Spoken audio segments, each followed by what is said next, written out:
agree with you, Kevin. And now you have to have, this 30-year vet Boston police officer teaming up with an ATF agent, teaming up with a 17-year-old kid to do this murder. I mean, in other words, they're trying to put forth that these are the three main culprits and that everybody else covered it up. I mean, we've been discussing this for months, Kevin, and I could never make it make sense. Kate, Brittany says, are we watching the same trial? And it does bring up a legitimate issue where none of us is really capable of looking at this like a juror, because we've been looking at this and nobody more deeply than you, Kate, since the beginning. So how does a juror look at this stuff coming into it with relatively fresh eyes? How do you think? It's hard for us to say, but how do you think? It's hard to say, right? I know a lot of the background information and the people involved. So obviously the lens that I look through this, I mean, I think it's a pretty tough sell that everybody is lying except for Karen Reed, right? And I think, we're day 14 into the trial today. It's been mostly this sort of peripheral, witness testimony that is addressing sort of the defense's case without getting into the, Matt McCabe, I think, was the first witness where we're really starting to get into the meat and potatoes of the Commonwealth's case now, right? So I think that right now the jurors probably have a lot of questions. There's a lot of stuff that's being thrown in with no context. It's probably confusing, but at the end of the day, the crux of the defense's case, their defense here, is that John O'Keefe was beaten inside that house. And I think that by the end of the Commonwealth's case here, what the jurors are going to be left with is you can't place him in the house. There is nothing that places him in that house. So then what? And like you said, it's not a matter of showing that one of the witnesses lying. Every single one of them has to be lying. Matt McCabe has to be lying when he says that he never saw Colin. Sarah Levinson has to be lying. Julie Nagel has to be lying. Allie, who went on the stand, has to be lying about picking Colin up and bringing him home. It's just too much to believe, because all of these people, to one degree or another, came across as very credible. Even Colin, people may not fully believe how he did injure his knuckle, and that's fine. But I didn't find that to be the issue. You didn't find it what? I think the knuckles, I don't think that's the issue. I think where he came off as very evasive is when they asked him the last time that he talked to Allie McCabe. Yeah, I thought it was, oh, okay, all right, yeah. There were a couple other issues that seemed right. Even, to what degree he had spoken to his family about the case. Clearly, he lives with his parents. Clearly they're speaking about it. But I just felt like, to me, he seemed consistent and incredibly credible in saying that he's never been in a fight. Those are the parts that came through to me. Again, they're freaking out, and I understand that Turtle Tard has gone full Jay Jameson now, and it's like, I will pay $100 for anyone who can produce the name of someone that Colin Albert has gotten into a fight with. First of all, I guess it's up to 1,000. It's up to 1,000 now. That's what I heard. Yeah. Well, there you go. I mean, you think that if that was a viable lead, that the defense wouldn't have followed that down and gotten something in the last 2 years? It's ridiculous. He's a kid. He's 20 years old. He was 17 at the time. I don't understand why such a big deal was made of those videos on social media, or why they were. I mean, I guess I understand why they were introduced to court, because it's a spaghetti defense. United spaghetti. Just throw anything at the wall and hope that it sticks. But I mean, anybody with teenagers, especially teenage boys, that's how they talk sometimes. That's just what they do, Did they meet up? No. I mean, I was kind of laughing to myself, because if that is the marker for a propensity for violence, then Aiden Carney is a murderer, because I can produce no less than 20 different clips at any given moment where he is threatening to beat the shit out of somebody. Does that make him a violent person? Absolutely not. He's a coward who hides in the basement, right? But he talks online like that. So, I mean, it's more excusable and understandable with a 17-year-old boy, I would think. Possibly 15 or 16, depending on what you believe the time frame of that video was. But what's indisputable is that it occurred while he was still in high school. But all the Commonwealth had to do was introduce that other photo and remind the jury that 2 weeks earlier he had clean knuckles.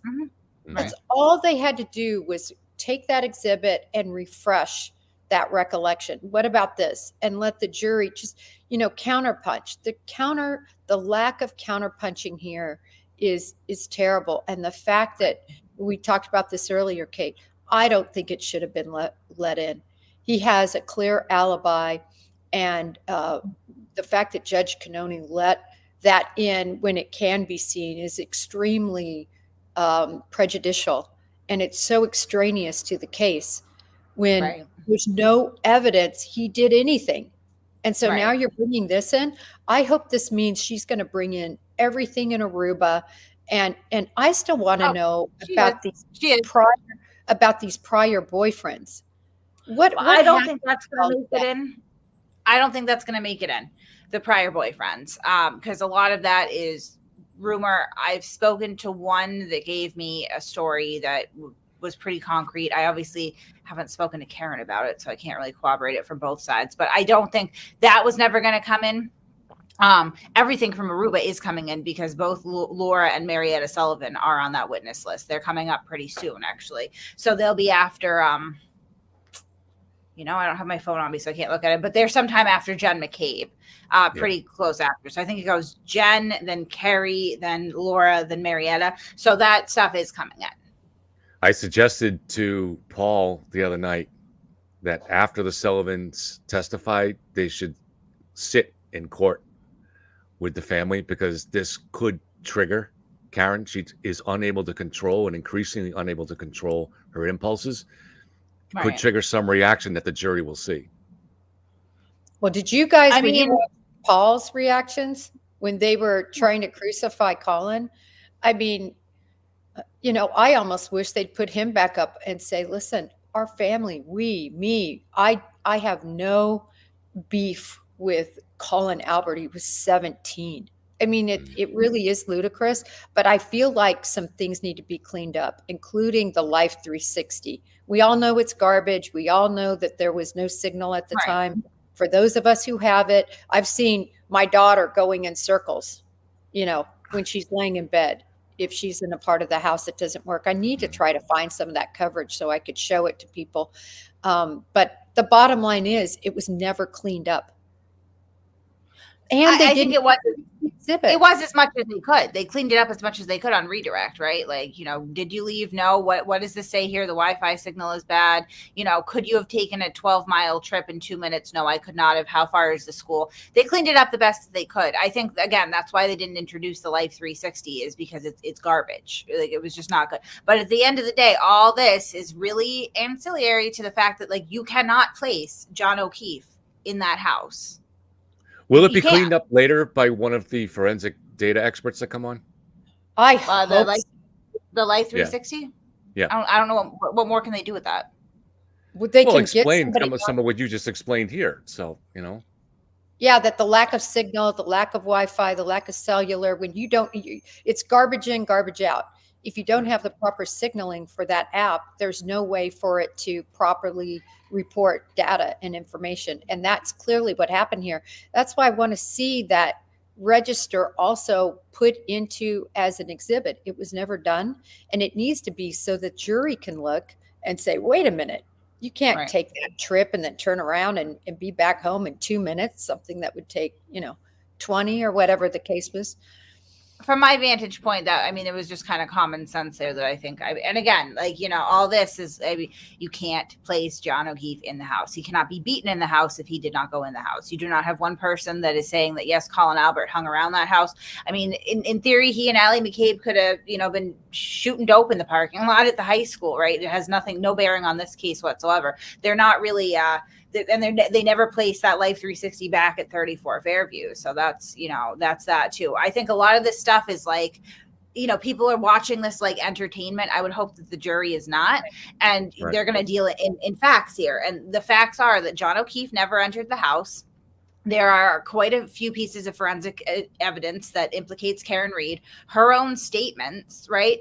And there's absolutely nothing that substantiates or corroborates this third-party culprit defense, just rank speculation. And, on the topic of Paul O'Keefe, and he doesn't get enough credit for the kind of man that he is, right? And after all the loss that he's experienced, everything his family's gone through, I know for a fact that when Colin Albert was bullied by a bunch of adults online out of playing football at Bridgewater State, that Paul O'Keefe personally contacted him and personally tried to convince him to stay with football and promise to go to every single one of his football games. Unfortunately, even that support was not enough to surmount the horrible harassment that Colin Albert was receiving. But these are good people. These are good people that have experienced tragedy after tragedy and still get up and support other people around them. They have no issues with Colin Albert, quite the contrary. But see, you make such great points. Oh, I'm sorry, Kevin. But you know what? No, I just want to say I agreed with your point, Jen, earlier. I think maybe just about what you were talking about. The prosecution needs to really clean some of this up as much as it can. I know they can't clean all of it up, Kate, but for example, the photo, they could have easily. So this was even something they were on Court TV, making it seem like it's back a year ago when Turtle Boy first published that photo. And the idea is that he injured his knuckles in the fight. But that was already debunked literally the day before, showing the photo on the from February 12th or 13th or whatever it was that showed the knuckles were clean. But that gets lost. So Court TV, which is following this case, lost sight of that. Even though that photo was no, but that I understand, but it's not Court TV is gonna if they lost sight of it, some jurors are gonna lose sight of it too. I don't because Court TV is poised to lose sight of it. Like you have to look at the bias in the media at some point. I think what's his name, Joe, last night even kind of threw a little bit of a side comment towards Vinny. I can see that he sees it too. It's not that Court TV is losing this stuff. They were never going to pick it up to begin with. That's just but I do think there's a risk in the juries and the jurors. They showed the picture. They showed the picture on direct. They showed the picture again on redirect. They showed the picture during Alec McCabe's testimony. I don't know what more you want them to do with that picture. Because it's the chronology. When they first showed the picture with the clean knuckles, like you said, the jury didn't understand the context of it, so it didn't really commit to memory. So you needed to show that picture after they showed the pictures with the knuckles being damaged like that. That's what was so important. They pulled it up on redirect again. When was that picture taken? Where were you? They did. No, I didn't see that. Yeah, they didn't. I was watching for them, and I didn't see it. But if they did, I missed that on redirect. I think they mentioned it, but I don't think they pulled it up. But okay. Well, at least they and I had to go back and re-watch all of Colin because I was busy yesterday and was just going in and out. But I watched all of Colin last night, and I still can't believe the judge let that in. Roberta said they did, so that confirms Kate is correct. There you go, Kate. Kate's on it. Kate's usually on it. I try to stick just with what's going on in court right now. And I mean, I watch Court TV. I watch some of the other coverage, but with a very skeptical eye because I understand that it is slanted towards Karen's defense most of the time, more often than not. Even through the ways of allowing people, platforming people that are spewing debunked crazy lies, conjecture and everything else and just letting it go unchecked. So I think that a lot of that stuff is being overlooked by the media intentionally. So I wouldn't necessarily, and I think that's the ridiculous and sort of horrible dichotomy here is you have what's going on in social media right now and then what's actually going on in the courtroom. And we're obviously more exposed to what's going on in the media and social media, and we're not sitting in the courtroom, but they should be two very separate things. And I think as much as it can be, they are. So what we're seeing out here is not necessarily what the jury is seeing in there. Hopefully.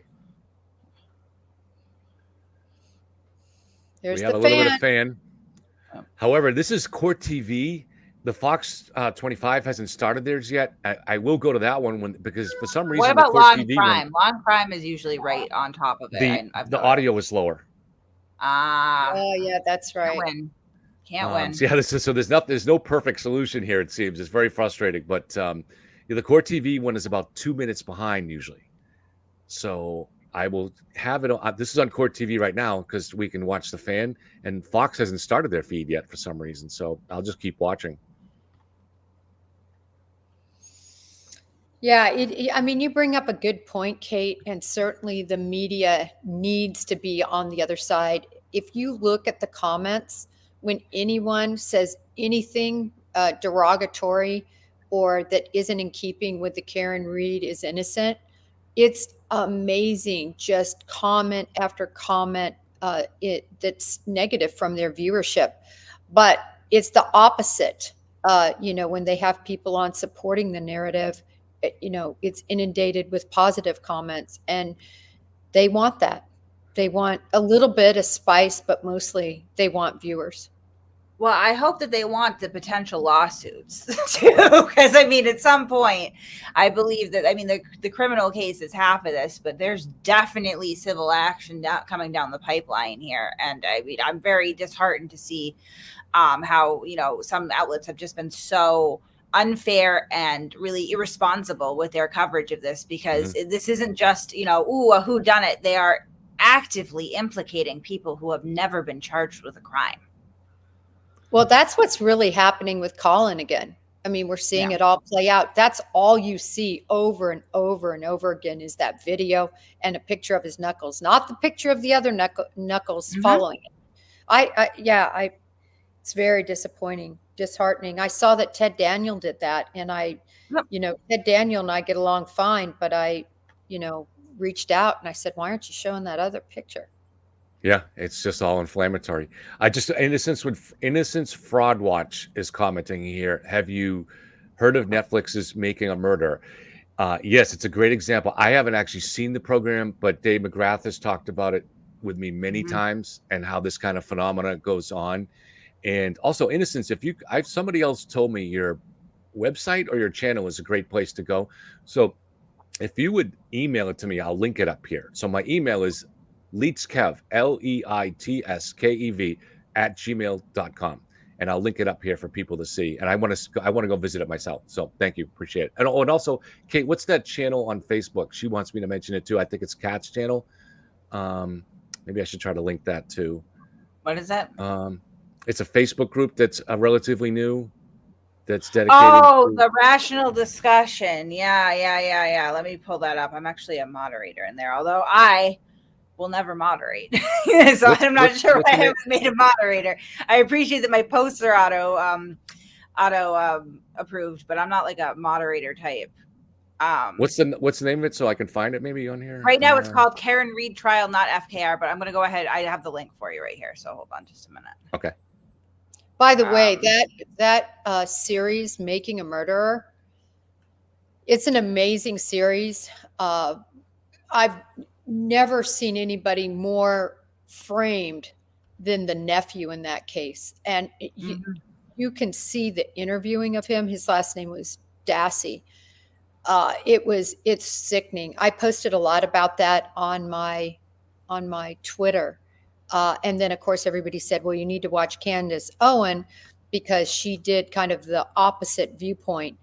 I thought the Making a Murderer was much more believable and sensible and than the Candace Owen side.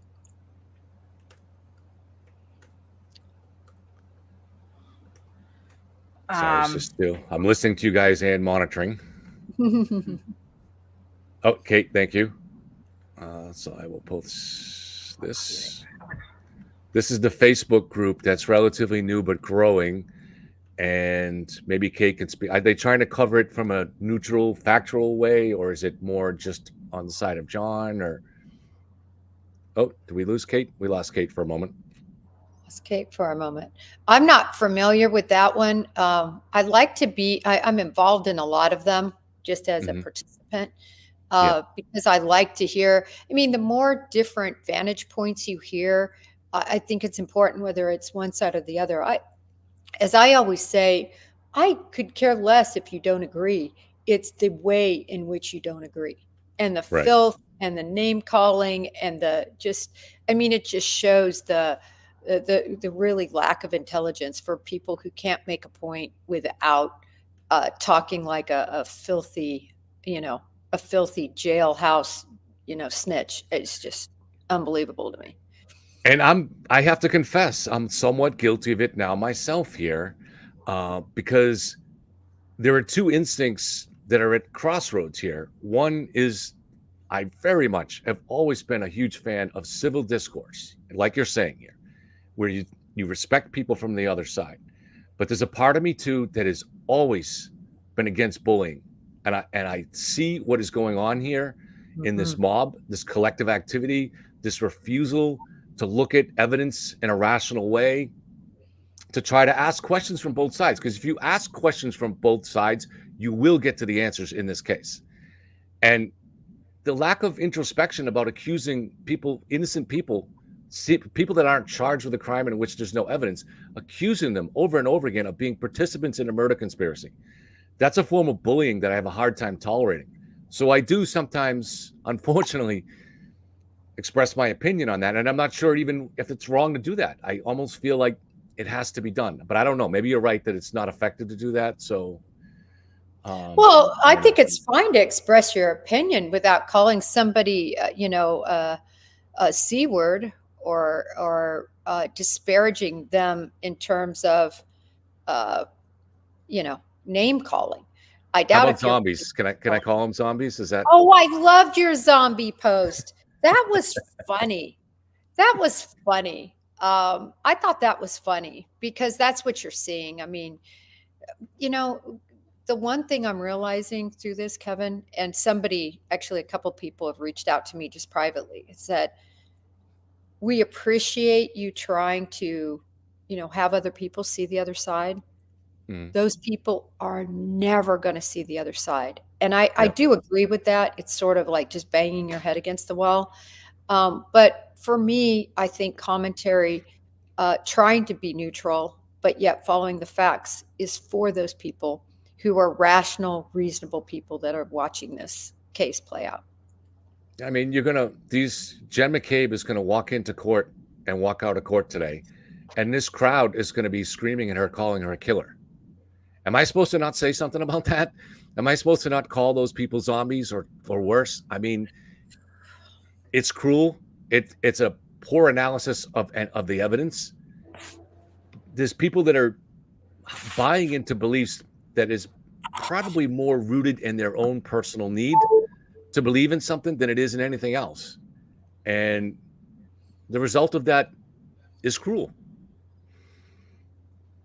Well, we've seen it throughout this case. I mean, but the problem is so many people are getting their information directly from the blogger or from a former law enforcement person that doesn't have all the facts and that, supposedly law enforcement is chasing. Nevertheless, my point is you really need to get it directly from the testimony and directly from exhibits. Must be getting a little close here. Let's go to this fan view.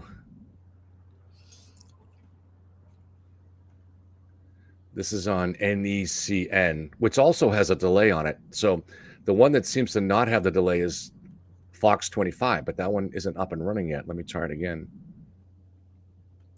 I've also noticed, I don't know if you all have, but really very few mainstream, you don't see ABC, NBC, CBS, CNN, Fox, National, even News Nation. You really don't see them covering this case. There might be a spattering, but it's not a case that's actually really being very well covered in mainstream, in the large scope of mainstream media.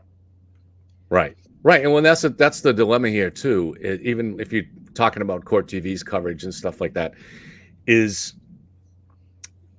if you don't cover both sides, people aren't going to watch. So I can understand their point of view from that perspective. If you want to get the people that are on the fence, or even some of the people that are really just want there to be a conspiracy here, if there's any chance for them to kind of see the error of their ways, there has to be a platform where they can see discussions from both sides, So I just, unfortunately, I get frustrated with Court TV too, where in their opening segment that Matt, who I met and was a nice guy, but a lot of that information that they put out at the beginning of the show is factually an error. And that I end up trying to correct some of it. Joe corrects it. It's just frustrating. I mean, get the facts right and then let your guests debate. That's fine. But get the facts right. So I don't know. It's frustrating. Yeah, it is. It all comes down to facts. And as I've said many times, I went into this case with an open mind. I had no idea one about this case.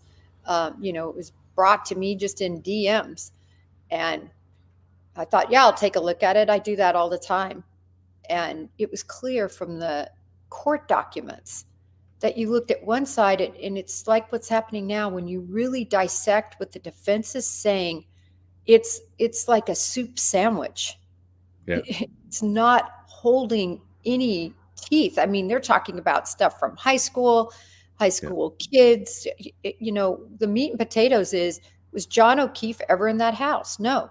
Right. Did Karen Reed say she hit him? Yes, she did. Multiple times, heard by multiple people. So, those are the facts we have. I think it is confusing. I don't like the order of proof. I've said that. I'm not trying to Monday morning quarterback, but it's confusing. They're spending all their time disproving what the defense hasn't even put on. They should have done that, but first prove your case, and then at the end of your case in chief, go through all of this. It makes so much more sense. I agree. At least give them something in the early going where they can sink their teeth into something beyond just whatever disputed statements she made at the scene that we don't know what she meant.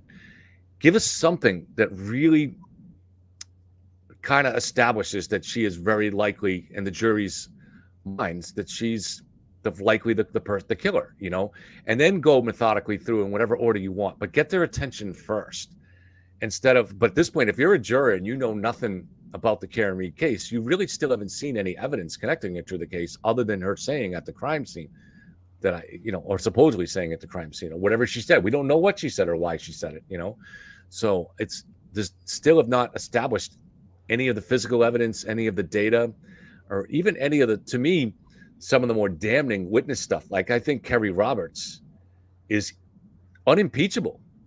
She's an O'Keefe.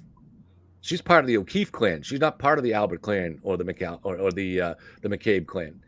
She's a member of the O'Keefe family that drove Mr. and Mrs. O'Keefe to the hospital that morning, went and picked them up. She's not going to be part of a cover-up with John O'Keefe. And she heard a lot of strange things that really implicate Karen. In my opinion, this case should have started out. Lally should have gone up there and just said, you are going to hear the defendant, Karen Reed. This would have been how I would have started it.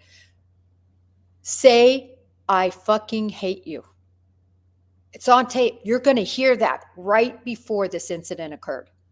Yeah. And then in my order of proof, that's the first thing I play. It would totally have stuck. And then I would have put on Carrie, and then I would have put on Jen McCabe. All of these people that really tell the story of that night from chronology. And then you get into the supportive items, right? Next, I would have loved to have gotten into the digital, the cell phone underneath him, and then the tail light, in his clothing. You have to have that. You've got to introduce that tail light through police and the state police. But I think the order of proof is confusing everyone because it's not proving their case in chief first. Yeah. And we even had the DNA expert, but rather than tell us about the hair that matches to John, all we're hearing about is the canine. So we're just that was a scheduling issue. She was slated to be on way later, and she can only testify to the canine DNA. Kate, it was, but I'm telling you, that's another prosecutorial error. I'm just trying to tell it the way it is. When you have your order of proof jumbled, as I believe it is here, but you need to tell your experts when they're going to be here. This expert was something that should have come way later down the line. And they could have not flown her in early and had her properly scheduled. That's all I'm saying. Right.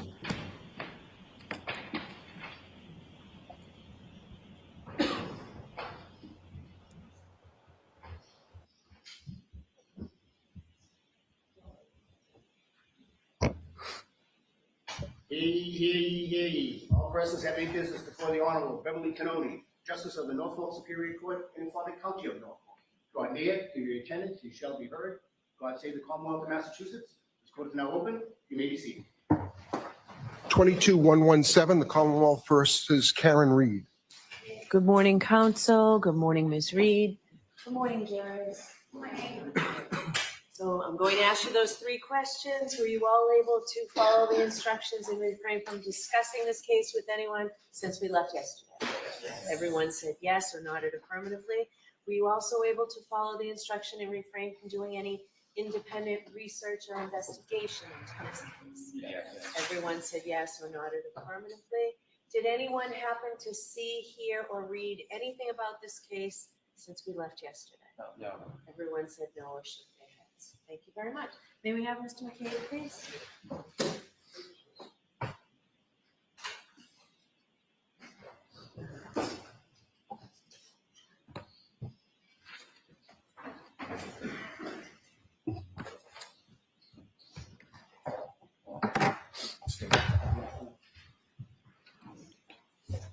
Let me raise your hand one more time. You solemnly swear the answer to the court and during the case that I answer the truth, all truth, and nothing but the truth, so help you God. I do. Thank you.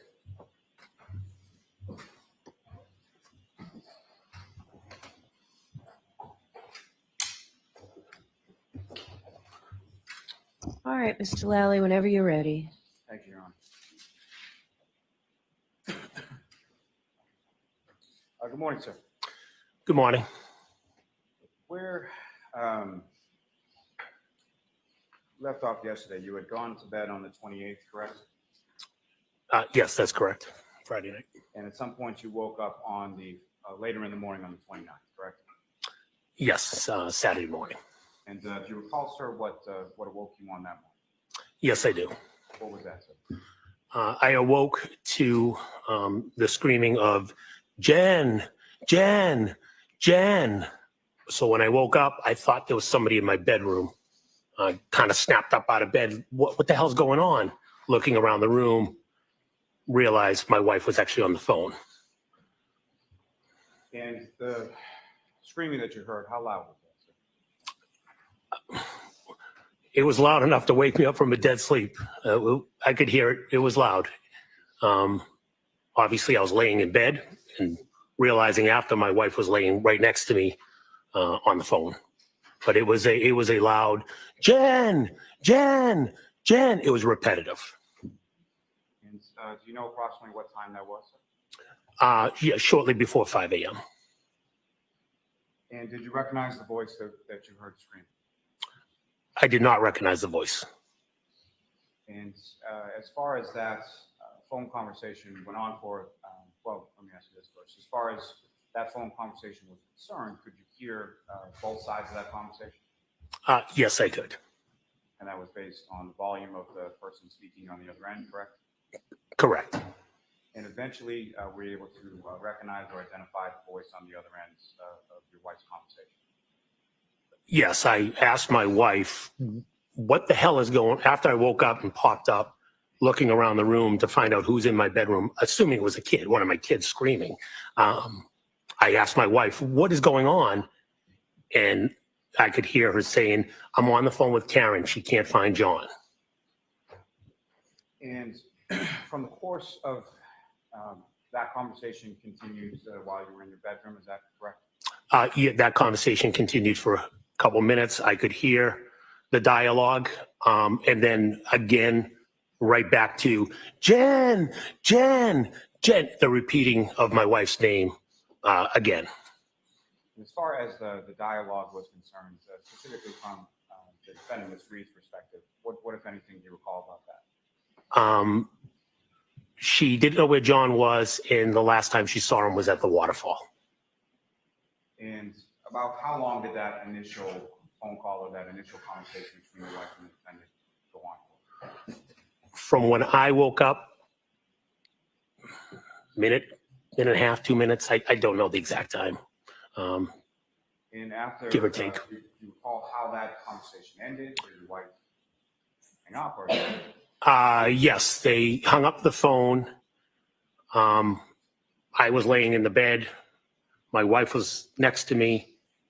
And I think my wife immediately called somebody else, was calling friends that lived near the waterfall that happened to be out that evening. and she started making those phone calls. And as your wife was making those phone calls, what, if anything, did you say to her? Objection. What, if anything, did he say to her? Yes.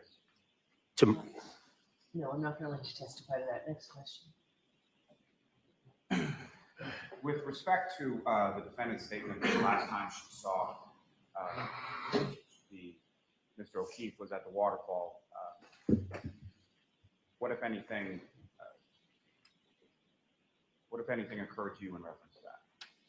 in reference to her saying she last saw him at the waterfall, I then told my wife, "What are you talking about?" So I'll not what you said, sir, but I think Mr. Lally asked you what you thought. What you gathered from that? I thought she was crazy And why was that? because I saw her vehicle. I saw the black SUV arrive to the 34 Fairview that morning. You had overheard the conversation from Mr. O'Keefe to your wife the night previous, correct? That's correct. And so what happened then? I told my wife, "What are you talking about?" She was at. It's not what you said to your wife. All right, sorry. It's hard. Ask the question, Mr. Lally, so that he can answer it properly. So your wife made some phone calls in your presence, correct? Yes, she did. And following those phone conversations, what, if any, other conversations did she have with the defendant that morning? There were multiple calls. I don't recall what calls were made, what time, but the next call, we were informing the defendant that, wait, we saw your car. We saw you come to 34 Fairview. You guys were there. And I heard the response of, "I don't remember. I don't remember going there." And what, if any, other conversation do you recall in those subsequent phone conversations that you overheard from the defendant? At some moment, as I said, my wife had made a couple phone calls.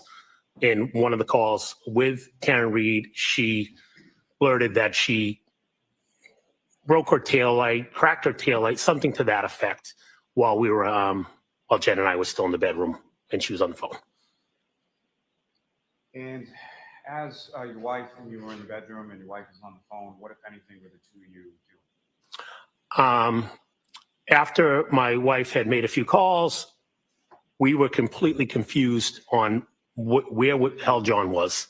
The thought process in our head at that moment was we knew that John had mentioned that he was potentially going to be meeting up with another person.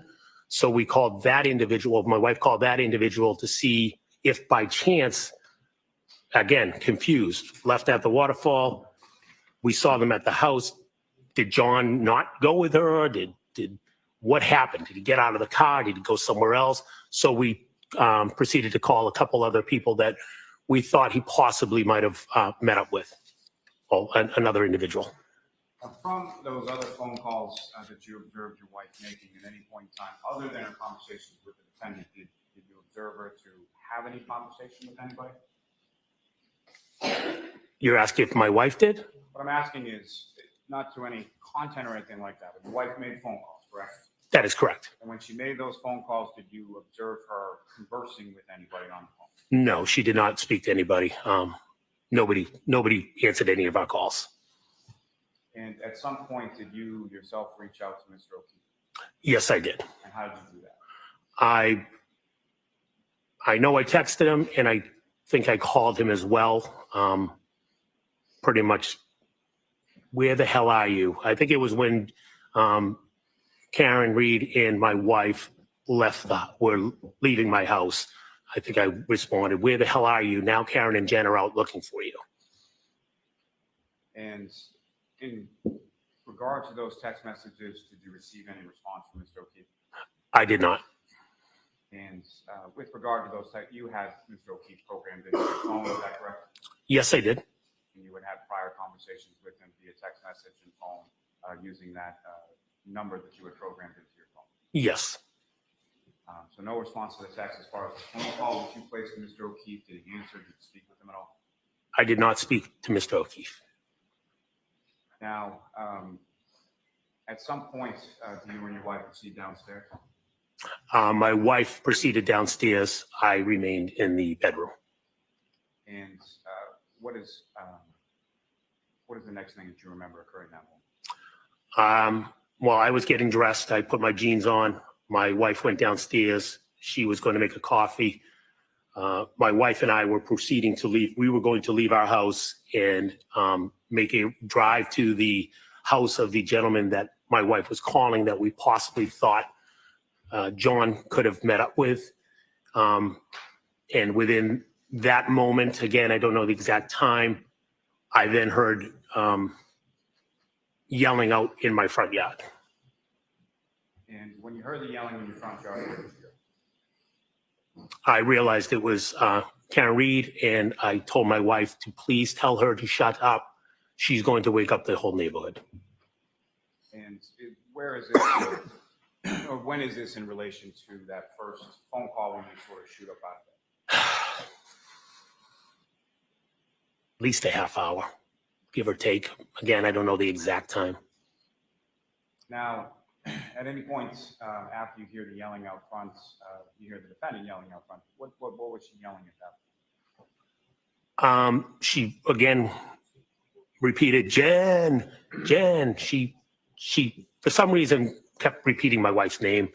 I don't know if she got all the way to my doorway or my wife walked out, but my wife had said, I was actually relieved because I was like, not thinking what happened to John happened to John. I was thinking he was on somebody's couch. So I was like, good, I'm not going to look for him, thinking my wife was going to go. My wife said she's going to go with Karen to go find John. And at any point in time that morning when the defendant arrived at the house, did you actually go outside or look outside? I did not go outside. I did look out the blinds of my bedroom window, which is the closest to the driveway. What, if anything, did you see when you looked out the blinds? Saw Karen's car in my driveway. Did you see the defendant, Ms. Reed, anywhere outside as well? I don't recall physically seeing her. I saw the vehicle. I don't recall seeing her directly, making any physical contact as far as seeing her. Now, what, if any, concerns did you have in reference to your wife going out with Ms. Reed at that particular time? I had mentioned to my wife before she was leaving the house that Now, I'll allow this. That- What were your concerns? my concerns were she was going to be driving with Miss Reed in their vehicle, in Miss Reed's vehicle, and my concerns were that she had a broken taillight. What I thought by a broken taillight was that her taillight was out, meaning there was no light. And I didn't think it was a bright idea to be driving around with no physical light on the taillight. Particularly given the weather, is that fair to say? Because of the weather, correct.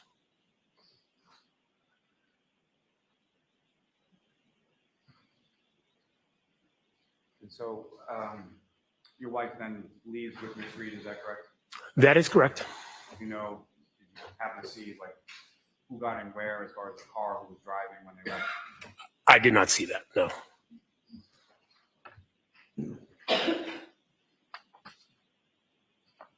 Now, was that within the same time frame that you were describing before, about a half hour after you hear the initial call? Yes, from Miss Reed arriving at my house was, yes, half hour or so after the initial call, and it wasn't long after before they proceeded to leave. Now, at this time that you're looking out from the blinds and you see the defendant's car and the defendant outside, was it light out? Was it dark out? What are we talking about? It was dark out. And so they leave in your home with the 4 children, correct? That is correct. And when was the next time that you spoke to your wife? The next time I spoke to my wife was an hour later. I received a phone call from her. I don't know the exact time, but I'm going to say about an hour or so. And without reference to much of the content of that, all I'm really asking for is what, if any, indication did she give you as to where she was? She indicated they found John and at Fairview. And upon receiving that information, where did you go? I proceeded to finish getting dressed and drove over to Fairview. And when you got to Fairview, what, if anything, did you see when you arrived? When I got to Fairview, I had come down through the Chapman Street entrance, and as I proceeded down the hill towards the Albert residence, I noticed all the first responders, fire engine, et cetera, police cars, and I realized I was not going to be able to get to the Albert residence because it was all blocking the street. So I backtracked, turned around, went back up Fairview to the top to Chapman, took a left down Spring Lane, which is a parallel street to Fairview, and came down Spring Lane to Cedar Crest onto Fairview so I could get to the Albert household. Now, during your drive from your home over to Fairview and doing all that sort of turning around and coming back around the other way to Cedar Crest, what were the roads like? It was snowing, careful driving. And the snowing that you observed that morning when you drove from your house to Fairview, what was that like in relation to the snowing that you observed when you were driving home from Fairview hours before? Much thicker snow, much more snow on the ground, much more snow to wipe off my car. And again, I had to drive slow.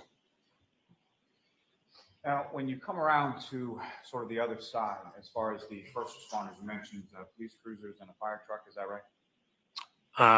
Yeah, there might have been an ambulance there as well, but yes. Do you recall specifically seeing an ambulance? I do recall seeing an ambulance. I don't know if I saw it when I came down or if I saw it when I eventually parked the car, but I do recall seeing an ambulance. And when you parked the car, where did you go? I proceeded on to Fairview, and I parked the car along the side of the road because there was another vehicle in front of me. I believe the other vehicle might have been blocking the driveway, but there was another vehicle right on the side of the road as well. Now, in addition to the other vehicles, as far as cruisers, fire truck, or whatever from first responders, what, if any, other vehicles, or who, if anyone else, did you see outside the house? It ended up being Kerry Roberts' vehicle was parked as I was at the driveway. Ford Explorer, I think it was. And again, without any reference to the content of the conversation, did you have any conversation with Ms. Roberts at that time? Yes, I did. Did you know Ms. Roberts at that time? I knew who she was. Didn't really have a relationship with her, but I knew who she was. And how did you know who she was? Friends through the town. She did live in the Ponkapog neighborhood, though I believe she moved in and we moved out shortly after. I don't know the actual time period. Her kids were a couple of years younger. One was 1 year younger than my child, so I knew who her child was through being the grade beneath my youngest child through soccer. And just to be clear, when you talk about the Ponkapog neighborhood, that's where you used to live on Sutcliffe and where Mr. O'Keefe used to live in the house that was the Fur Bushes house. Yes, that's correct. So then after conversation with Ms. Roberts, about how long was that conversation? Oh, that was a brief conversation. She informed me that she was going to pick up the, she informed me Karen was going, she was dropping Karen off back at the house. She was going to the hospital and she was going to pick up John's parents in Braintree. I told her I would come with her to pick up the parents. Like I said, the road conditions were pretty bad. And, just for safety reasons, I thought I would go with her, help her go pick up the parents. She informed me that Jen was in the house. Jen is waiting to be interviewed by the police. So where did you go from there? I then proceeded to the front door of 34 Fairview. And when you got inside, who, if anyone, was inside when you got? When I got to the front door, it was my wife, Brian Albert, Nicole Albert, and Officer Lank. And when you came in, can you describe,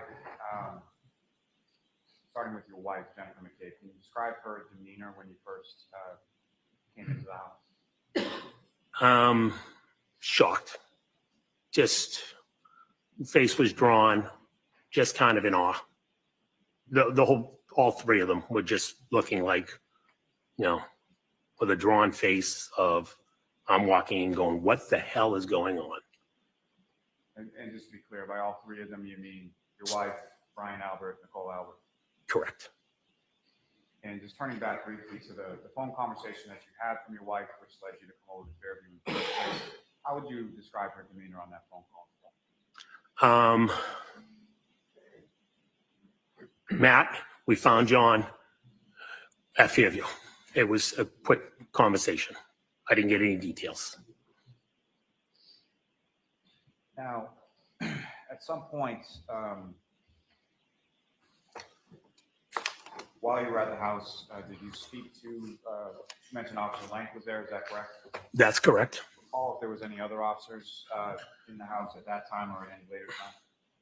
At that moment, it was just Officer Lank at that moment. Other officers came in the house a little later, but at that moment, it was just Officer Lank. And at some point, while you were at the house, did you have any conversation, or what, if any, conversation did you have with Officer Lank or any other officer? Yes, Officer Lank asked me to step outside, and we spoke briefly. He asked me about if I knew what happened to John. Obviously, I told him no. I had no idea. I'm just finding out right now. He asked me when I last saw John. I told him I saw him at the waterfall. We saw him at the bar. We hadn't seen him. I believe, again, heat of the moment, I believe I said we saw his vehicle out front, but we never saw John. Now, at the house on Fairview, about how long were you there that morning? I'm going to say give her at least 4 hours. From the time that you got there? From the time I got there, yes. And where did you go from there? When I left Fairview, I went back to my house on Jen and I's house, home. As your children were still there, is that correct? My children were all there, correct. And at some point after you arrived home, who, if anyone else, as far as police officers or anybody like that, came to your home that day? Two Mass State police officers came to my house. And did you speak with those officers? Yes, I did. Troopers from the state police, correct? Yes, that's correct.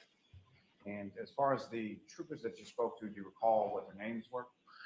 Yes, Trooper Michael Proctor and Trooper Yuri Buchanan. If I said it right. Right. Closer than now, on that date of January 29th, 2022, had you met either Trooper Proctor or Trooper Buchanan before? I had never met them. And where did they speak with you in the house? Well, they first came in the house and informed me they were going to interview my wife and asked me to leave the room. I went up to my bedroom. And at some point, did they interview you as well? Yes, they did. And where was your wife when they interviewed you? I'm assuming, I think she wasn't in the room with me. I think she went upstairs. As I said, my kids were home. I don't know if she went in the kids' bedroom to kind of wake them up. And I don't know what she was in the doing. room when they interviewed you, correct? No, she was not. And in addition to the troopers who came over to your house, did your brother-in-law, Brian Albert, did he come over at any point in time around this? Yes, he did. And if you know, did he speak with those troopers as well? Yes, he did. And where were you and your wife when the two troopers were speaking to Mr. Albert?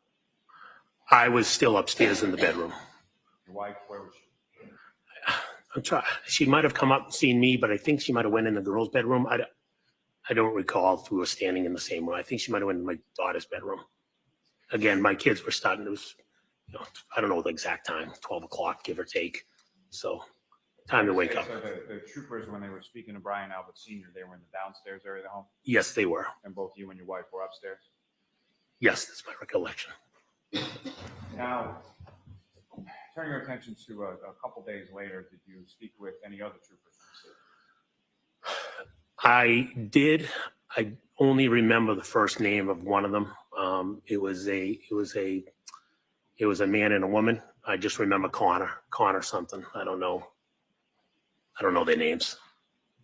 And where did that conversation occur? I was in my first floor dining room table. And do you know if those same two troopers that came on a subsequent date spoke with your wife as well? Yes, they did. And sort of same arrangement as far as where you were and where she was at the time that you spoke with those two troopers? Yes, that's correct.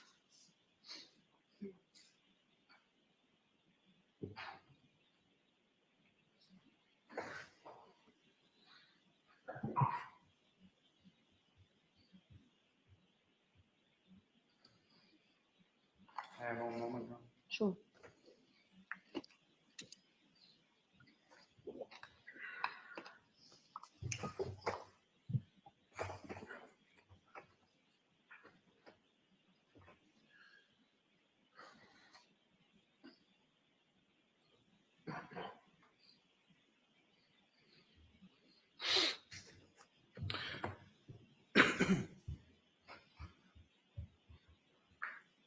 Just briefly, sir. So,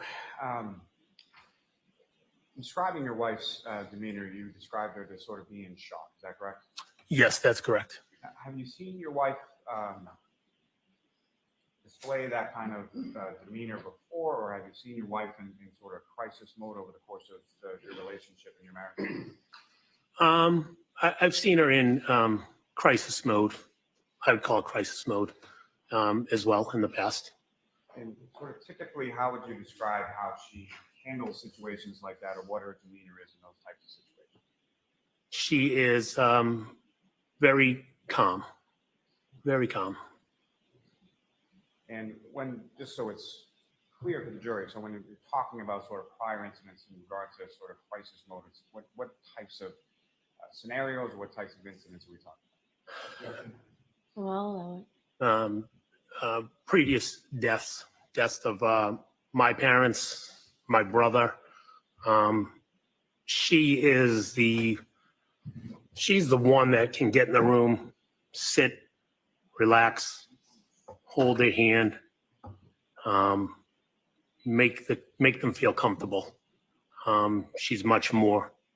I can't do that. She's much more. So she's done that with my family, and she's also done that with our neighbor. Nothing further. Thank you, sir. all right, Ms. Giannetti? Thank you, Ron.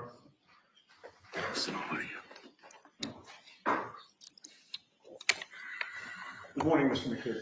Good morning. I'd like to start by discussing January 22nd, the week prior to January 29th. Do you remember that Saturday? Yes, I do. You had been at one of your daughter's hockey games that day? If it's the Saturday before, we're saying? Yes. Yes, I was. And you wound up going to the hillside in Canton, correct? That is correct. You went with your wife, Jennifer McCabe? Yes. When you got there, you saw Karen Reed and John O'Keefe there together, correct? I was there previous to them, but yes, Okay. I saw them there, yes. I Saw them there. I should have phrased the question that ultimately you ran into John and Karen together, correct? Yes, I did. And when you came in contact with them, you and your wife and Brian Albert and his wife, Nicole, who's your sister-in-law, hung out with Karen Reed and John O'Keefe, correct? Yes, there was a big group of people hanging out together, correct. There were other people in addition to the ones that I've just named? Yes, there were. So you were with John and Karen for maybe around an hour or so that night of January 22nd? I'd say, I don't know exactly what time they arrived, but yes, I'd say they were there for at least an hour. And during that hour span of time, they appeared to be enjoying each other's company? Yes, And the two of them had arrived together, correct? they walked in together, yes.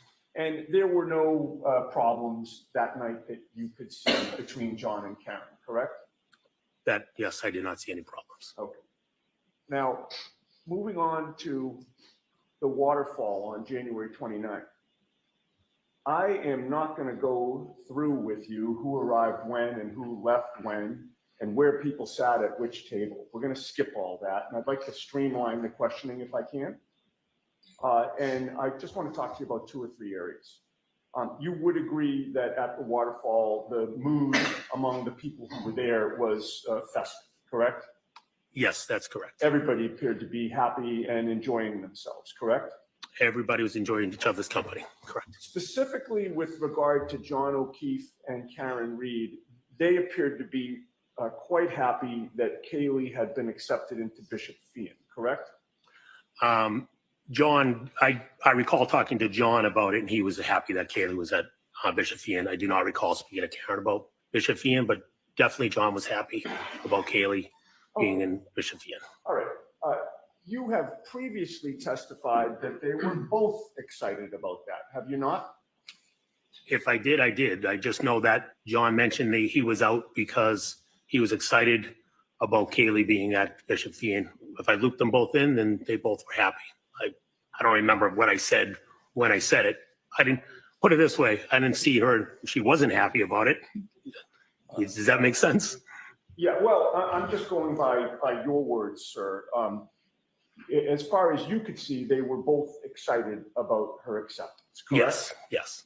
And they had just found out the previous day or so, correct?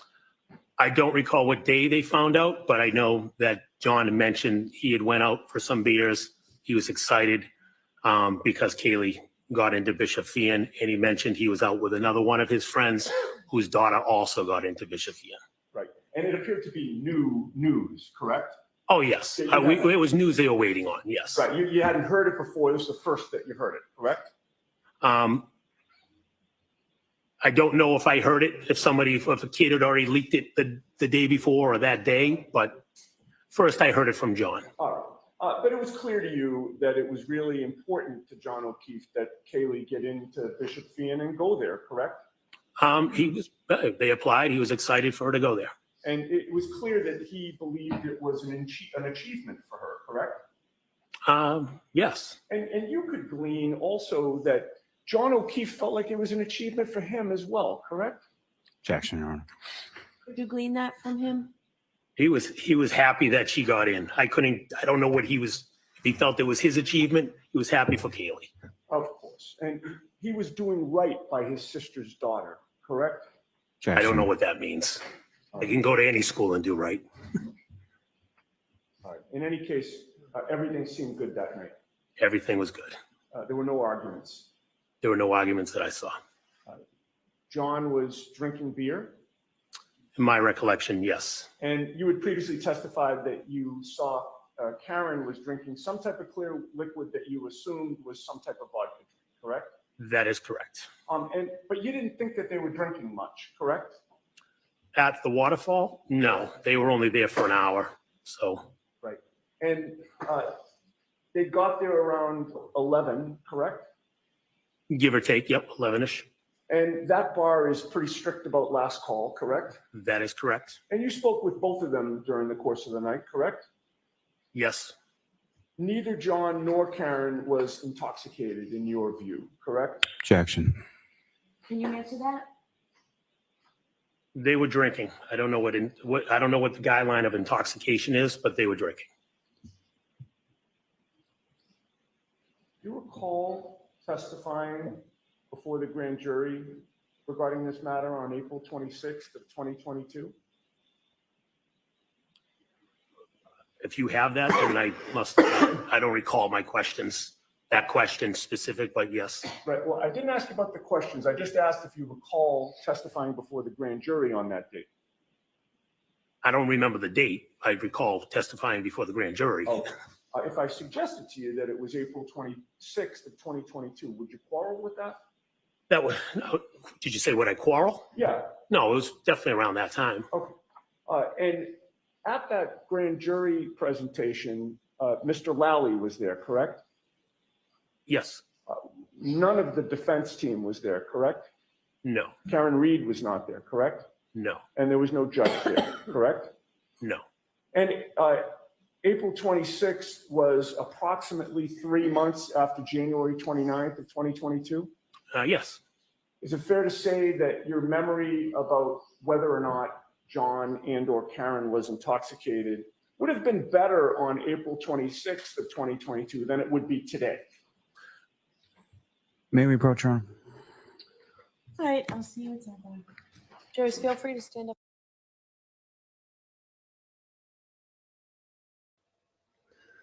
This line of questioning is not going well at all for Spaghetti and Eddie. Not at the moment. We'll see where he takes it. It's early in his questioning, but I don't really see how you're going to impeach this witness. You're going to find some little discrepancy in statement. And this idea that they keep hammering that your memory is better closer to the event is sometimes true, but not necessarily true. There are things that jar your memory. Memories can be recovered over time. So it's not that simple.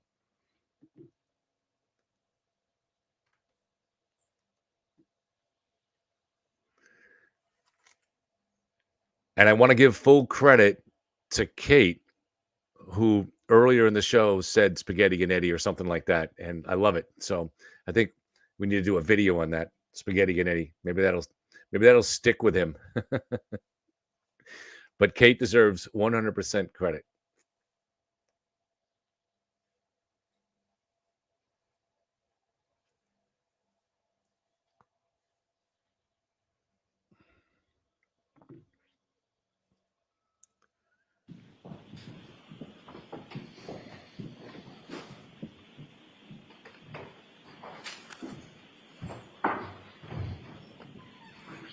Yes. I had just asked you if your memory of your observations of Karen Reed and John O'Keefe from January 29th would have been better on April 26th of 2022 than it would be today. Yes, I think that's fair to say. And that's because your memory doesn't get better over time, correct? I don't know. I would say it's fair to say, yes, my memory would be better that day. And on that day, you were asked by Mr. Lally, quote, did either of them strike that? I'm going to go back to the previous sentence just to put it in context. Yes. The previous sentence was from Mr. Lally, obviously you've had social occasions with Mr. O'Keefe and Ms. Reed before, correct? And your answer was, oh, yes, right? Objection, Your Honor. I'm going to let that one go. My answer is yes. I had previous. I don't know if I said, oh, yes, but my answer was yes. Of course, I had previous relationships with them. I'm sorry, I cut you off, sir. I'm saying, of course, I had previous relationships with them. And the question that I wanted to direct you to, just to put it in context, was did either of them, speaking about John and Karen, on this particular evening seem sort of overly intoxicated to you? Do you recall that question? I don't recall the specific question, but that's the question. And your answer was no to that? Yes, if that's my answer, then it was no. All right. In terms of whether you can confirm that that was the question and answer, if I showed you the transcript, would that refresh your memory? Yes, of course it would. This is 2103, lines 13 to 15 for counsel. And I didn't ask permission, Your Honor, I'm sorry. Did either of them?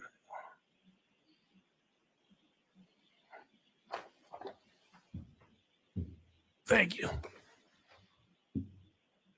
Having reviewed that transcript, did I get the question and answer correct? Yes, you did.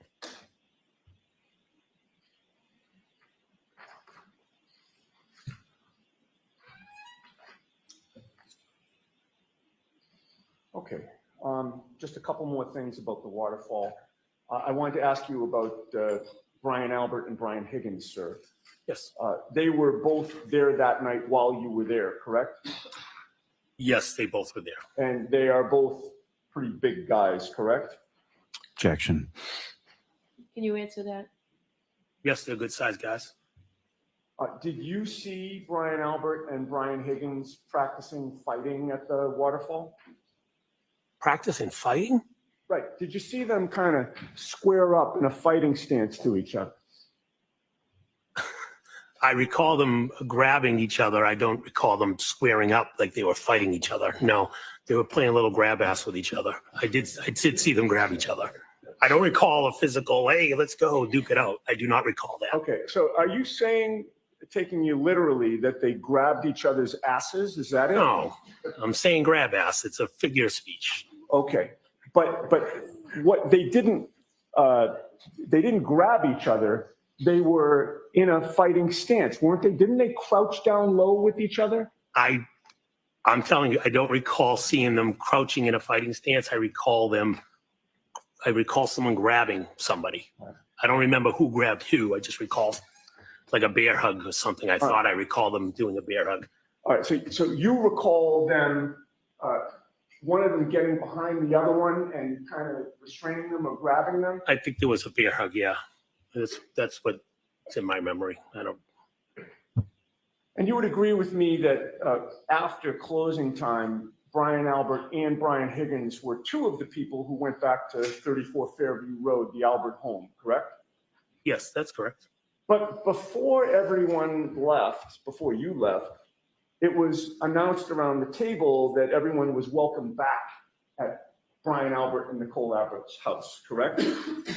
Yes. Karen Reed and John O'Keefe were both there when that invitation was announced, correct? Yes. And you would agree that it was expected that Karen Reed and John O'Keefe would go to the Albert home that night, correct? If they wanted to come, they were welcomed, yes. And that plan would have been for them to go inside the Albert home, correct? Yes. Do you recall what time you left the waterfall? I left the waterfall after midnight, give or take 12:10, 12:15-ish. I don't know the exact specific time. Well, a little before 12:15, but definitely 12:10-ish, 12:15-ish in there. And you were one of the last to leave the waterfall? Yes, as I had mentioned, Nick Kolakisis and I walked out together from the waterfall. Your wife, Jennifer McCabe, had walked out of the bar physically before you did, correct? Yes, that's correct. And you actually met her in the parking lot? She was already in the vehicle in the parking lot, correct? And then you got into the car to drive to the Albert's home, correct? Yes, that's correct. All right. So I'm going to ask you about the ride back to the Albert's home in a bit, but right now I want to skip to when you got there, okay? Okay. When you first got there, your wife parked your vehicle in the driveway, correct? Yes. Which side of the driveway did she park your vehicle in? As I mentioned yesterday, I don't recall if it was immediately on the left, meaning the left towards the lawn, or if she was in the next spot over. She pulled in. I don't remember exactly if it was here or one spot over, but she pulled in the driveway at that time. At least two. I don't recall if there was more than two. So if there was at least two, those two would have been parked abutting the garage area. In other words, would they be? Let me rephrase. So there are two lanes in that driveway, correct? My recollection is two lanes, but there is more space. I know when we go over and we've gone over, there's more space to kind of park three cars. Right? To the right, correct. Okay. But we weren't to the right. We were either left or middle. You were behind one vehicle, whichever lane you were in, or were you pulled right up to one of the garage entrances? I don't recall if we pulled all the way in or not, but I don't remember. So there were at least two vehicles in the driveway before you got there, correct? In the driveway? Yes. Yes, there were cars in the driveway. And when you parked in the driveway, fair to say that there was no black SUV at the Albert's home? Are you referencing Karen's SUV? I don't know what color the cars, the Albert's cars were. Oh, okay. Are you referencing their SUV? Put it this way. Yes, I'm referencing Karen's SUV. That was not at the home. And that was not in the driveway, correct? Karen's SUV was Right. not in the driveway. And it was not adjacent to the property or on the street anywhere that you could see. Correct. It was not there. All right, but you say that there was a Jeep in the street at that time, correct? There was a Jeep parked in front of the end of the driveway in front of the mailbox. And that Jeep belonged to Brian Higgins. I found out it belonged to Brian Higgins. I didn't know it was his Jeep when I arrived. And it had a plow on the front of it. Yes, it did. It was parked adjacent to the Alberts property on Fairview, facing up the hill toward Chapman Street, correct? Yes. And at the time that you arrived, that was the only vehicle that was parked on Fairview Street adjacent to the Albert property, correct? Yes. And your testimony is that that Jeep remained parked in front of the Albert house, just to the left of the driveway as you face the house, until Brian Higgins finally left and drove it away at the end of the night, correct? That's my recollection, was his Jeep was out in front of the mailbox.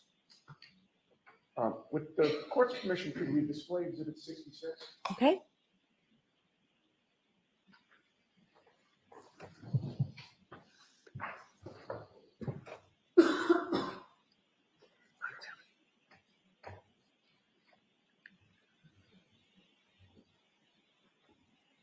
So, Mr. McCabe, I'm highlighting for the spotlight the front of the Alberts home. When I get to the point where the Jeep was parked, can you stop me? And you can adjust it right or left if I go too far. Objection, Your Honor. Can we have him use the laser pointer first and then? Sure. Hope you're better than I No. am. Coach? I was hoping I didn't have Oh, to you have do the this. other laser pointer. I don't have one. That's fine. No. You could, yes, please. The Jeep was right there. From the edge of the driveway, it's right there. I believe it was a two-door Jeep. Okay, it looks like a part of the Jeep would have been blocking the driveway. Nope. Where the mailbox is, the Jeep was right there. Okay. It was not blocking the driveway. I'm going to step a moment. Sure. The mailbox that's spotlighted there, would that have been where the back of the Jeep was? Yeah, the back would have been right in the vicinity of the edge of the driveway in the mailbox. I see. So it wasn't blocking the driveway at all when you saw it? No.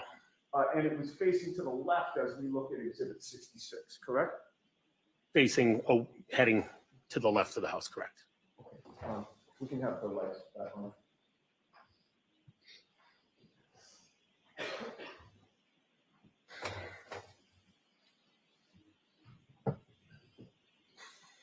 And as you testified, that Jeep was there the whole night. Brian Higgins didn't go out to move it at any point, correct? I never saw Brian Higgins go outside to move his Jeep. About 5 minutes after you got to the Albert home that night, you saw a black SUV parked outside the home, correct? Yes, again, I don't know the exact minutes, but give or take 4 or 5 minutes. And when you saw that black SUV parked outside the Albert home, Higgins' Jeep was still there, correct? Yes, to my recollection, the Jeep was still outside in front of the mailbox. The black SUV was parked in front of Higgins' Jeep with the plow on the front, correct? That's correct. How far or close to that Jeep was the black SUV? I don't recall the exact distance. Again, when I looked outside, I noticed my focus was on the black SUV, which looked outside would have been in front of the front door. With regard to the distance between the Jeep and the black SUV, was it greater or smaller than the distance between you and me right now? Oh, it'd be smaller. Um, If I'm the end of if you're the end of the Jeep and I'm the end of the Let's say that I'm the Lexus, rear end of the black SUV and you're the front end of the Jeep. Yeah, you'd be a little closer to me. With the court's permission, may I walk closer to the witness so that he could give an estimate? Sure. And you can just stop me, sir. Yeah, I don't know. Again, when I looked outside, I was focused on the SUV. I wasn't focused on the Jeep or the truck. I don't know the exact distance. You could walk 3 more feet or 3 feet that way, but it was out in front of the house. That's all I can tell you. You will agree with me that you've given conflicting information about where the black SUV was when you first saw it? If you tell me I gave conflicting information, you can show it to me. I don't recall. I've always said the SUV was in front of the house. Right. And when you said in front of the house, you meant that as you look out the front door of the Albert residence, which on Exhibit 66 would have been the door to the left. That's the classic front door. The classic front door looking at the house on the main part of the Colonial. Looking straight out from there, that's where the black SUV was positioned, correct? In that vicinity, correct. Right. It would have been sort of directly in front of you as you look out that front door, correct? Like I said, in the vicinity of looking out the front door was the black SUV. If it was 3 feet this way or 3 feet this way or 3 feet that way, I don't know. It was just out in front of the house. Right. And that was where it was when you first spotted it, according to your testimony today, correct? Yes. But you spoke to Michael Proctor during the afternoon of January 29th, did you not? Yes, I did. That was the very day that these events occurred, correct? Yes, it was. You would agree with me that your memory of where that black SUV was when you first spotted it on January 29th would have been better on that very day than it would be today, correct? Possibly, yes. It's almost 2.5 years later? 2.5 years that I've lived in my memory, yes.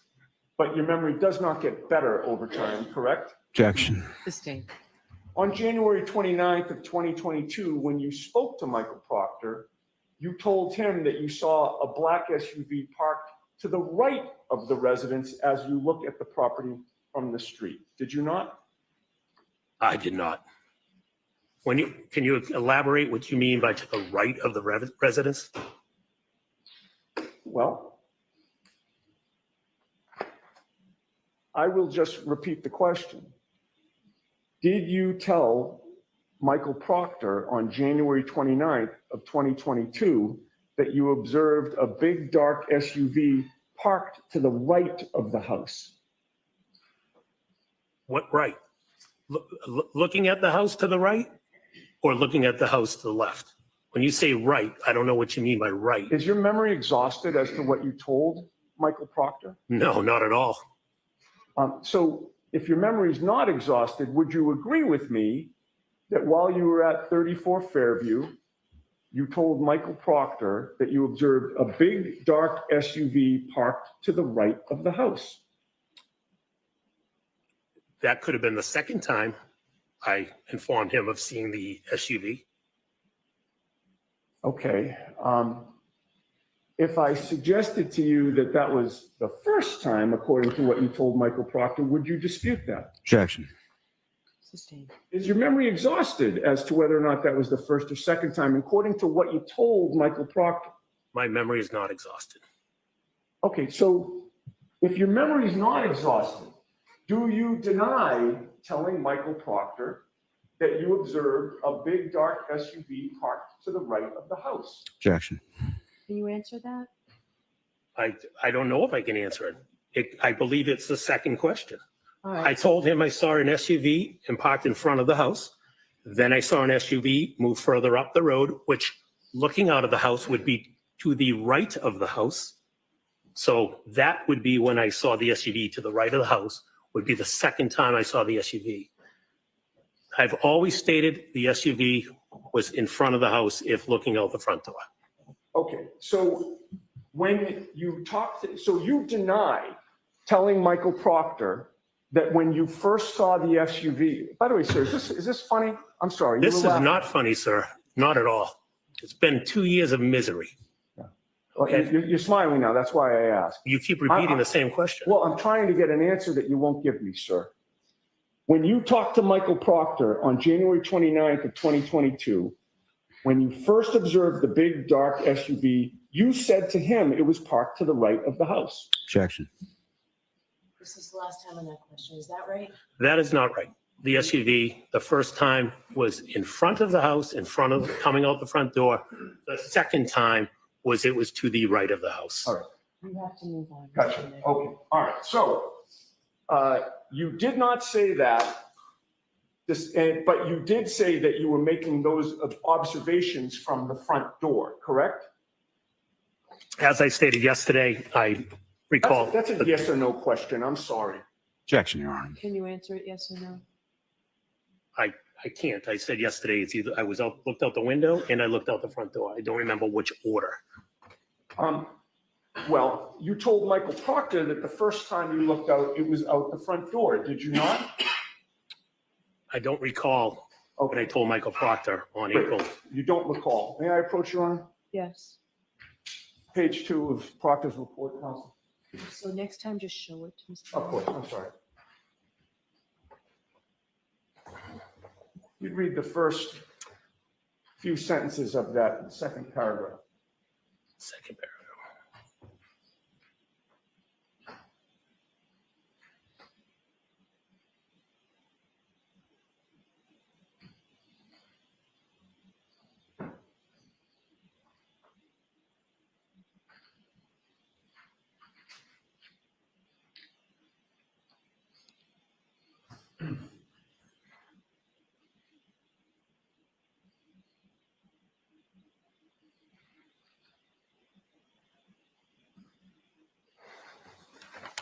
May I approach? Yes. You had said that you don't remember what you told Michael Proctor. Did that report refresh your memory? I'm not saying I don't remember what I told Michael Proctor. Well, hold on. I'm stating what I remember. Hold on a second, sir. You just told this jury that you don't remember what you told Michael Proctor. Those were your words. Yes, at the point I'm reading, I don't remember the exact wording, but I know what I told Michael Proctor. All right. And you told Michael Proctor that you observed a big dark SUV parked to the right of the house. Did you not? At some point in the conversation, yes, I told Michael Proctor that a big dark SUV moved to the right of the house. Moved to the right of the house? Is that what you just said? All right, let me rephrase. At some point, there was a big dark SUV parked in front of the right of the house. I physically didn't see it move, so I need to rephrase. I can't say move. Right, but what I'm concentrating on now, sir, is not what your memory is today or what you testified to the jury today. I'm concentrating on what you told Michael Proctor that very day on January 29th, 2022. Okay? And you initially told him that it was parked to the right of the house, the big dark SUV, and that you made those observations from the front door. And then you stated you looked out the front window and Objection, Your Honor. and observed the same big dark SUV had moved to the other side of the property. So Correct? the objection sustained, you have to break that down, and I thought we moved on from this, Mr. Chairman. No, we haven't gotten to the second part of the. So bring the document, I'll see it side by side.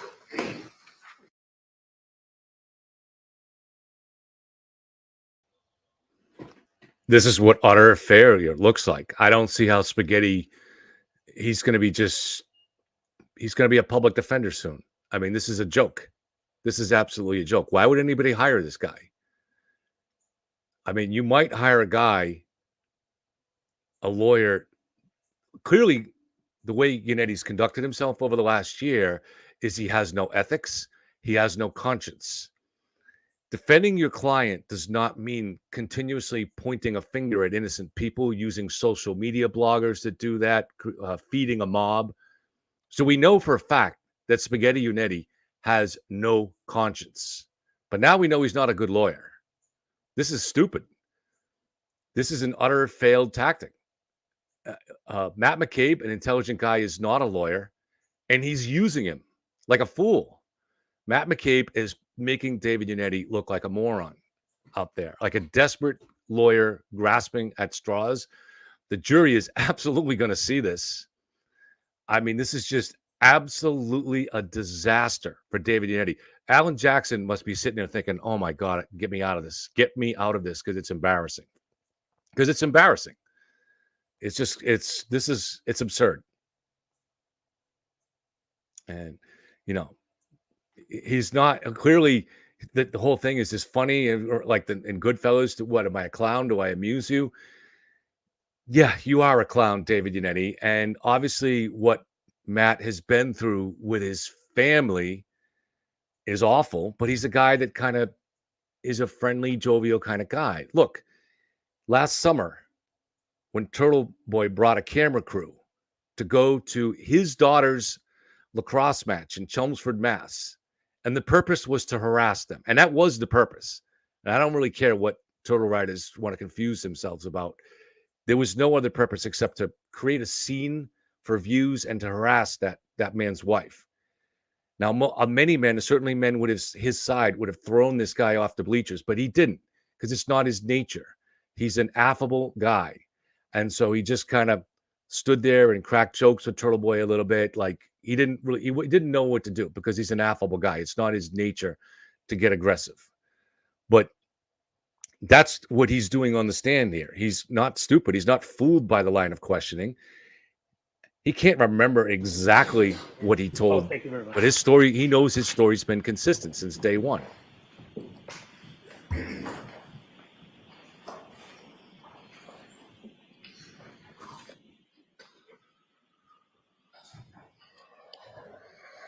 One last question on this, Mr. Yannetti. Yes, with regard to Trooper Proctor's report that you have in front of you, right? It's II for identification. Yes, I'm reading the report. Will agree with me that you reported your conversation as saying that the vehicle was first to the right and then moved to the other side of the property, correct? Objection. Sustained. You testified before the grand jury regarding this issue on April 26th of 2022, did you not? Yes, I did. And you talked about the vehicle moving from point A to point B, correct? Yes, at some point. And you estimated that it was 15 to 20 feet or so that the SUV moved along the property line, correct? Yes. Again, I don't know the exact distance, but estimates. And you, at that point in time, you were asked to clarify what you had meant when you said that the vehicle was first on the right side of the property. Do you recall that testimony? I do not. Do you recall that Mr. Lally asked you, to the right would have been toward the driveway side of the property, and that you answered that's correct? I don't remember the conversation. And again, to the right looking at the house, or to the right looking out of the house? Well, that's what I'm talking about. To the right, looking at the house would be toward the driveway, correct? To the right looking at the house would be toward the driveway, correct? And that's your testimony where the vehicle started out, correct? And then moved toward the flagpole the second time? The vehicle started in front of the house and moved towards the flagpole, correct? So looking out of the house, it moved towards the right. Now, excuse me.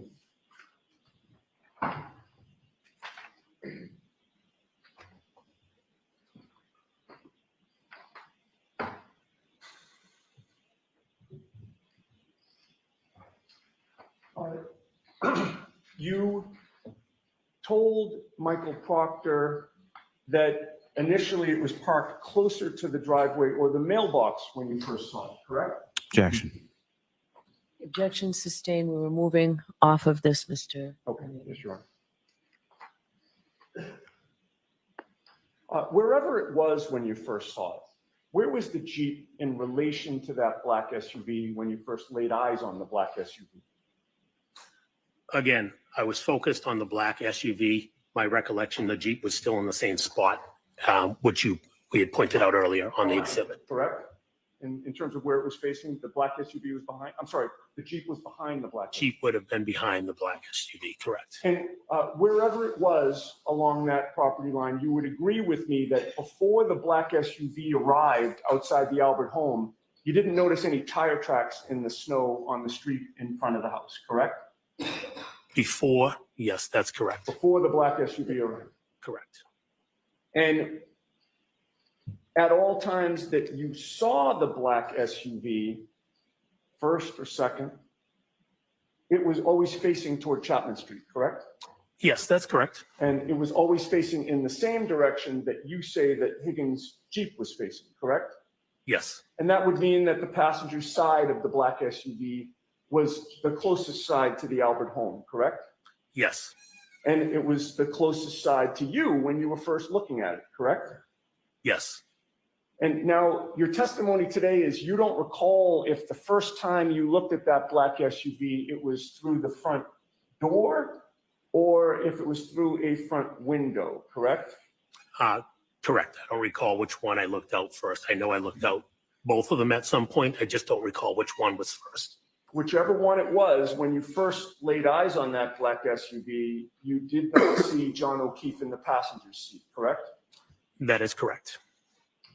How long a span of time was it between the first time you looked out and saw the black SUV and the second time? Again, I don't have the exact time. I'm going to guess 3, 4, 5 minutes at most. And what you did in between those 3, 4, 5 minutes was you went back to the table or near the table in the kitchen dining room area where everybody was congregated?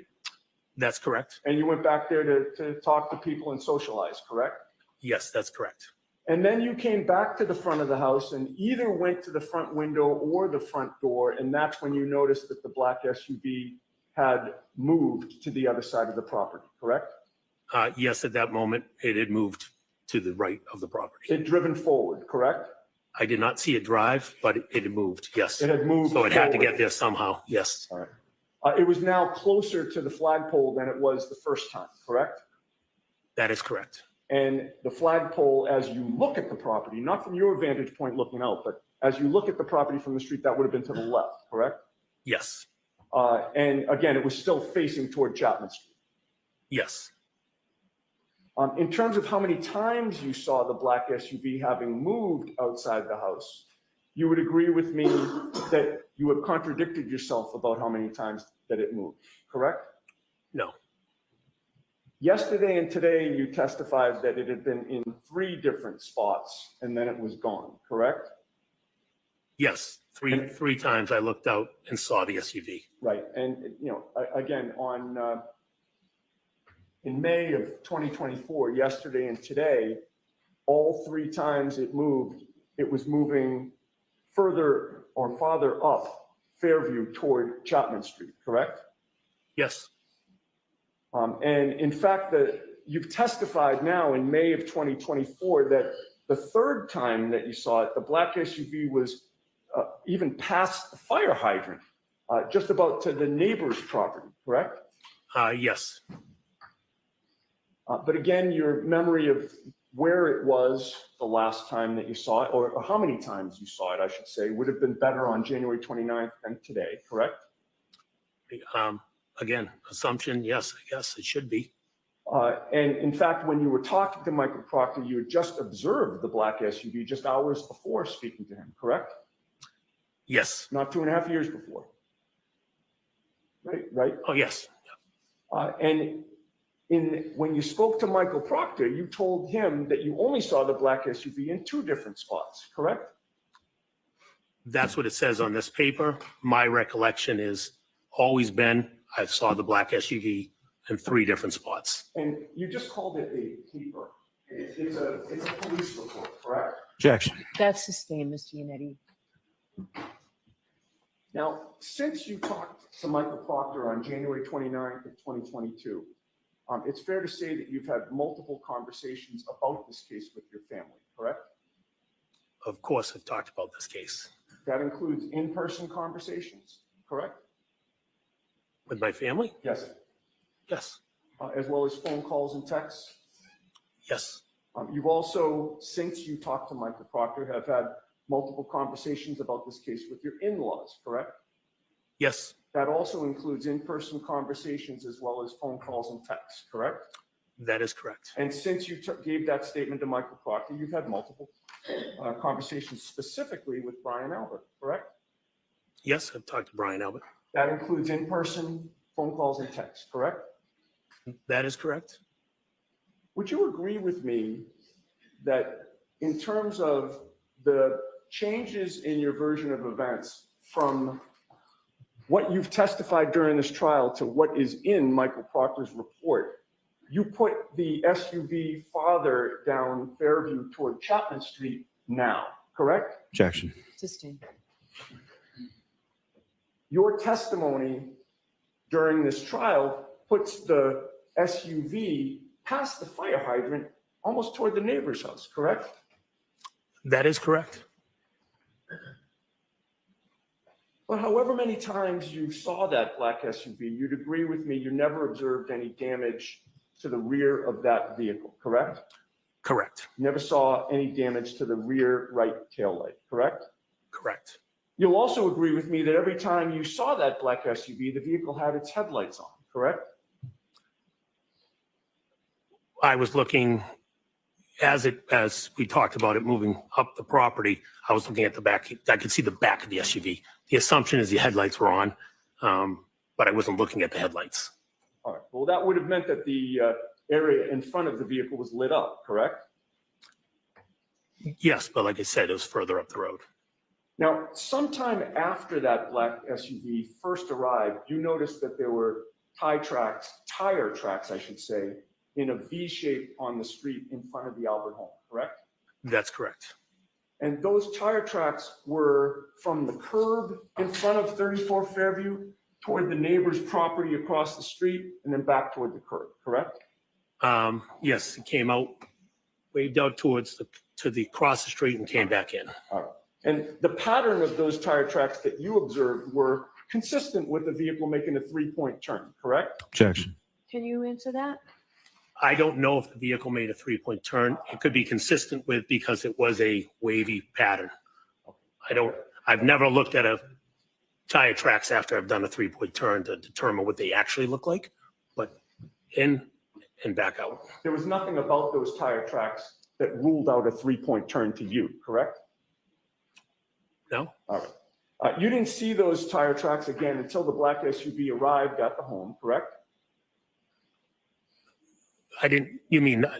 Yes, I didn't see them previous to the black SUV.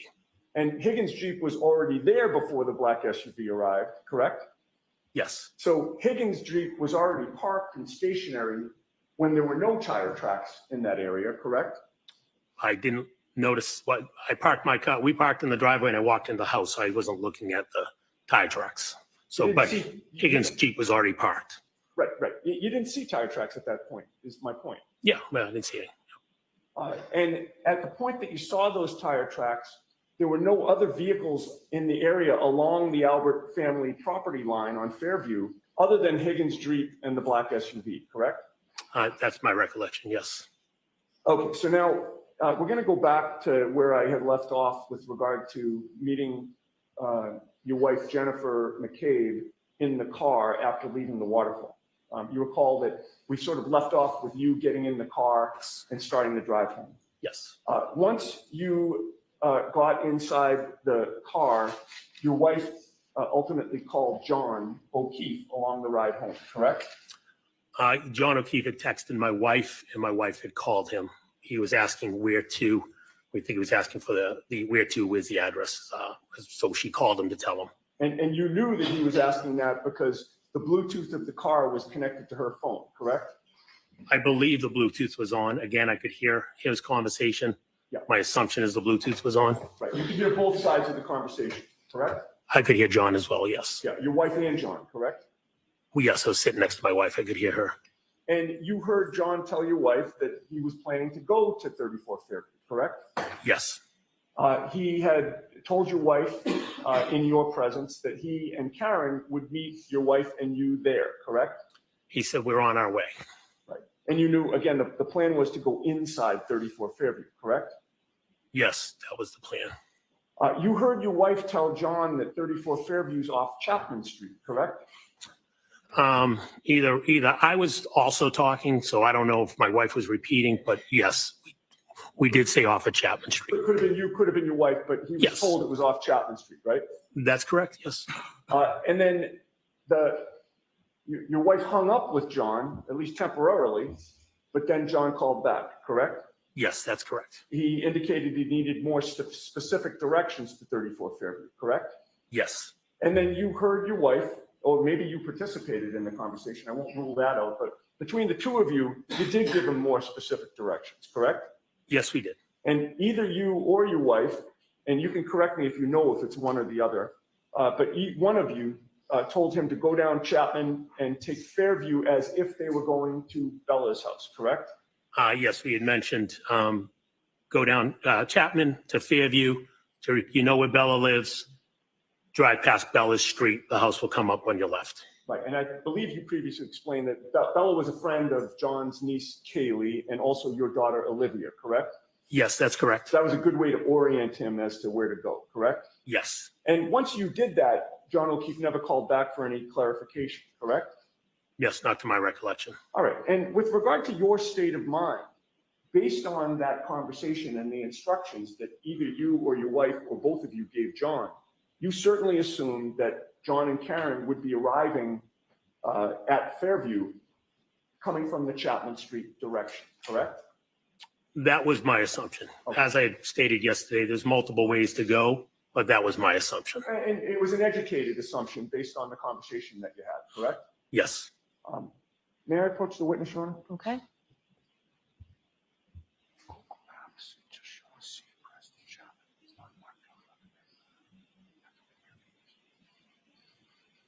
Finding him Thank you. document.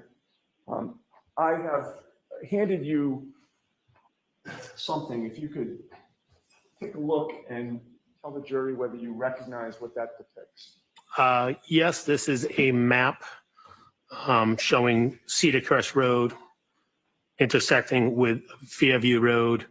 On the opposite side shows Chapman Street intersecting with Fairview, as well as other streets in it's called the Cedar Crest neighborhood, in the Cedar Crest neighborhood. Okay. And realizing that you don't have a compass or a ruler, does it appear to be generally to scale in terms of where the roads are? Yes. And it appears to be a fair and accurate depiction of the layouts of particularly Cedar Crest, Fairview, and Chapman Street? Yes. Okay, I would offer that, Your Honor. Is there any objection? No, Your Honor.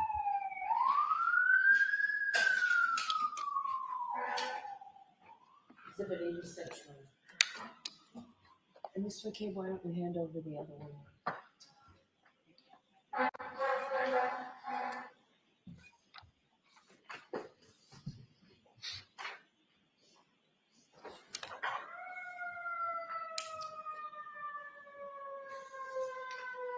May I display that for the jury, Your Honor?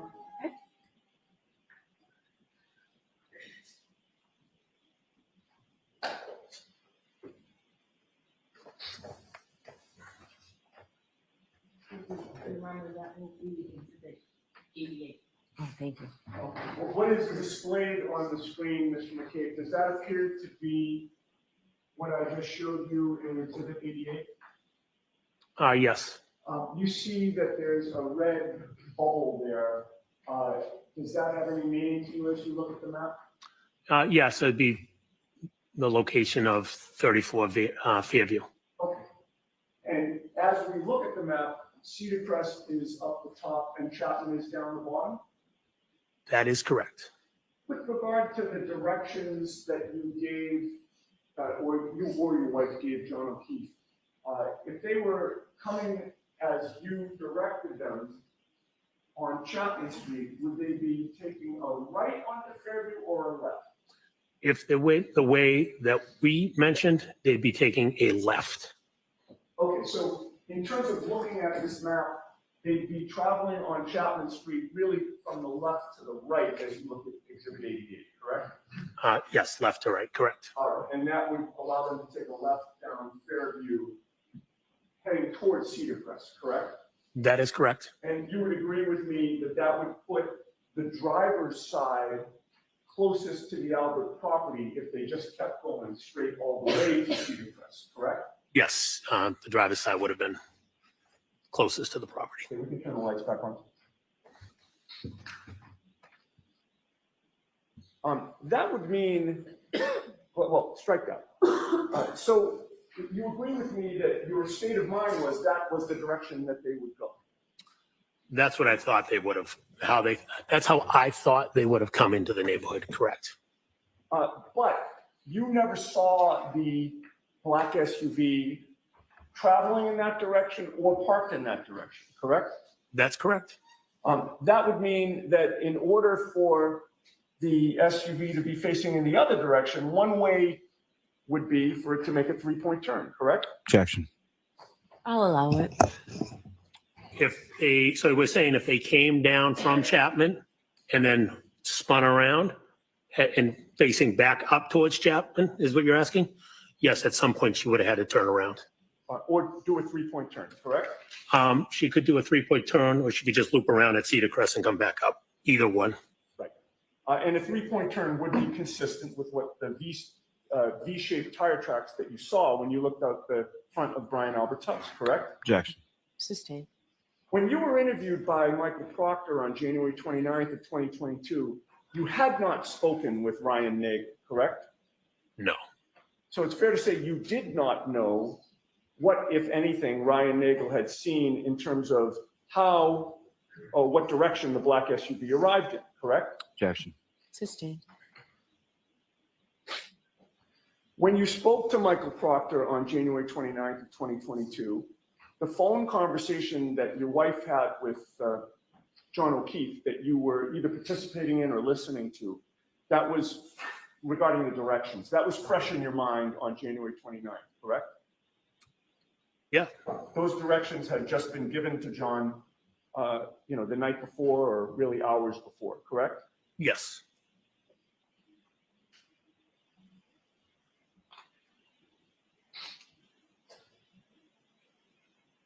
So on January 29th,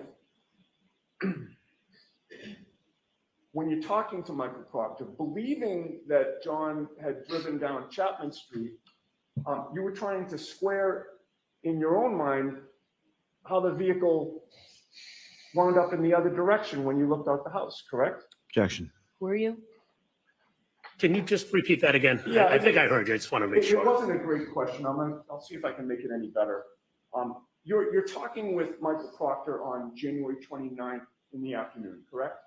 Yes. And he's asking you about the positioning of the black SUV, among other things, correct? Yes.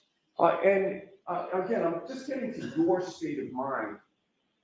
Your state of mind was that you gave the direction, you or your wife gave the directions to John, and you're thinking he came down Chapman, but you never saw the vehicle in that direction. It was only in the other direction facing toward Chapman. Is that fair? Yes. And so you're naturally trying to square in your own mind, trying to make it make sense as to how that happened, correct? Objection. You can answer that. Were you trying to square that in your own mind? I wasn't trying to, I don't know if I was trying to square it. I just knew that for some reason her vehicle was facing up Chapman. Are you asking? All right. I didn't know what she did. I just know her vehicle was facing up Chapman.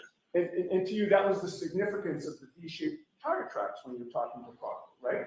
Objection. Was it? If I recall, I said there was a V-shaped tire tracks, and I believe the question was, could it be consistent with a three-point turn? I said it could be. I didn't know if it was a three-point turn. It could be because there was weird tracks. Again, I did not see the vehicle.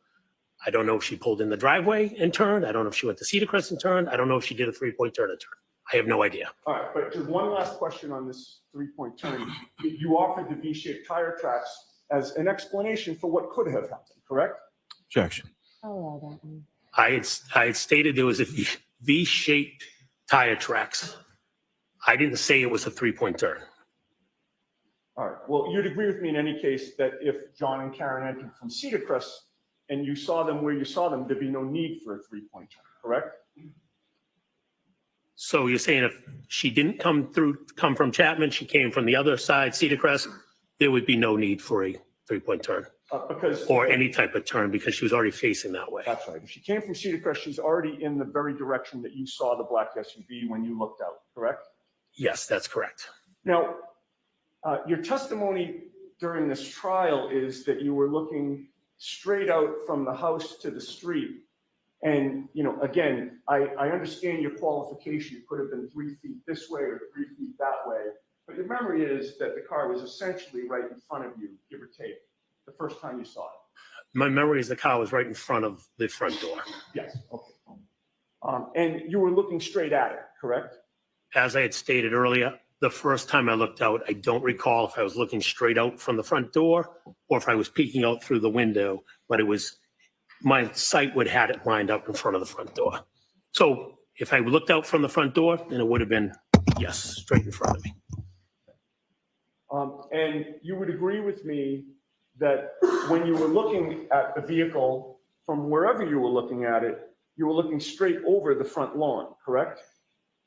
I was looking over, I would have been looking over the lawn, correct? Again, And I was focused on the tire vehicle. tracks were Hold on, Mr. Sorry. Netti. I said I was focused on the vehicle. I was focused, I didn't know that he was not done with his answer. my fault. We only can have one person speaking at a time. The court reporter can't be expected to have 2 different people at the same time. So please be cautious. The lawyer needs to be Yeah, cautious of that. I will try, Your Honor. Did you get your full answer out, sir? I did. You would agree with me that the V-shaped tire tracks were farther away from you than the front lawn? Yes, they were on the road. And if you were able to clearly see those V-shaped tire tracks, you certainly were able to clearly see the Albert's front lawn, correct? As I mentioned, I was looking over the lawn, but I'm assuming the lawn was somehow in my visibility. I wasn't focusing on the lawn. Okay. I'm going to try that question again and see if I can get a yes or no answer. If you were able to clearly see the V-shaped tire tracks, you were certainly able to clearly see the Albert's front lawn, correct? If I looked at it, it's a confusing question. As I said, I was focused on the road. I wasn't looking at the lawn. But let me be clear. I'm not asking you if you looked at it. I asked if you were able to clearly see it. I would be able to, yes. And when you looked out at that black SUV, and saw the V-shaped tire tracks, you did not see a 6'2" man lying on the front lawn, correct? No, I did not. And at no point in time, whenever you looked at that black SUV, did you see John O'Keefe inside the vehicle, correct? No, I did not see John in the vehicle. At no point in time did you hear any yelling outside 34 Fairview, correct? No, I did not. At no point in time did you hear any scream of pain outside 34 Fairview, correct? No, I didn't. At no point in time did you ever hear any crash noises outside 34 Fairview. Objection. I'll allow it. No, And last question on this point, at no point did you hear any noises at all outside 34 Fairview that attracted your attention? no, there's music playing in the house, so I didn't hear anything. Okay. Now, after being at the Albert home for a period of time early that morning, you left the home approximately 1:40 a.m. or so, Yeah, give or take 140, 145. I don't know the exact time. and you walked out with your wife, Jennifer McCabe, and 2 of Brian Jr.'s friends, correct? Yes, Brian's 2 friends were joining Jennifer and I. We were driving them home. And whether you knew their names or not that night, you subsequently learned their names to be Sarah Levinson and Julie Nagel. That's correct. And you all came out of the house together, correct? Yeah, I don't recall who was where when we walked to the car, but we all left the house at the same time. And directly in front of all of you was the front lawn, correct? If I was to walk straight out the front door, yes, the front lawn's in front of me. And when you were walking out, the black SUV was gone, correct? Yes, that's correct. And when you first came out of the house facing that front lawn, you didn't see a black baseball cap, correct? That's correct. Or a black sneaker, correct? That's correct. Or 45 pieces of red plastic taillight, correct? That's correct. Or even one, correct? That's correct. And once again, you didn't see a 6'2" man lying on the front lawn, correct? No, I wish I did, but I didn't. As you were walking out with your wife and these 2 other women, none of them yelled that they saw anything like that, correct? Correct. And then you all piled into the vehicle, which was in the driveway, correct? Yes. You and your wife got into the front, the driver's seat and the passenger seat, correct? Yes, I sat in the driver's seat. My wife was in the passenger seat. I had to brush off the car, but that's where we sat. And the other two women who were friends with Brian Jr. got into the second row passenger seat, correct? Yes. And I believe your testimony is you don't know who was where within that, but they did get in there. Yes, they were behind us. I don't know who sat in what seat. Once you got inside the vehicle, is that when you realized that you had left something back into the house? I don't recall leaving something in the house. I'm sorry? I don't recall leaving something in the house. If I did, I did. I don't recall leaving something in the house. You don't recall going back into the house? No, I don't recall going back into the house. If you went back into the house, the front lawn would have been directly in front of you from the driveway, correct? The lawn would have been to my left, and I would have went up the walkway to the house. Okay, well, that's my next question. When you went up the walkway, the front lawn would have been to your left, right? Yes, that's correct. And then coming out, you would have had the same view that you'd had the first time, correct? Yes, it would have come back out the same way down the steps to the left. And without going through all the various items that I asked you about in terms of not seeing on the front lawn, the speaker, the cap, the tail light, etc., you didn't see any of that stuff at any point the second time, correct? Correct. I did not see anything.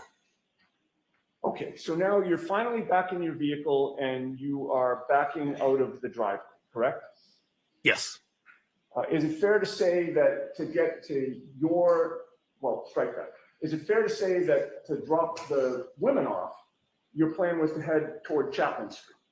Yes, that's what we did. Which would mean that as you back out of the driveway, the rear end of your car would have been facing towards Cedar Crest. Correct. And then you would straighten out, and now you've got a straight shot up toward Chapman Street, correct? Yes. And it would also mean that you drove the length of the Albert's property, correct? Yes. While you did that, sir, Julie Nagel never said, "What was that?" Did she? I did not hear Julie say that. She never said she had seen a black object, correct? I did not hear her say that. She never said that she saw a black blob, correct?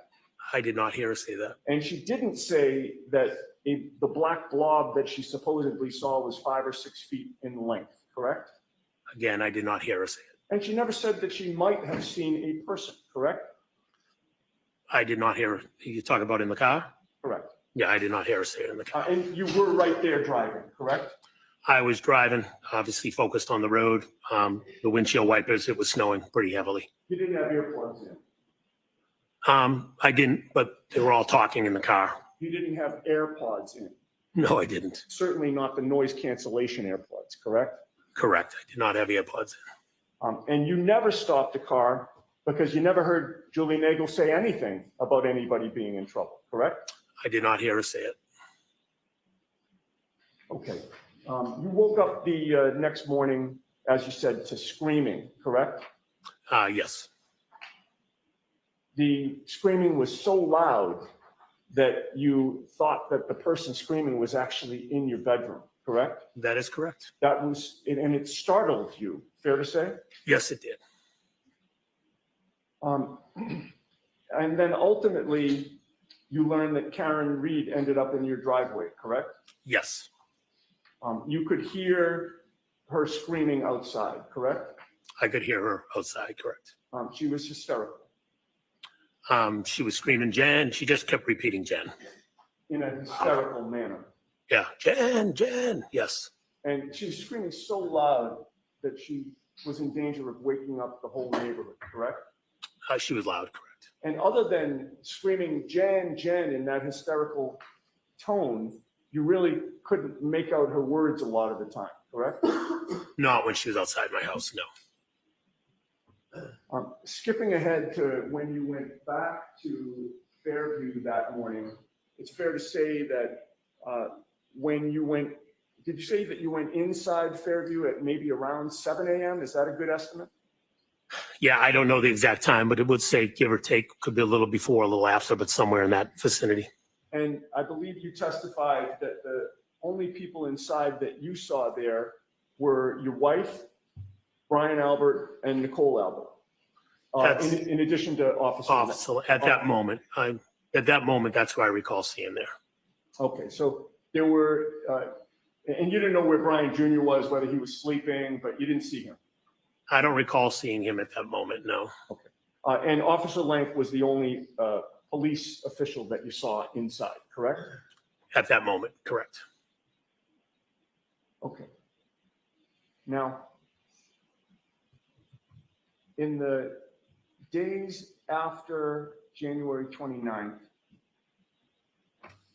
you participated in a group text exchange with 3 other people.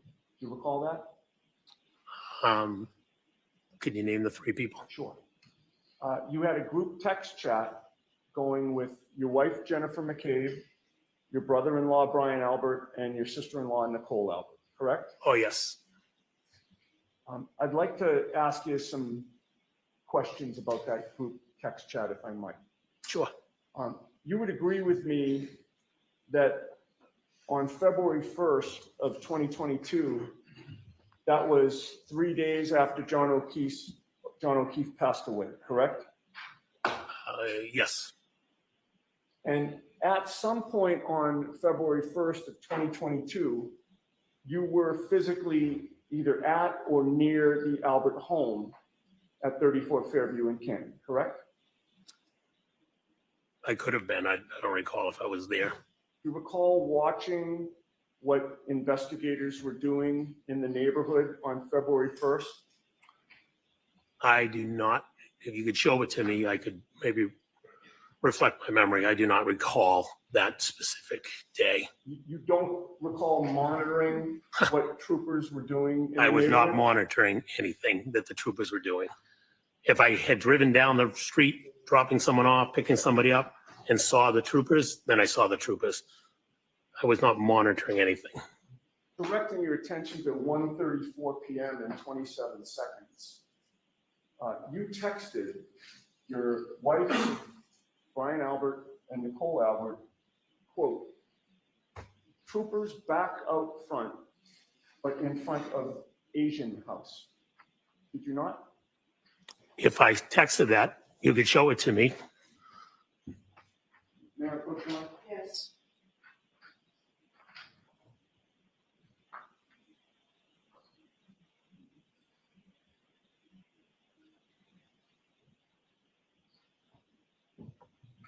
Oh, 2-150. No, show it to him. Don't. I'm sorry. Attach it? Oh, you showed it to Show it to Oh, Mr. I'm Miller, sorry. and don't reference what it is. You think this is my first try?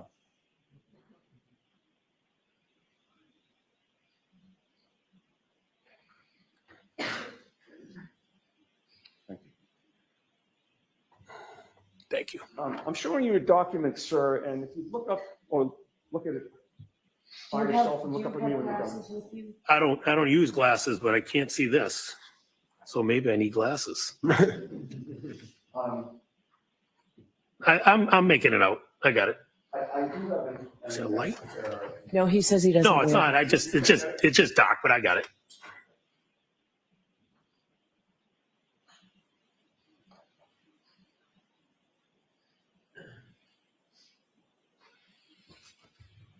Go to the front.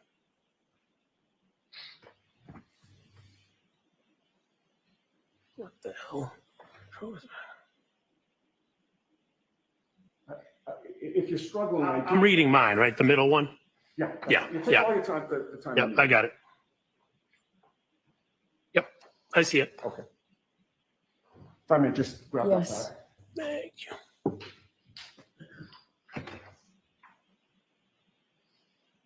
Having reviewed that document, is your memory refreshed?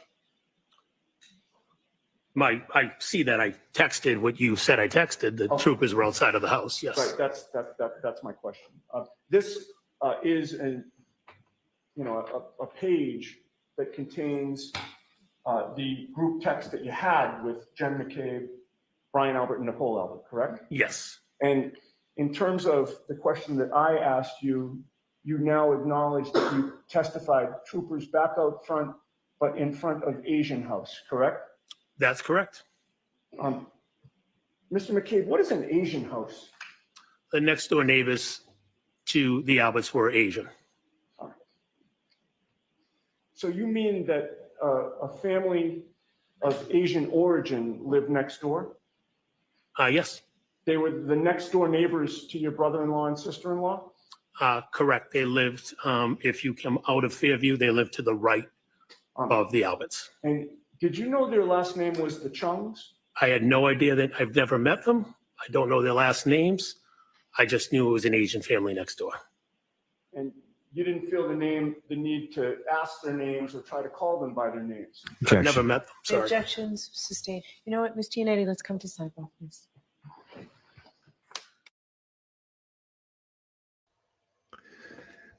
What a desperate asshole.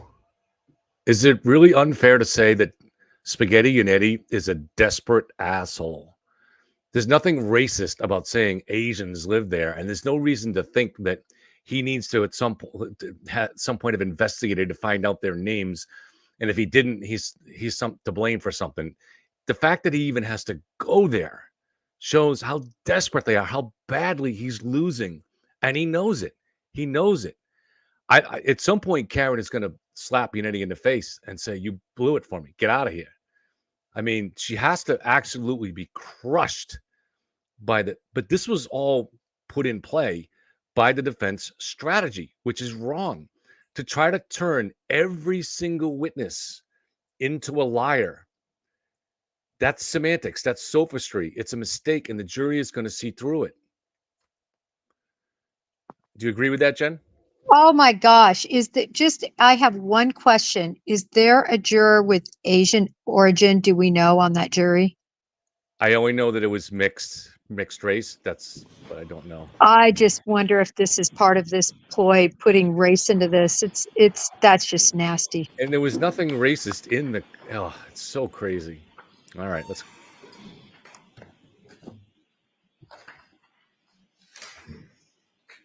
When you did tell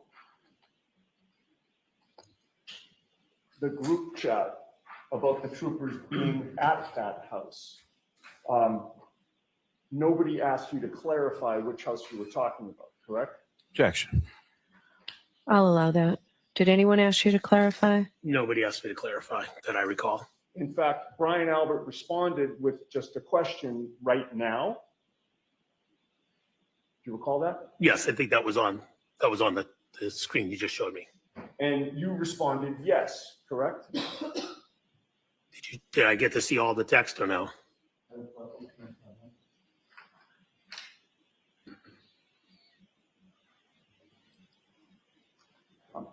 And with the court's permission, Yes. I'm going to give you the previous page in case you need it. Just give it to him.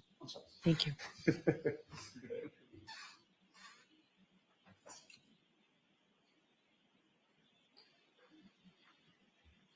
I'll just give you one, and if you need the other, just let me know. No problem. Thank you. And again, just look at it silently to yourself and look up at me when you're done.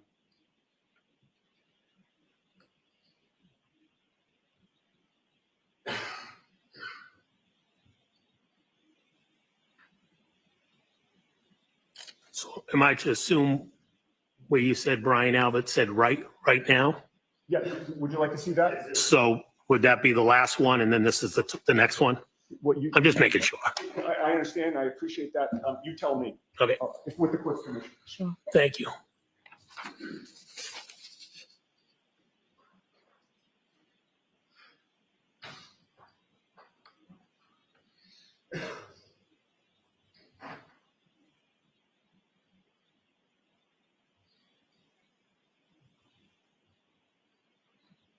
Yep. That's what I was just looking for. If I may collect the document. I didn't read the rest of it. No, take your time, please.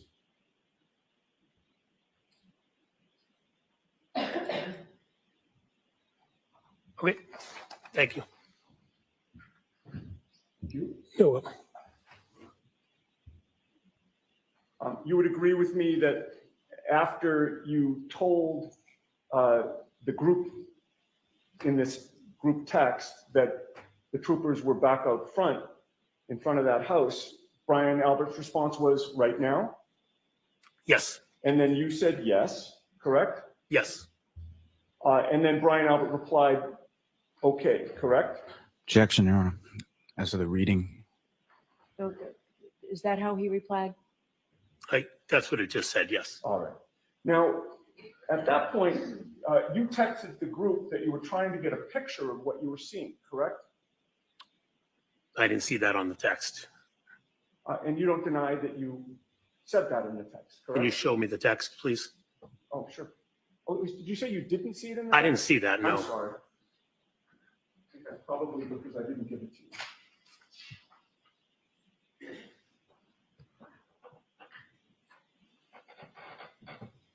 May I push? Yes.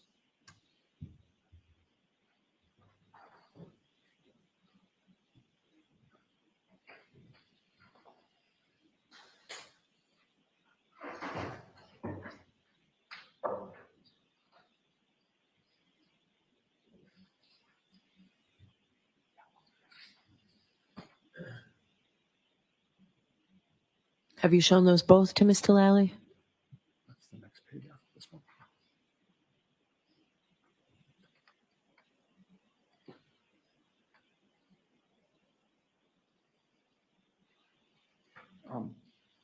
I'm showing you 2 pages. Okay. Again, read it to yourself and look up at me when you're done.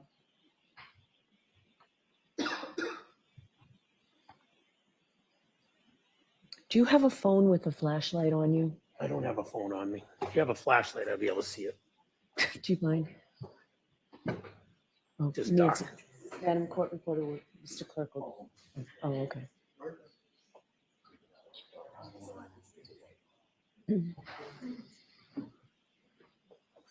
Thank you very much. Thanks, Jim. All right, much better.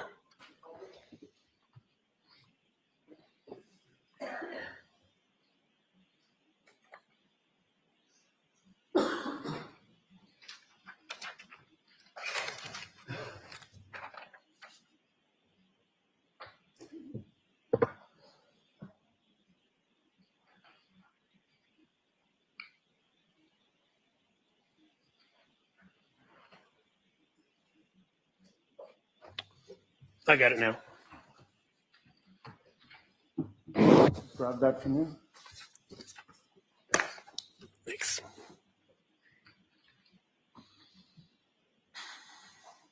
Having reviewed that, do you acknowledge that you texted the group that you were trying to get a picture of what you were seeing? Yes, I said I was going to try to take a photo. All right. You would agree with me that you were watching what was going on, correct, on February 1st? No, I just happened to be driving through the neighborhood at that moment. So you happen to be driving through, and then you texted the group to tell them what you saw, correct? Yes, And then you didn't just keep driving up the road and leave the area, did you? I think I did. Well, Unless you tell me I went back, I think I did. I said I was going to try to take a picture. right, well, that's my point. Yeah. You weren't, just having seen the troopers back out there at that house, in your mind, you still weren't done, correct? I was going to take a picture to show them, oh, the troopers are outside your house. Right, so in answer to my question, you weren't done with that scene, correct? I think I was, because I don't know if I took a picture. Well, I think I went through. I mentioned I was going to try to take a picture. That's I don't know if I took a picture or not. you didn't intend to be done at that point, correct?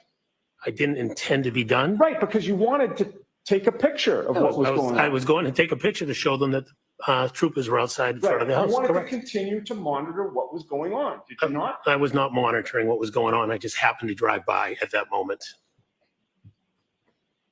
May we be seen at sidebar? Okay.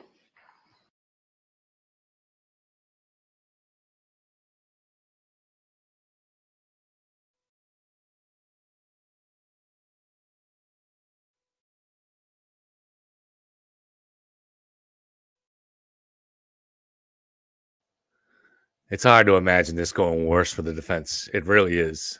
And is every witness going to go through this?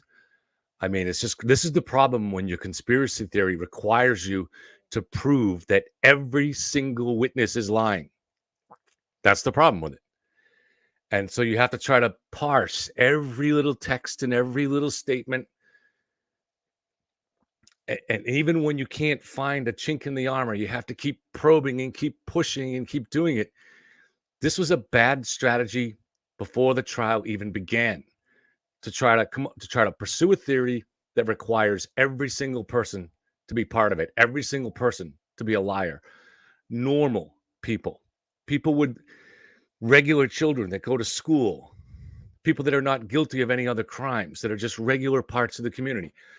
It was a bad strategy that they conceived. Whoever conceived it, whoever thought it was a good idea to pursue it, it just was a bad strategy. And I didn't think they would pursue this strategy because it's such a bad strategy. I was wrong in my prediction on that.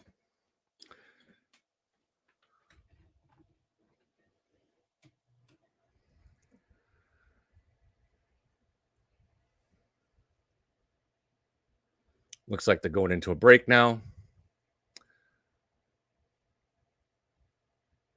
I think Kate's on the road. We'll see. I'm not sure where Jen is. She may be back. I'm not sure. Yeah, she looks, wow, Karen does look defeated.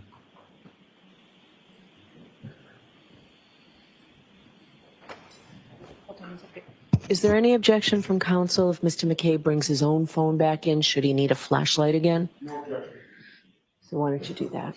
Okay. You're all set. Thank you.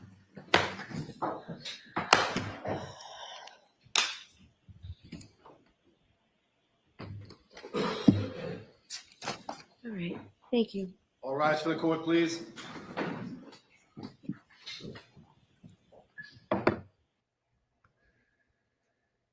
So I've said for many months, and this was based on insights that I gained from reading Kevin Mahoney's article way back in September. I'm not a trial lawyer, right? But we can all think these things through logically. And his analysis was based on how the jurors would perceive what's going on. And that it's just natural. A jury is supposed to come in with the idea that both sides, everybody's, the defendant is presumed innocent, and therefore both sides are equal, and that's how you're starting from the beginning. But that's not the natural way a jury is going to look at it. They kind of know that the courts are not going to waste a lot of time continuously trying to convict innocent people, right? It'd be a waste, it'd be ineffective. So they know that most of the time, the person that's on trial is probably guilty of something, right? That doesn't mean you don't try to review the case, listen to the evidence honestly and objectively. Obviously you do. But they understand that the usual way is that the defendant probably did do some crime, and they're all going to have lawyers that are going to suggest that they didn't. And so what they're eager to do is see if the defendant's lawyer is going to be honest with them and is going to pursue the case as though they're trying to get to the truth instead of playing legal games and trying to spin things. And if you do that, what Kevin pointed out was that the credibility of that defense team is perilous. And once you lose it, it's gone. And once it's gone, their client is in deep shit. And the risky thing in a case like this is that once you lose that credibility, now your client is not only much more likely to be convicted of any crime, but of the worst of the crimes, which is second-degree murder here. And then when that happens, they're going to face a judge that has seen this abuse, this uniquely abusive behavior of this client, of her defense team, and of the insane mob that follows her. And she's going to throw the book at her. She's going to throw the book at her because you have to make sure something like this doesn't happen again. So I think this was a disastrous defense. They should have focused on Proctor and on the investigation, as every defense team does. You always focus on the defense of the investigators. Again, I'm not saying that Proctor was biased or planted evidence or botched the job. I'm definitely not saying that. he'll have a chance to defend himself when he gets up there, and we should give him that chance. What I'm saying is that I think a jury will look at attacking the investigators as fair game. But going down this third-party culprit theory without evidence, and the type of third-party culprit theory, so just let's compare it to the O.J. Simpson case. In that case there was a witness that had seen, I think, 4 men around the time of the crime on the screen. They were wearing knit caps. They weren't pointing at specific people. Those men were never identified. It was just one witness that saw them. So you're throwing something vague out there that might create a little bit of reasonable doubt. That's one thing. But to pursue this strategy of attacking every single witness and accusing them, not only attacking their truthfulness, their veracity on this, you have to make the jurors believe that every single one of those witnesses is an accomplice to murder. They are accomplices to murder. That's not going to work. This is a bad strategy. I almost there was a point where I had talked about this months ago, that if the defense actually pursued this strategy, it was almost a sneaky way for Karen to later on appeal, saying she had bad defense counsel. And this is why, and then after that, not because of me, obviously, they don't know anything about me, but after that, the DA's office put a document through which they wanted the defense team, and they wanted the defendant to know that her defense team has been guilty of ethical violations, and they wanted her to not come back and say, I want a new trial because my defense team sucked. They wanted to get rid of that complaint. But I do, there was a point where I was almost wondering if this was the strategy, because this is crazy. And the idea that you're just going to intimidate an entire jury through social media remains to be seen if that will work. To me, best case scenario for that is that you've slipped a couple of free Karen Reed zombies onto the jury, and you get a hung jury, in which case the state's going to go back again, and they'll go again and again and again. They're never going to stop because they have all the evidence, and all they have to do is get 12 honest jurors, and she's going to jail. All right. Now, we don't know at this point if she's guilty of second-degree murder. We don't know. We haven't seen the vehicle data. Is it convincing that she drove 23 miles an hour for 60 feet? If that's the case, that would satisfy one of the prongs for second-degree murder, because driving at that speed in reverse with a potential pedestrian around, that's an activity could gravely injure someone. So that's enough. But even more would be any consciousness of guilt. So, for instance, if she deleted Ring videos, if she turned off her GPS, did things like that. But that's not in evidence yet. We haven't got to that part of the trial. If that stuff is in evidence, then we will see a second-degree conviction here. But at this point, we don't really know. We don't know. So Joe has said several times on court TV that he is overcharged, that Karen is overcharged. And hi, Michelle. Good to see you. I know you watch and first time commenting. Thank you, Michelle, for being here.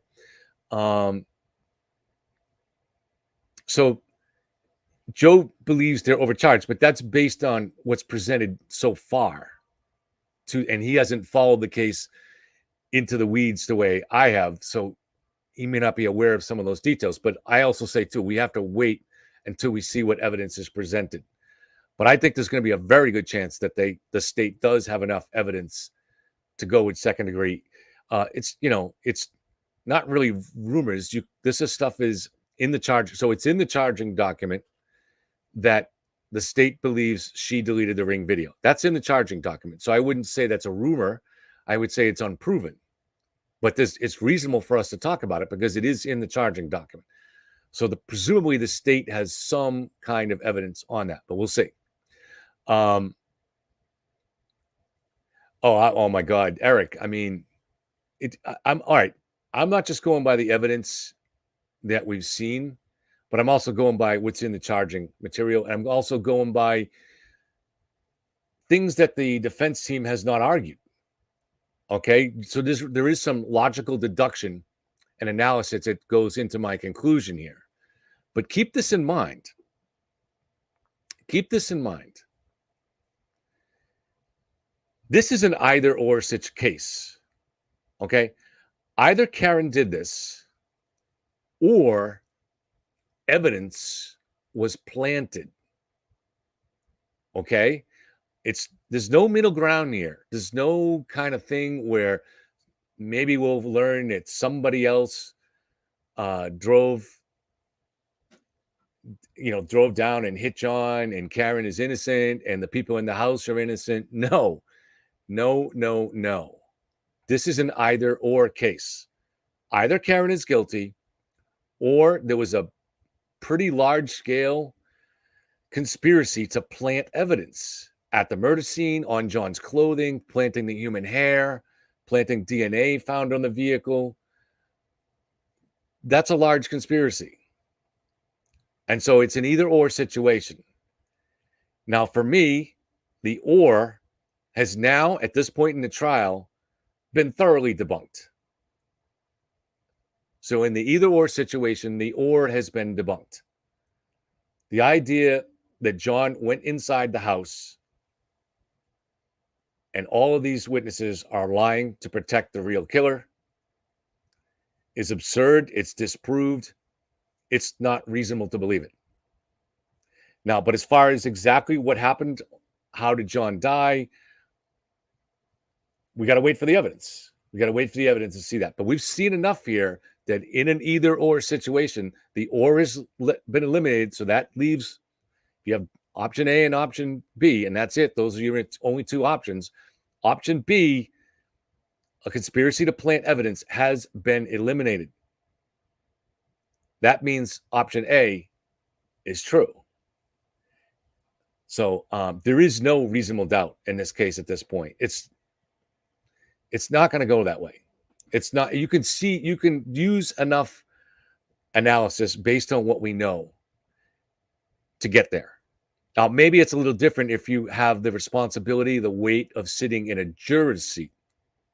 So from a juror's seat, yes, you could probably say it's still reasonable doubt at this point because the state has not begun to present their physical evidence, the evidence directly connecting Karen to the crime. So technically, yes, there is a little bit of reasonable doubt if you're in the juror's seat. But if you're outside, if you're not in the juror's seat, if you're in the public and you've been following this case and you know, not rumored evidence, but evidence that's in the charging documents, if you know that, you know where this is going. And there's not reasonable doubt.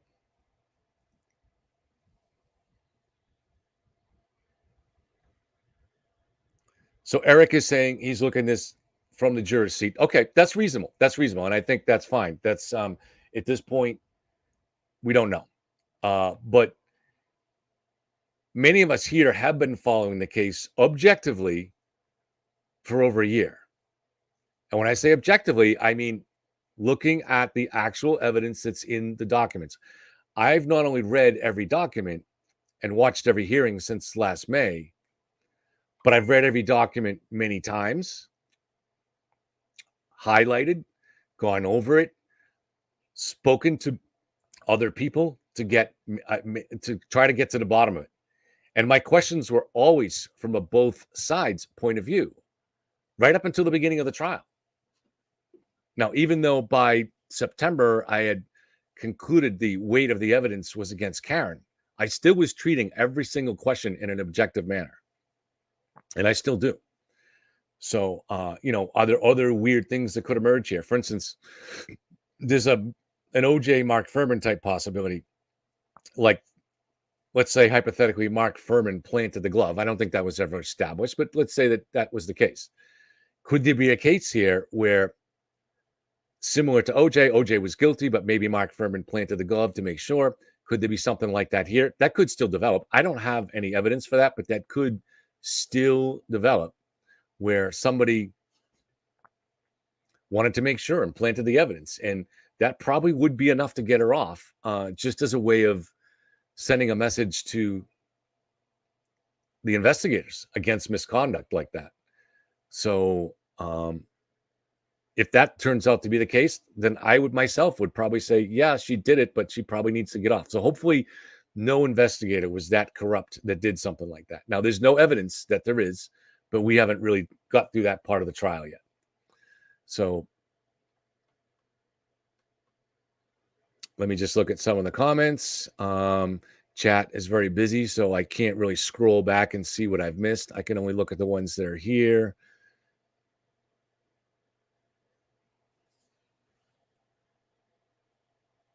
The OJ forensic investigation was just as sloppy. Well, I don't think the investigation when it comes to collecting the blood evidence, which was everywhere in the OJ case, I don't have any reason to believe that was sloppy.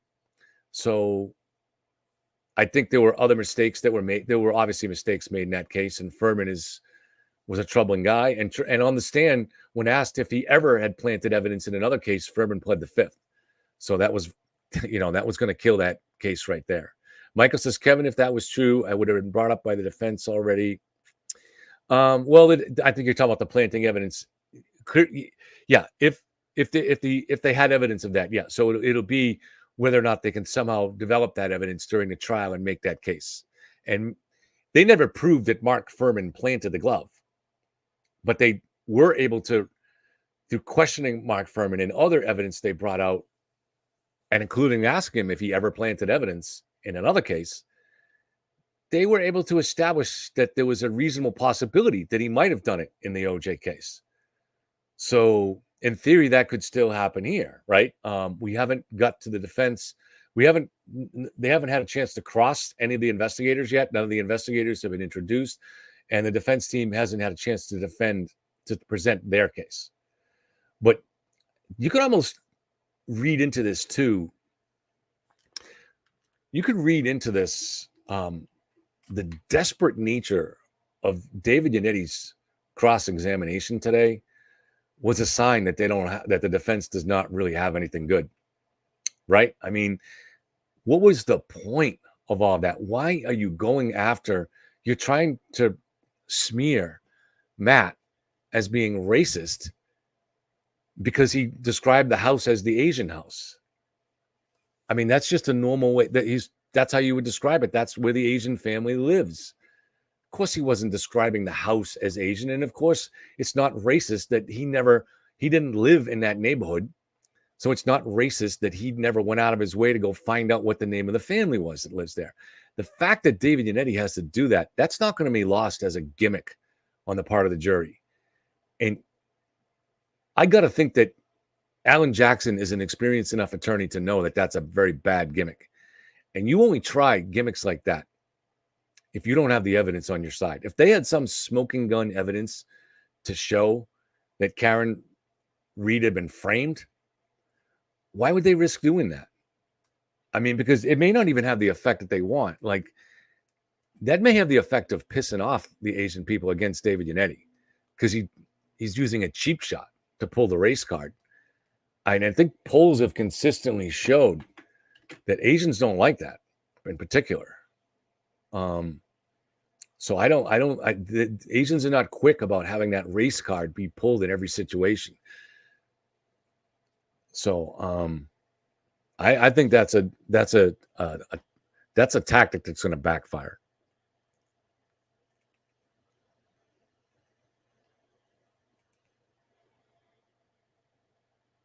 The big secret defense bombshell. No, and I don't think Kevin does either. This was just something that another attorney told him.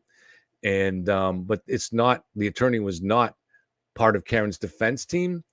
So I think everybody, including Kevin, would take that with a grain of salt at this point.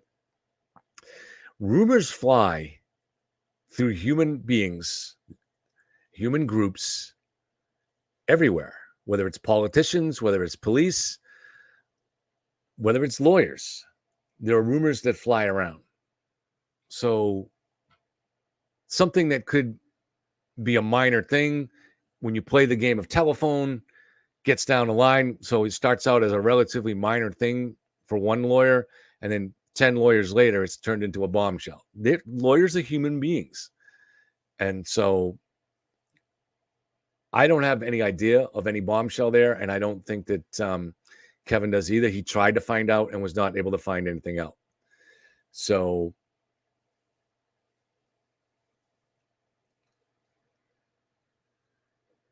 Zeke from Australia, thank you very much for recommending that people hit the like. Appreciate it. You guys are watching out for me.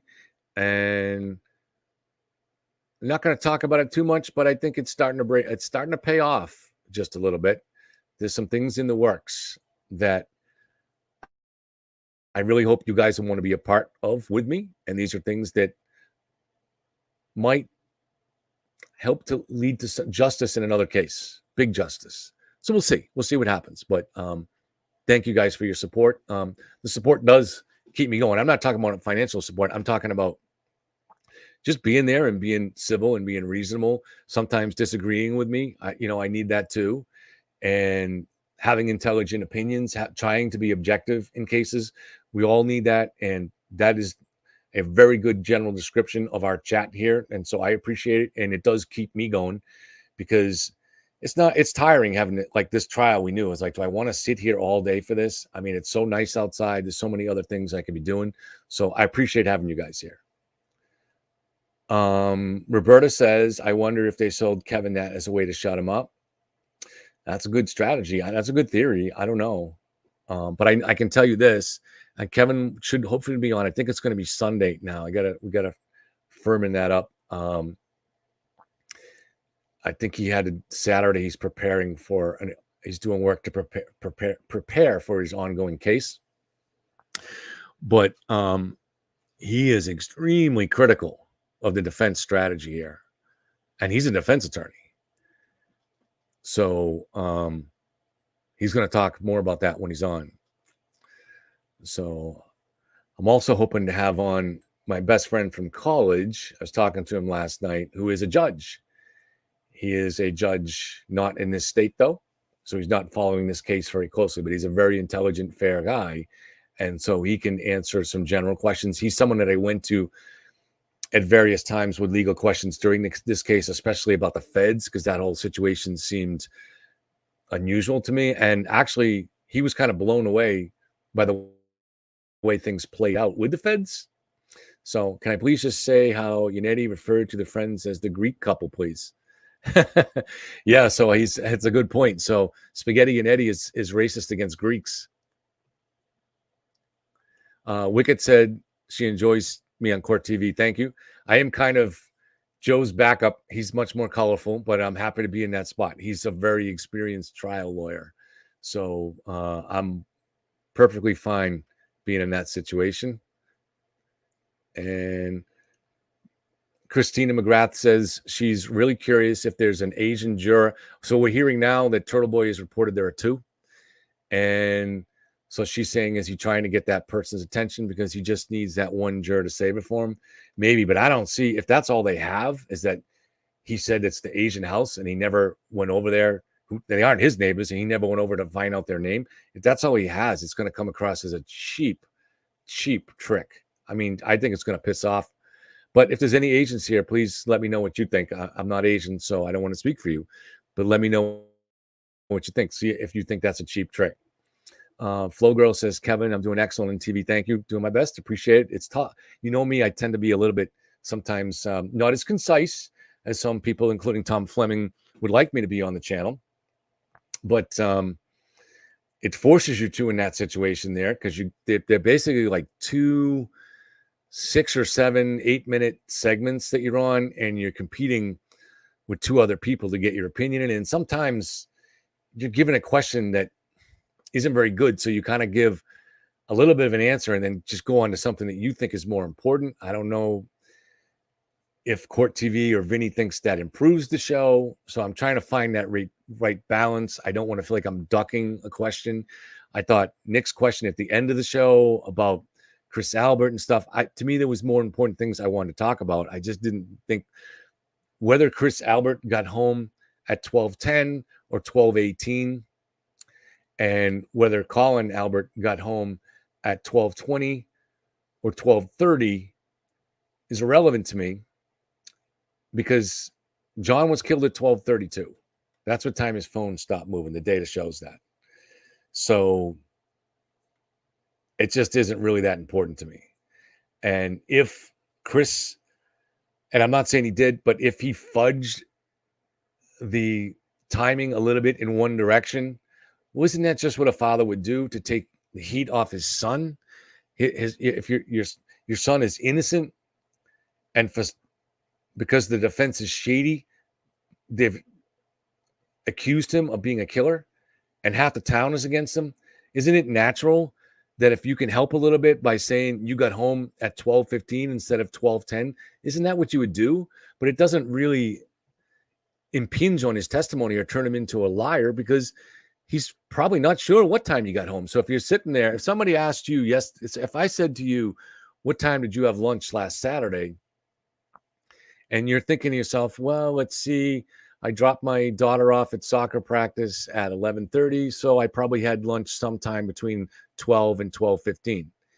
And then later on, you find out that somebody related to it might help them if you could say 12 instead of 12:15. Well, you're going to do it. It's not lying. It's just you're trying to take yourself out of, or your loved one out of the target range. Okay, looks like we're ready now. The audio is cut off at the court. This is not cut off from my end, so it'll be turned on in a moment. Don't panic. My audio is still fully on, so as soon as they turn their audio on, we'll hear it. Kevin will be on the show, and I'm talking to Joe, and I'm pretty sure he will be, but he hasn't agreed to come on yet, but we text each other. He felt very good about how things went last night. Kate, you want to get something in before they start up? No. You took the words right out of my mouth with ridiculous conspiracy. Matt's a credible guy. He's not a liar. He's like everybody's dad, Yeah. Yes.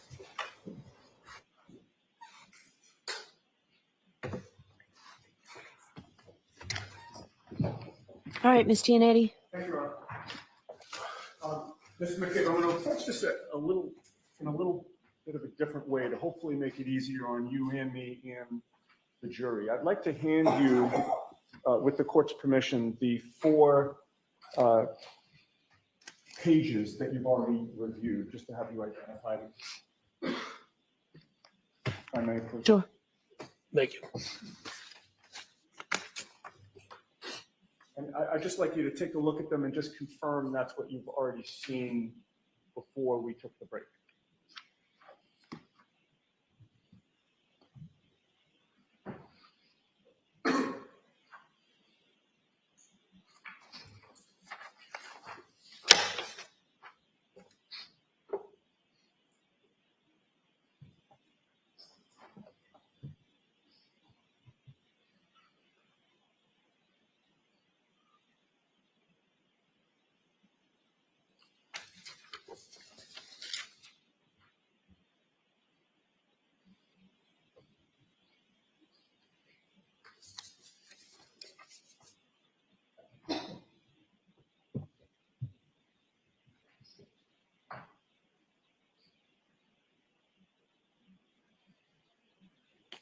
Yes, these are the ones you showed me earlier. Thank you, sir. May I approach? Yes. Having reviewed those, sir, does this appear to be an accurate transcription of the sequence and the content of the group text chat within that time frame? Yes. I would offer that, Your Honor. All right. The only concern I have is I don't want to give the jury something they need a flashlight to read. Well, my next... So can I see it? Of course. Why don't I see?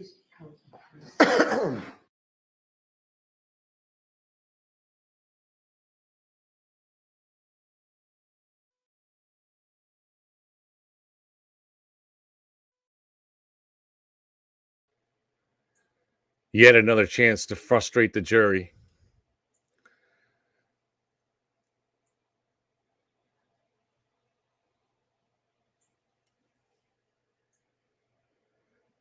You take a long break and you go right into a sidebar over this pointless questioning.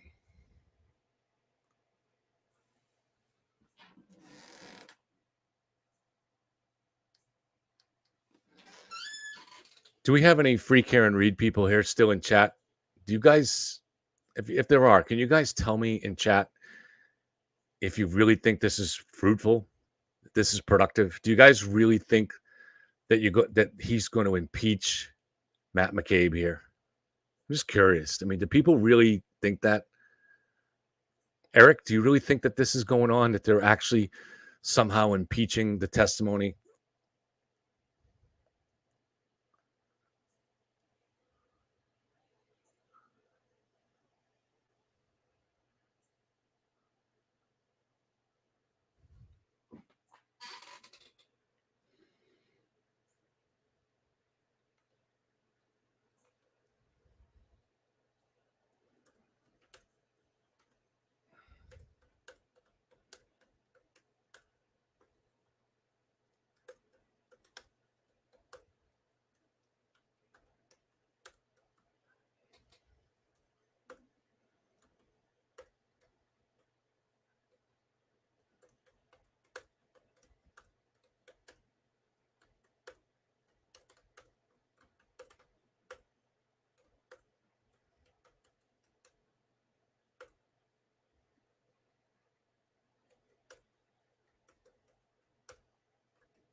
This is the problem. So I guess some people in other chat, some people are saying, so people on the free Karen Reed side think this is phony. I mean, but wasn't it going to be the case that no matter who testifies, no matter what they testify, no matter how well they testify, if it doesn't help their theory, they're going to say it was phony. This is why I say it's not rational. It's not just in a matter of having a different opinion or a different perspective on this.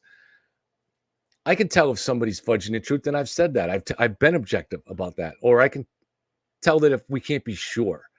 But there was nothing dishonest in anything Matt has testified to.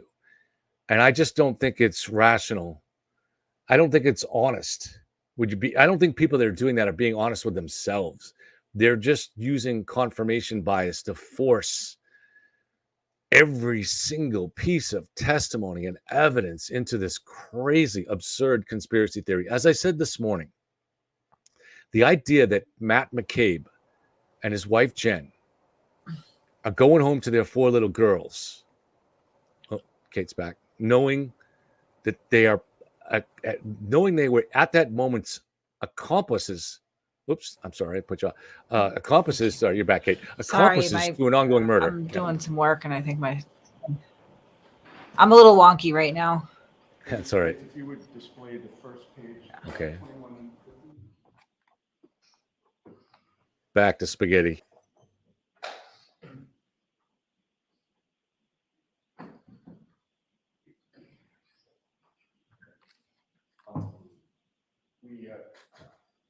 How is your distance vision? Are you able to read what's on the screen? I don't know why it's on blue. Can I have them in front of me while Can I you're have that? Thank displaying you. them? Yes. Please. Thank you very much. And feel free to use the flashlight there. Yes, thank you. Oh, yeah, that's much better. Much better. Okay, Yes. now we can all see it.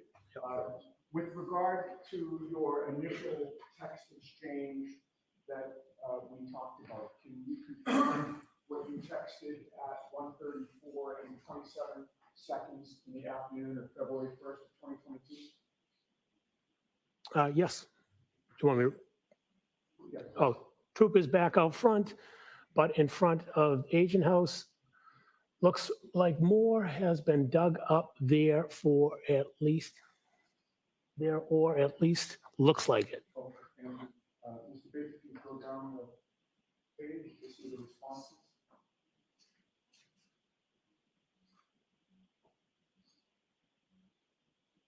Okay. And who was it that responded to your notification that the troopers were back out front? That would be Brian Albert. Brian Albert Sr. Yeah, yep, senior. And his response was? Right now. And that was at 1:34 p.m. and 45 seconds? Yes, it was. And you took that to be a question, correct? Yeah, asking right now, yes. And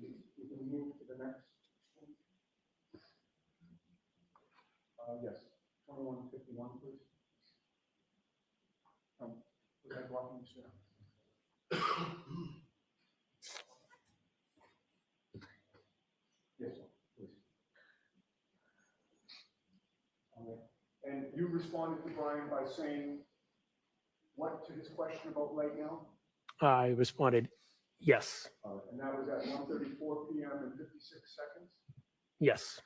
You would have still been on scene at that time? I'm not sure if I was still on scene, but I was obviously, if it was in the area, it must have been in the area, correct? And the next exchange is this?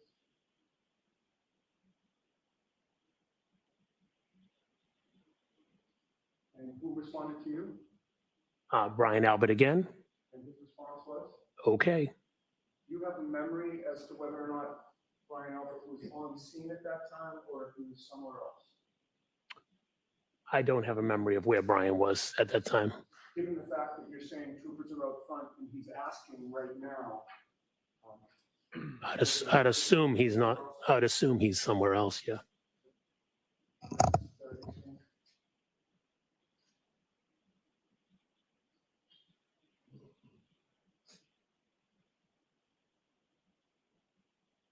And your response to him, or your response to the group, I should say, was what? I had to pick up a car, so I drove through. Right, so this is a little further than we talked about. Oh, I know, we're getting to the next.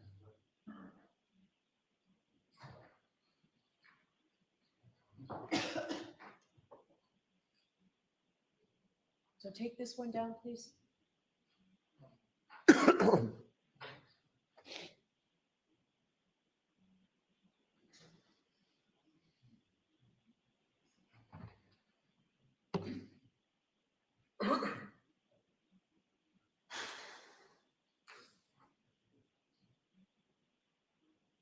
I mean, 7 when we were, I'm sorry.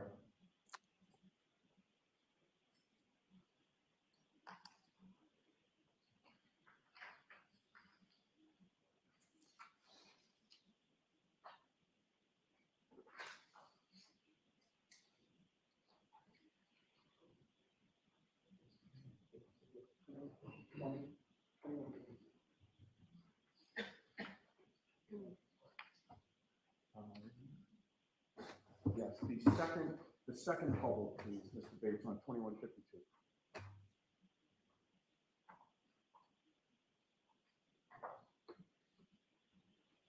Okay, now we're at 1:35 p.m. and 16 seconds, Mr. McKay?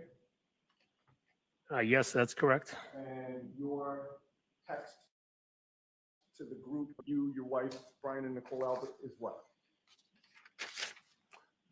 Trying to get pictures. All right, and at this point, I've asked the next bubble be displayed, and then I'm going to skip to the bubble after that once you see it.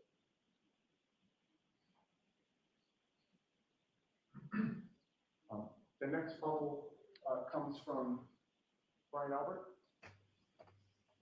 Yes, Brian Albert. All right, and that's at 1:35 and 30. Ms. Giannetti, let him, Okay, the screen speaks for itself.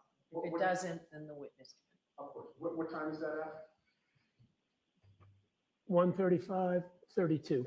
All right, and his response, does that appear to be a typo? PK, I'm assuming. All right, the next bubble after that would be 2153, please, just off.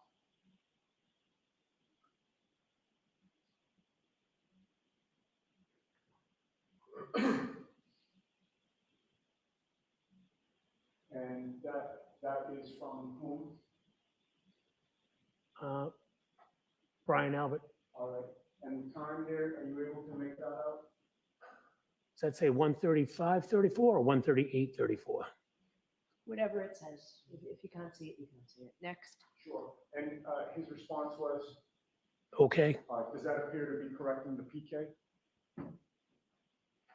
I'd have to go back and, Well, the previous one you Next, tested. next question. Sure. All right, we can take that off for a minute. I'd like to just go over 2 more areas of these group chats with you. You would agree with me that later that same day on February 4th, the 4 of you, your wife, Brian Albert, Nicole Albert, discussed in that group chat the fact that Michael Proctor was talking to Kerry Roberts over the phone, correct? Objection, Your Honor. Sustained. At 3:01 and 48 seconds, you commented on the interview of Michael Proctor with Kerry Roberts, did you not? Objection. Sustained. May we be seen? Juris-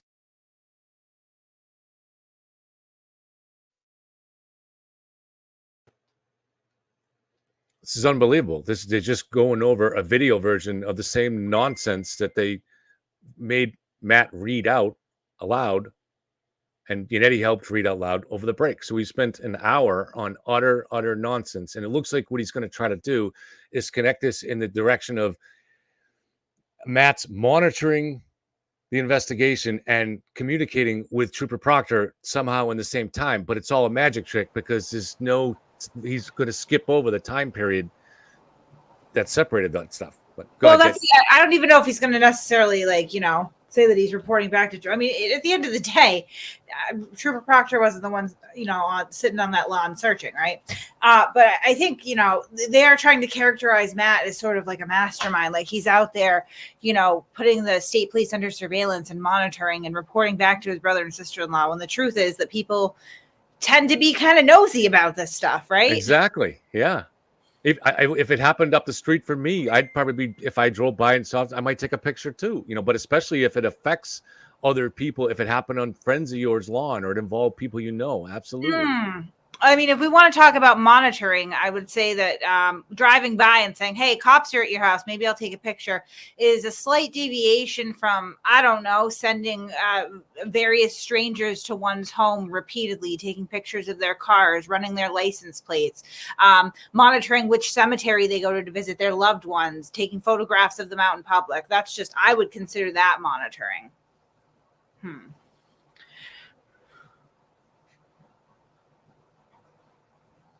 Jan, are you here? Do you want to say anything or?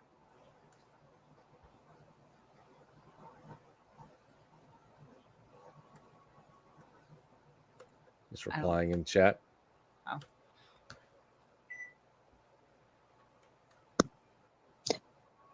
Oh, sorry about that. I had to exit for just a moment.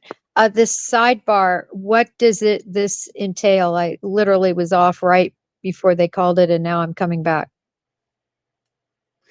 Your mic's off, Kate. I'm not 100% sure, but it looks like they're going to try to draw a connection between Matt taking a picture at the scene and then later communications with Trooper Proctor. Does that sound right to you, Kate?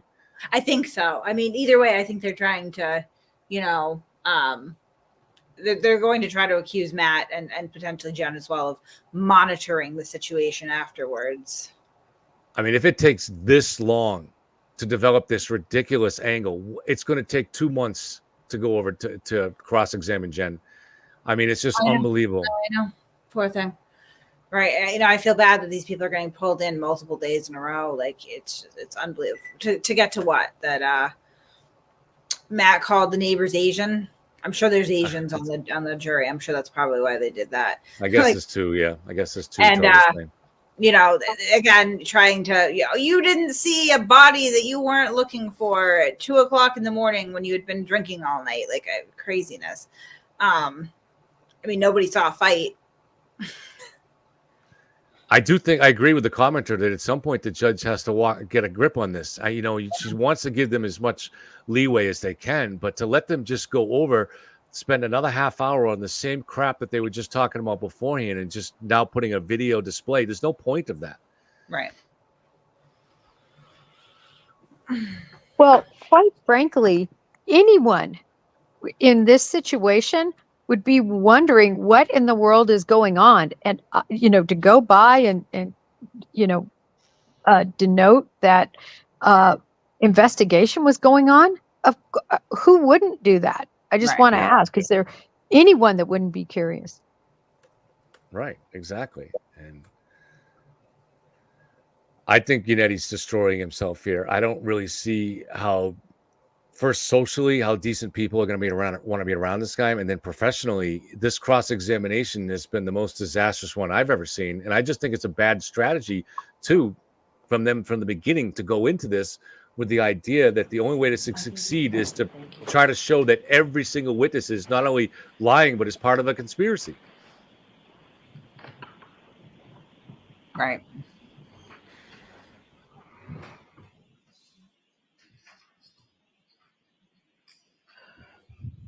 So I'd like you to not leave the witness in the dark if there's something that he can have.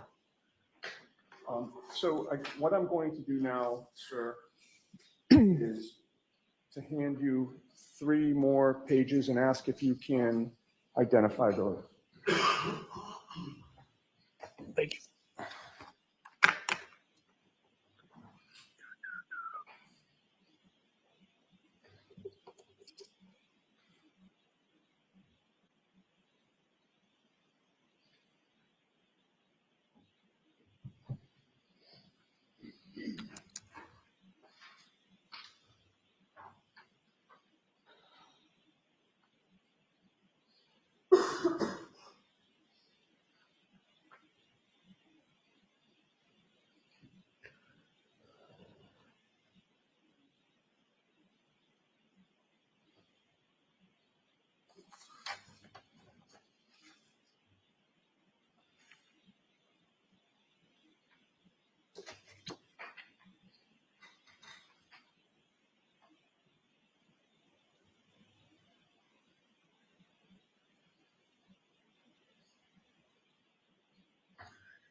All right, Mr. McCabe, generally, do you recognize those, Yeah. sir? All right, so I'm go just ahead. marching up. Yep. Okay, go ahead, Mr. Yannetti. The pages that I've handed to you and that you now have in your possession, those are from the same group chat that you identified earlier, correct? Yes, that's correct. And it appears to have the same sequence and content of the group chat as well? Yes. I would offer that one. Over the Commonwealth's objection, again, I'm not sending anything to the jury that they can't read. So let's mark this for identification. And the substance of those, each individual one will be question by question. Understood. So, Mr. Bates, with regard to page 2160, I'm looking for the second bubble. Do you have an extra copy for me to follow along? No? Or Jim, was it, Mr. Yannetti, was this in the, what was marked for, you're using that? All right. I believe we have extra copies here. Thank you. All right. And if it's a question by question objection, just. May that be displayed on? May what be displayed? I just offered that as an exhibit, and I'm asking. And I did not take it in. I said the content on a question by question. So it's each bubble. All right. You saw that at 3:01 p.m. and 48 seconds on February 1st that you texted, quote, very weird that she's been barely interviewed. The whole dead comment was just told. I was supposed to have them talk last night and forgot to tell Proctor to call her. Do you recall that? I recall it, correct. And those were your words, correct? Yes, they are. May that be displayed? No, it's in. We may display it later, but I'd like to move this testimony along. So that's in evidence. And then in that discussion, at 3:03 p.m. and 15 seconds, it was Brian Albert who texted, quote, "Hope they don't think she's making it up after the fact for some reason," end quote. Correct? Objection. I'll allow that. Can you read the timestamp again? It's the Yes, second it's on page. page 02161. Oh, I found it. Yeah, Yes. it's in the middle. I got that timestamp correct. Correct? 3:03:15. Correct. And I read that accurately. Hope they don't think she's making it up after the fact. Yes, that's correct. And then less than a minute later at 3:05 and 32 seconds, you replied, yes, she was hardly interviewed, and I think just answered what was asked. Oh, I'm sorry, strike that whole question. I skipped his next response, which was at 3:05 and 2 seconds, where he said, but if they barely interviewed her, that's on them, correct?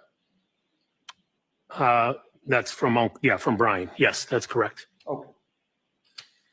Now, with regard to that exchange, you would agree with me that you were talking about Kerry Roberts being interviewed by Michael Proctor, correct?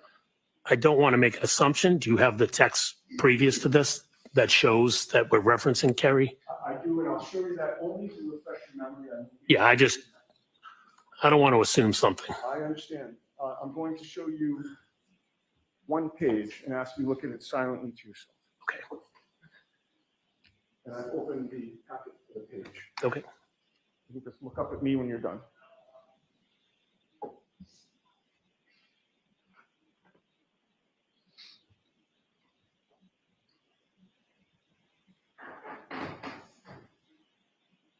Yeah. Again, my assumption is Kerry based.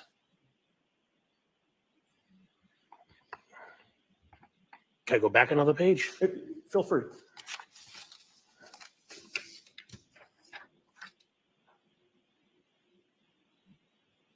Okay, that's what I was looking for. Yes.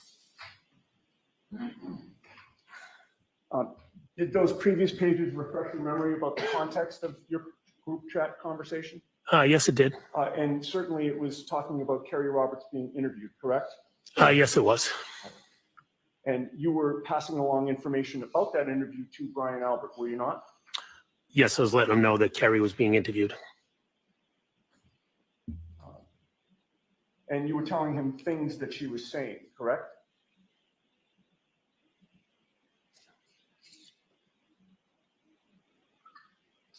Remember you said the whole dead comment was just told?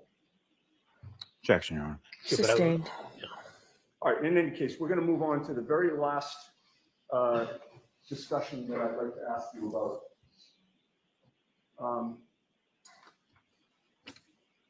Earlier that day, February 1st of 2022, at 12:50 p.m. and 37 seconds, Brian Albert texted the group, which would have again been his wife Nicole, your wife Jennifer, and you. And that text was? Objection, Your Honor. Okay, so I can't, which bubble on which page? 02148. Right, on which page? That's the page, 02148.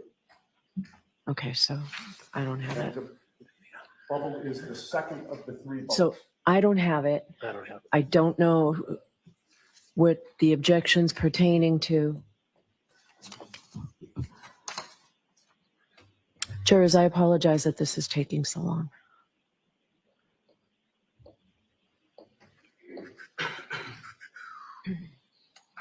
You know what, Mr. Yannetti, why don't you? This is that's for the court, Your Honor. And for the. So you're objecting to it, so I'm not going to let you say what it is. You can show it to the witness. Yes, will do. Which one is this? Second bubble on 02148. Then the third bubble on 02148. And then the first bubble on 02149. That's all I'll be asking him about. Thank you.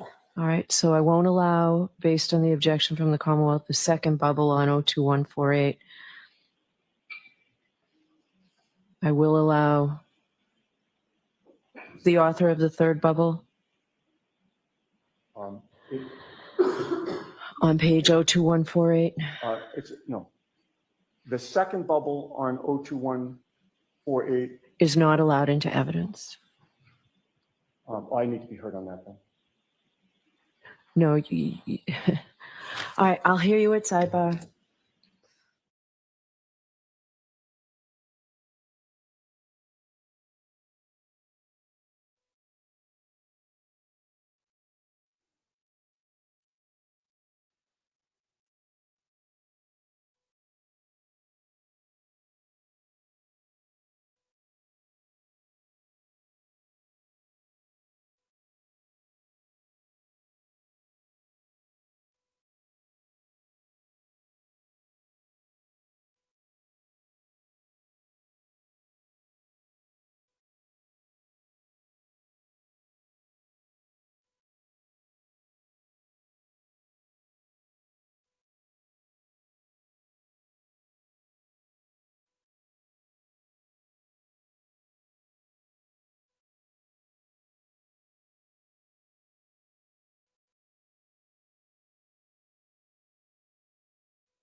Yes, please. Can I have the jury back, please?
And Mr. Jackson, if you are planning on doing this with the next witness, I'd like you to let Mr. Lally know which ones of these you intend to use so that we can avoid all of this. And if you have a copy from me, that would be helpful for objections.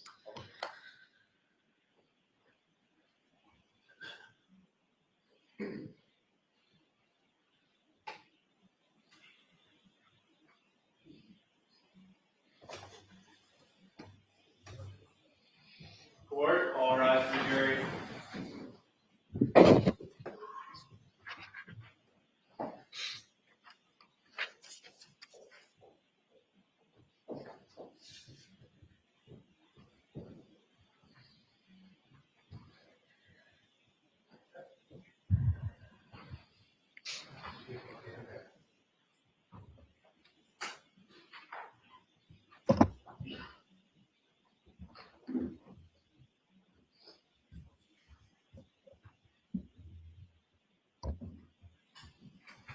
Court is back in session. Please be seated. Gianetti. Thank you, Your Honor. Mr. McCabe, when we broke, I was just about to ask you about the last exchange here. You will agree with me that on February 1st of 2022 at 12:51 and 49 seconds, you texted the group chat to say, ask Chris to ask some questions, correct? Yep, I'm reading it right now. Yes, that's correct. And who was the Chris you were referring to? That would be Chris Albert. Brian's brother, correct? That is correct. And then you then texted your wife, Brian Albert, and Nicole Albert, quote, tell them the guy never went in the house, correct? Yeah, that's part of the same text. Yes. Mr. McCabe, who was the guy that you were referring to? Does he have a name? That would be John O'Keefe. When you told the group to tell them the guy never went in the house, that was you talking about how you should all get your stories straight, correct? No. You would agree with me that your stories are all straight in terms of the guy never went in the house, correct? Objection. Can you answer that? John never went in the house. It's not a story, it's a fact. Well, when you said, tell them the guy never went in the house, Brian Albert was on that exchange still, was he not? He was still part of the group text? Yes, Brian is on the exchange. And Brian Albert was the one to respond, wasn't he? Let me switch pages here. 51. He responded, did he not? Yes, he did. And then at that point, you knew Brian Albert was the oldest brother of the Albert family, correct? Yes, that's correct. The oldest sibling in that family, correct? Yes, that's correct.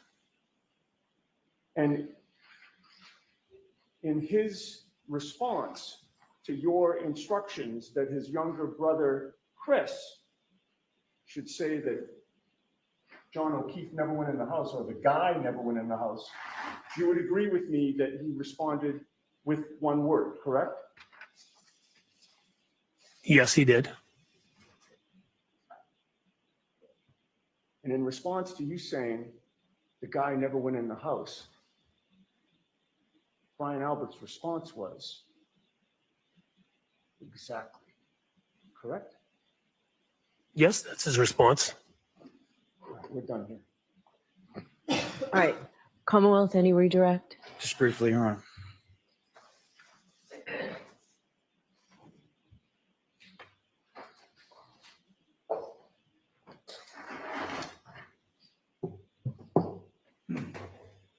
Now, Mr. McCabe, John O'Keefe never went in the house that night, is that correct?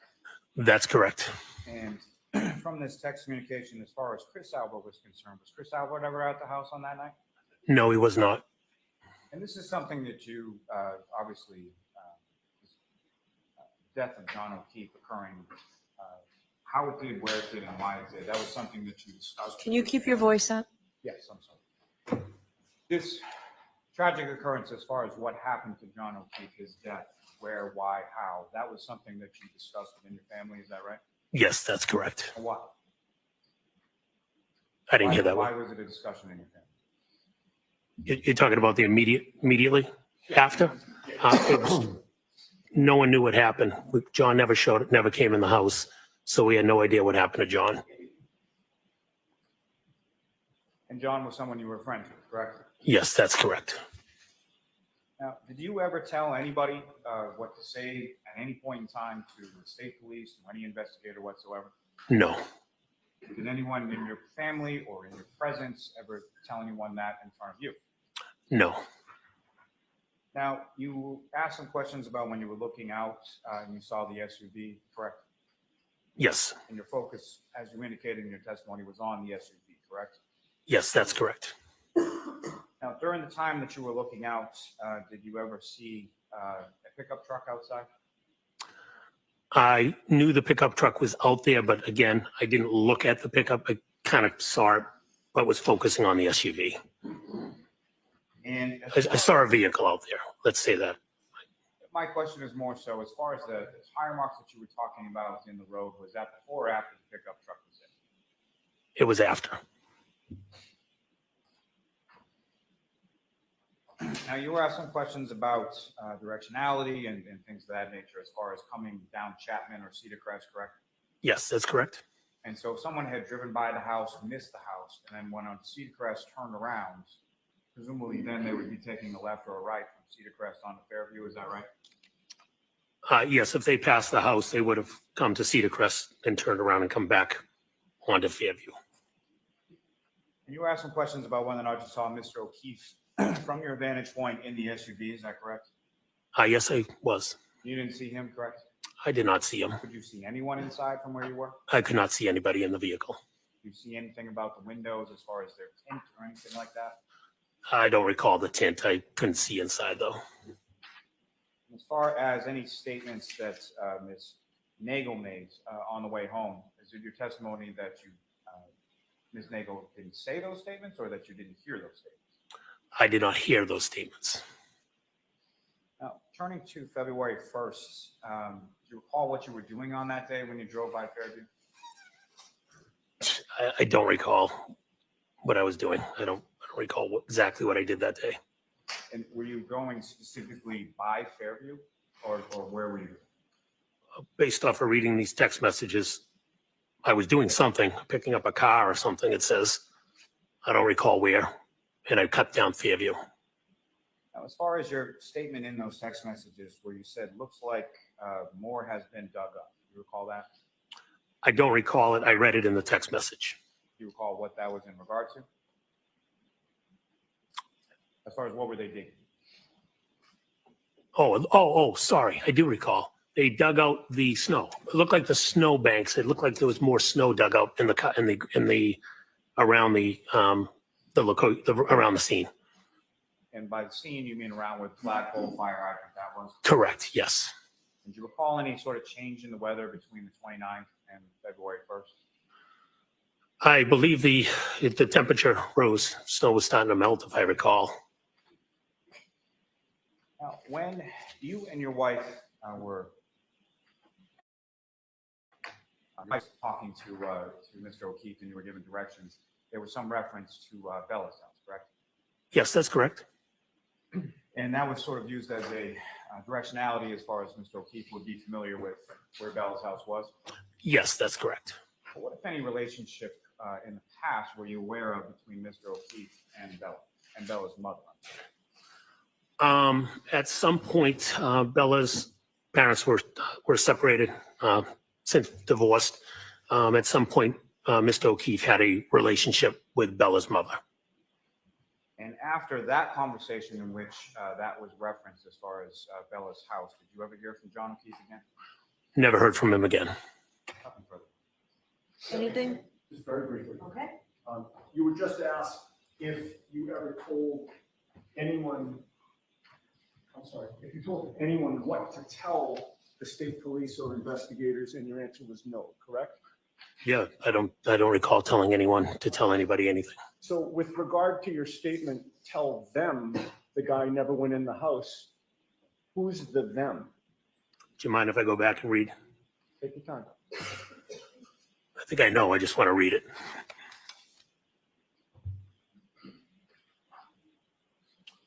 The them was Channel 4 went into D&E. You done with your answer? Yeah, you just asked me who them was. And the answer is you were instructing people on the group chat to tell Channel 4 that the guy never went in the house, correct? Yes, this was on February 1st. As I said, none of us in the house had any idea what happened to John O'Keefe. So we instructed I was saying, we don't know what happened. He never came in the house. All right, so That's what was my statement was. sir, I didn't ask you for any of that just now, did I? You just asked me No, why I said I that. asked you who the them was. Objection, Did I Your not? Honor. You didn't. You look like you asked me to elaborate. Okay. So your answer to my question is the them was you were saying that Channel 4 should be told that the guy never went in the house. Yes or no? Channel 4 was who I was referencing. Yes. No further. All right, you are all set, Mr. McCabe. I will take those documents. Thank you very much. Yes. Okay. Thank you. Your next witness, please, Mr. Lally. Yes, Your Honor. The call will call Jennifer McCabe to the stand. Jimmy.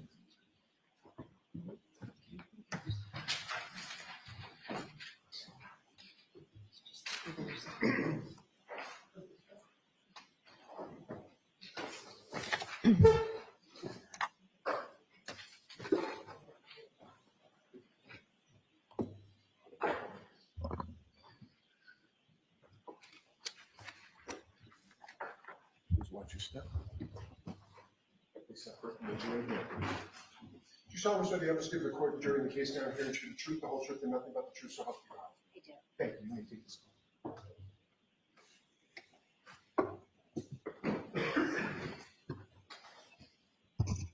All right, whenever you're ready, Mr. Lally. Thank you. Good afternoon, ma'am. Good afternoon. Could you please state your name and spell your last name? Sure. Jennifer McCabe, MCCABE, And where do you live, ma'am? Canton. And how long have you lived in Canton? Approximately 20, well, my whole life, I lived in Canton, except when I first got married, I lived in Stoughton for a year or two. And where do you live currently in Canton? How long have you lived? I live at 12 Country Lane, and I've lived there about 10 years. And prior to that, where did you live in Canton before Country Lane? 15 Sutcliffe Ave in Canton. And how long did you live on Sutcliffe? Approximately 10 years. And with regard to both addresses, who, if anyone, do you live there with? I live there with my husband, Matt, and my 4 daughters. And how old are your 4 daughters? 15, 16, 18, and 20. Now, if I could turn your attention to January 28th and to January 29th of 2022. Do you recall what days? I do, yes. And do you recall what days of the week they were? Friday and a Saturday. So starting with Friday, January 28th in the evening, do you recall what was going on that night or where you went? What were you doing? Well, first, I set up at my house for a team dinner for my daughter's hockey team. Then I met up with some parents for my daughter played for the Canton High basketball team. So we met up with some parents before. We had a drink, appetizers. My younger 2 were with us. We fed them dinner. And then we went on to Canton High School to the basketball game. Now, starting back, the oldest daughter with the hockey dinner at your house, that was your daughter, Allie, is that correct? Yes. She's your oldest? Yes. Now, the daughter who had the basketball game, is that your second oldest? Yes. And with regard to her, she was on varsity team, is that right? Yes. For Canton High School? Yes. And with respect to just basketball in general, when the kids were younger, what, if any, role did you have in regard to that? I'll allow it, but then you'll move on quickly. I was a basketball coach for the rec, well, the town program. For how many years? I believe with Emily, I started approximately when she was in 5th grade. And then I was also a coach for my daughter, Olivia, I think starting when she was in 6th grade. And with my youngest, I think I coached from 1st grade on up until 8th grade.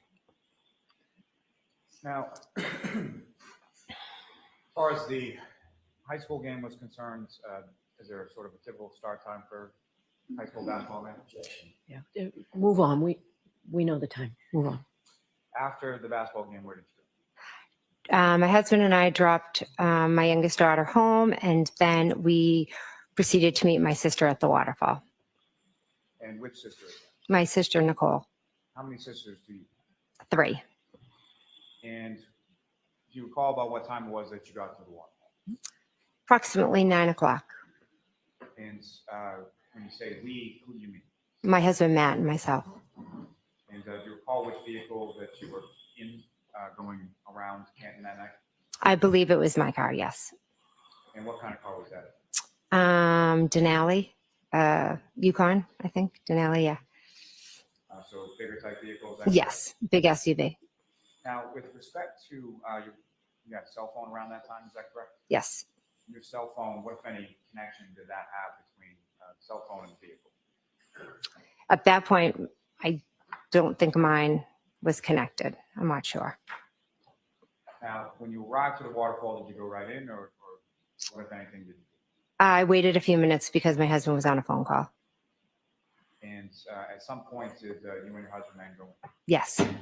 And when you arrived in the waterfall, where within the waterfall did you go? We walked in, and I believe we sat at the 3rd table. And at the time that you arrived, who, if anyone, was there that you were familiar with at that table? Chris and Julie Albert, Nicole Albert, Caitlin Albert, Tristan Morris. And at some point shortly after that, or at some point after that, who, if anyone else, came in and joined the group that you were with? Nick Kolakitis did, and then his wife did a little bit after. And then Brian Albert and Brian Higgins arrived. And then Karen and John arrived. And prior to Karen and John arriving, who, if anyone, from the group had left? I believe Tristan left, maybe to go to sleep because he had to plow, I think. Now, with reference to Karen and John, Mhm. we're talking about John O'Keefe and Karen, correct? Yes. And how long had you known John O'Keefe? Approximately 10 years. And how was it that you first came to know John O'Keefe? John's sister and her husband lived in the neighborhood, and my daughter became friends with John's niece when they were in kindergarten. And during that kindergarten year, John's sister and then brother-in-law passed away, and John moved in and took care of the kids. And just for clarity purposes, this would have been when you were living at the home on Sutcliffe? Yes. And then after John moved in with his niece and nephew, what, if any, role or what, if any, relationship did you have with either John or his niece specifically? So my daughter was very good friends with his niece. And so, she would be over all the time. And JJ would come over with Patrick and pick her up. And he would come in and talk to us and hang out.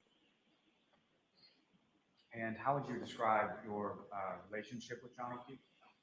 He was my friend. I love John. He was an amazing guy. Now, with reference to Karen Reed, and just for clarity purposes, do you see Karen Reed in the courtroom today?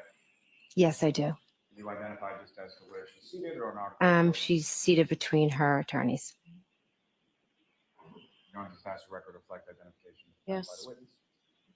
Now, with respect to the defendant, Ms. Reed, when was it that you met her? John had reached out to me saying that he was dating a new girl and that she had MS and I also have MS. So he said he would like for me to meet her. And how long have you had MS? I believe it will be 10 years this October.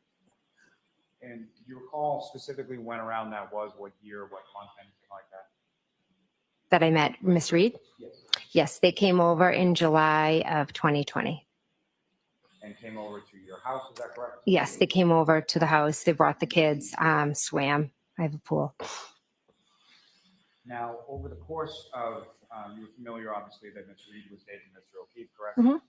Over the course of time. Yes. Sorry. Over the course of time from July of 2020, when you met her, to January of 2022, how often would you see Ms. Reed? It would vary. You know, there were times that we would bump into them, or depending on their sports, or, you know, for my daughter's birthday party, when it was time to pick up, they'd come over and hang out, or Halloween. It just varied. We have 4 kids, so we're always kind of in all different directions. Sometimes it depends on what month it is and what team we're with. And how would you describe your relationship with Ms. Reed? I enjoyed Miss Reed. I really liked her. I thought we connected from the beginning. She was very easy to talk to. She had MS, I had MS, and there's not a lot of people our age that I personally know that have it. So it was nice to have someone who understood like what I was going through. So we had that in common. Now, with respect,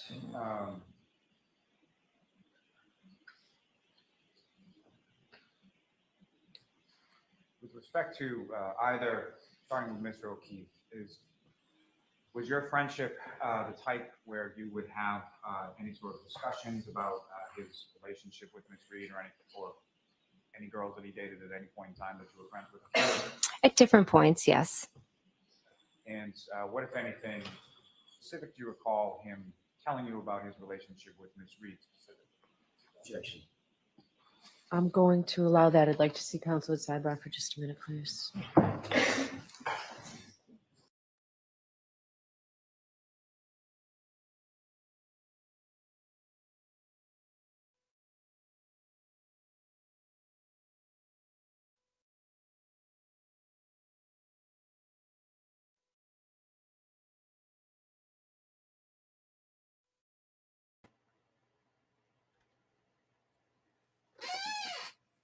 I let you guys in. I'm not sure if anybody has anything they want to say. I don't really have anything to say in particular about her testimony so far. We haven't really got to the meat of it yet.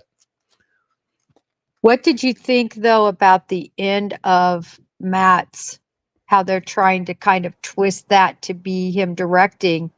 Oh my In God. other words, I mean, when you take a conversation completely out of context like that, Yep. you know, they do a good job of I wouldn't think non-contextualizing. I wouldn't think it would fool anybody. I mean, Chris wasn't at the house, and so he wants to know what happened. Matt says John never came into the house, and part of the same exchange, Brian says exactly that. I thought there might be something, and there couldn't be any more normal than that. It's really strange that fools people. I also want to point out that the testimony about Bella's mom, you're going to hear that come up a lot. I've said this before. One of the linchpins of the theory here, I think, is that drove her into a... With regard to Mr. O'Keefe, yeah, and his relationship with Ms. Reed, is that something that you spend any real time talking about with Mr. O'Keefe? No, occasionally, hey, how are things going? How's she feeling? How's she doing? Very general. And same sort of question with regards to Ms. Reed. Is that a conversation that you had as far as her relationship with Mr. O'Keefe? Yes, similar. Mm-hmm. Now, on that evening, if I could turn you back to the water. Mm-hmm. You arrive about 9. About what time was it that you left? Approximately midnight, a little give or take. And so during the 3 hours or so that you were there, how would you describe sort of the mood or demeanor of the group that you were with during the time you were there? Fine, friendly, normal, typical night, you know, just out having a drink, listening to music. And you mentioned about 11 o'clock or so it was that Mr. O'Keefe and Ms. Reed came into the bar? Correct. And when they came into the bar, where did they go in relation to where you were? They came right over and talked to the group that we were with. And when Mr. O'Keefe and the defendant came over, what, if anything, did you observe the defendant do or have with her when she came? Oh, she had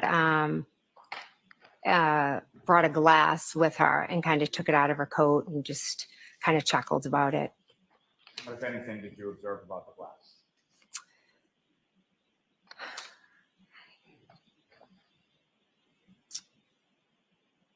I believe it had ridges on it. What, if anything, did you observe as far as what was in the glass? It was clear. Was there any other kind of like a straw or a lime or anything like that? I don't remember. As far as you knew, at some point did you become aware of where Mr. O'Keefe and Miss Reed had been prior to coming over to the waterfall? Yes. And where were they? CF McCarthy's.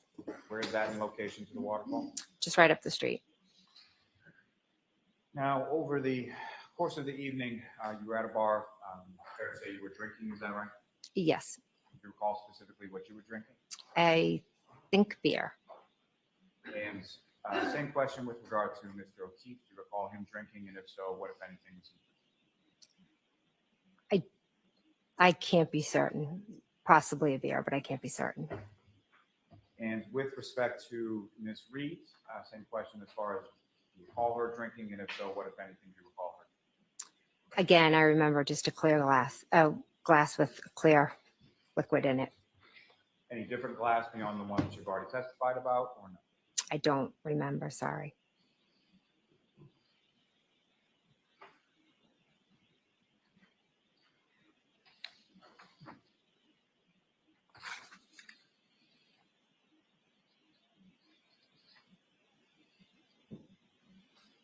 Now, when you left the waterfall sometime around midnight, is that correct? Yes. And well, let me ask you this first. I'm sorry. So with respect to the time that you were at the waterfall, did you speak with Mr. O'Keefe? Yes, briefly at the bar. And do you recall just generally what it was that you talked about? Yes, his niece had just gotten into Bishop Fian, so he was very excited. And with respect to Miss Reed, did you speak to her at the bar? Yes. And do you recall what, if anything, the two of you spoke about? Yes. And what was it? Karen had shared a little bit of frustration that morning, or one morning she had taken Kaylee to Dunkin' Donuts, and John, was frustrated, didn't, saying, don't take her. She's going to, make a habit of it, meaning like she's going to come to expect it every day. And then we just talked about how, challenging it is with kids. And, she mentioned that that's kind of all they ever fight about. And I said, yeah, well, welcome to parenthood, and, she just was a little bit frustrated, felt like the family needed to be doing more to help. And she just wished she had, more time, just her and John. But again, it was just, girlfriend to girlfriend kind of venting.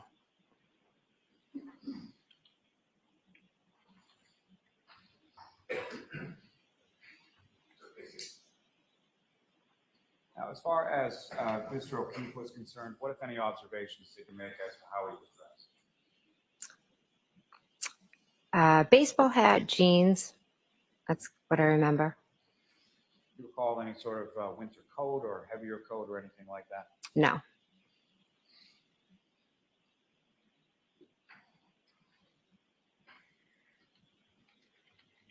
Now, over the course of the evening at the waterfall, what, if any, discussion was there amongst the group as far as going somewhere next or what to do after the waterfall? Karen had asked Chris if we could go up to D&E. She wanted to go up to D&E and have him cook some food. And was that something that was brought up by the defendant once or more than once or something? Many times. And what was sort of the response from the group in regard to going to D&E and making food? So Brian, Chris, and Matt do this annual weight loss challenge every year, and it was in the midst of that. So they were like, no, we can't go up there. We're not going to eat. We'll do it another time. following that conversation, what, if any, other, let me ask you this, why did you go to the waterfall in the first place? So I went to meet my sister, Nicole. She was heading there because she was going to go have a drink with her son was going to have some friends and then meet out. So I was going to meet them for a drink for my nephew's birthday. To be clear, that nephew was Brian Albert Jr., is that right? Yes. And did Brian Albert Jr. ever show up at the waterfall that evening? He did not know. Do you know why not? Brian suffers from anxiety, and during that time period, he was really struggling. So he decided to stay home? He just decided to stay home, yes. And so after the discussion about going over to D&E and then the communication of not going over, what, if any, other discussion was had as to where people were going or what was happening after leaving the waterfall? Brian Albert Sr. Just made a general, hey, I'm going to go home, have a drink with Brian if anyone would like to come. And was that something that was just to certain people, or was it expressed at the table, or how was that expressed? It was expressed to everyone, like, hey, we're going to go back home, have a beer with Brian if anyone would like to come. Now, after that was sort of put out to the table, what, if any, discussion did you have in regard to that with either Mr. O'Keefe, Ms. Reed, or both? Both of them. I said, oh, you guys should come. Do you want to come? And did they indicate that that was something that they wanted to do, or did they indicate that they were coming? They both wanted to come, and they said they were coming, yes. Now, when you left the waterfall, who, if anyone, left with you or left at the same time? I believe I walked out with Karen. I know I walked out with Karen, and I believe Miss Kolakidis as well. Prior to you leaving, your sister Nicole and her husband Brian, had they left prior to you leaving? Yes. And so you're walking out with the defendant and Ms. Kolakidis, is that right? Yes.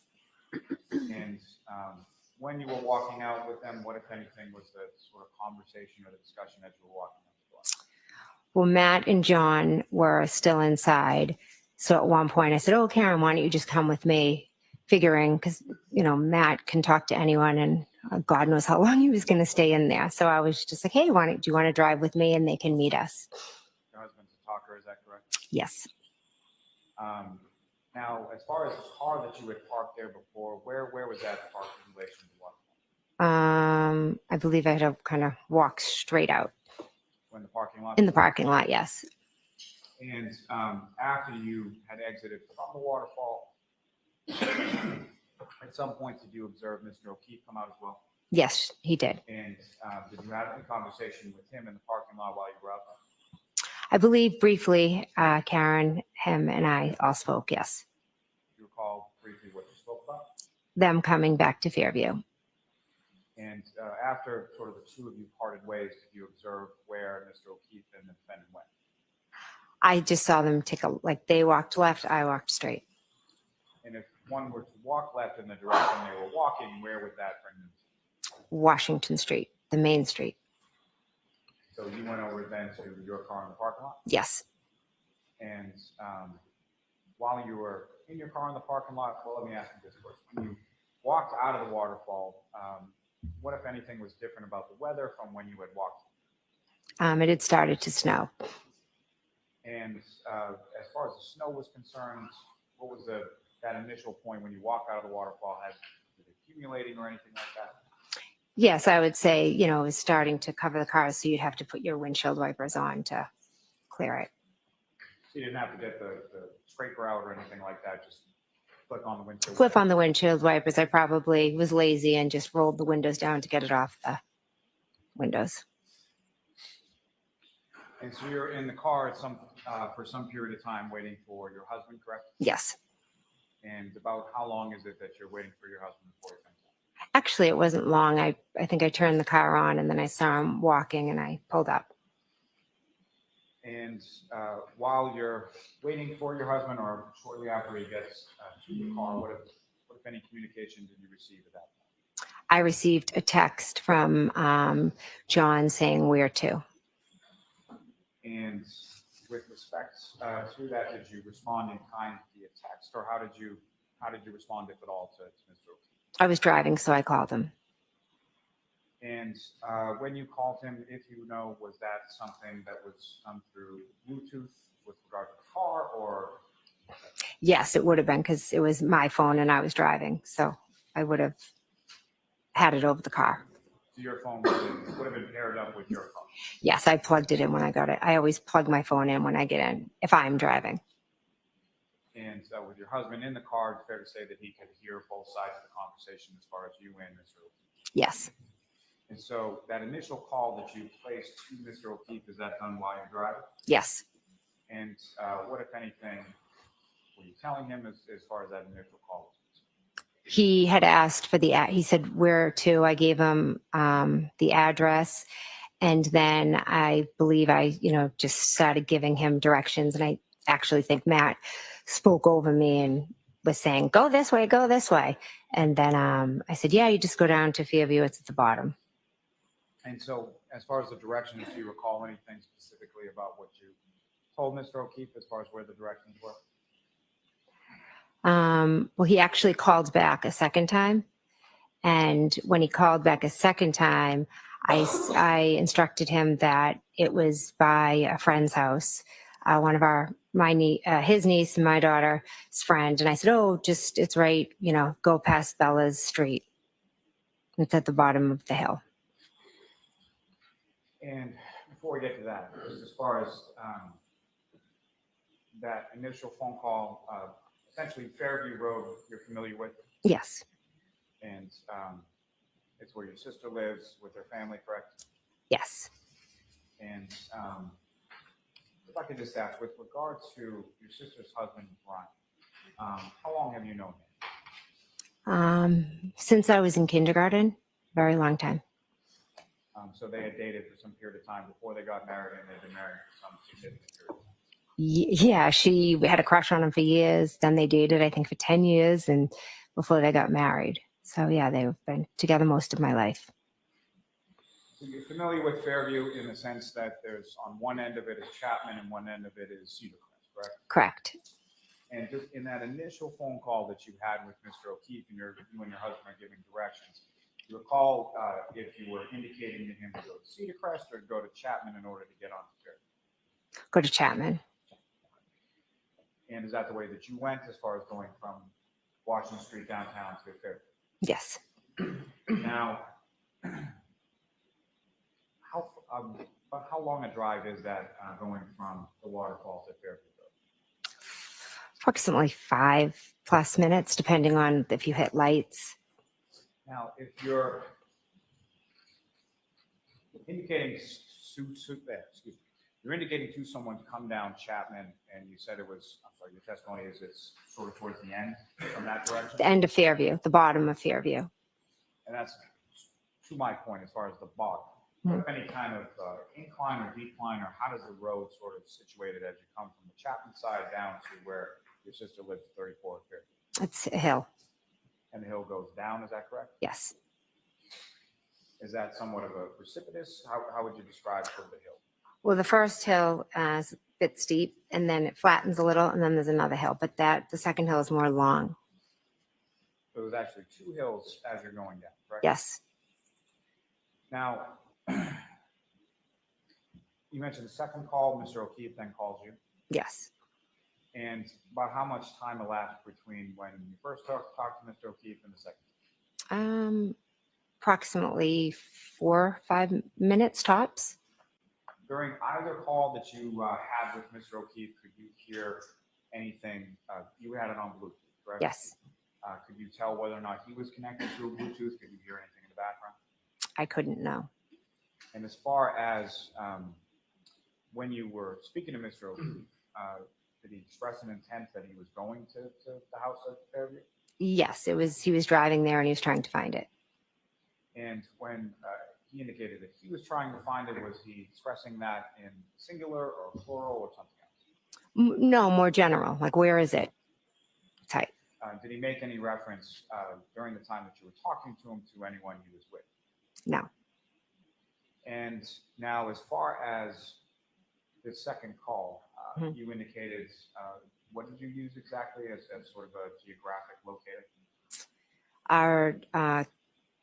My daughter and his niece's very close friend lives on a side street off of Fairview. So I just said, go past Bella Street, and it's at the bottom.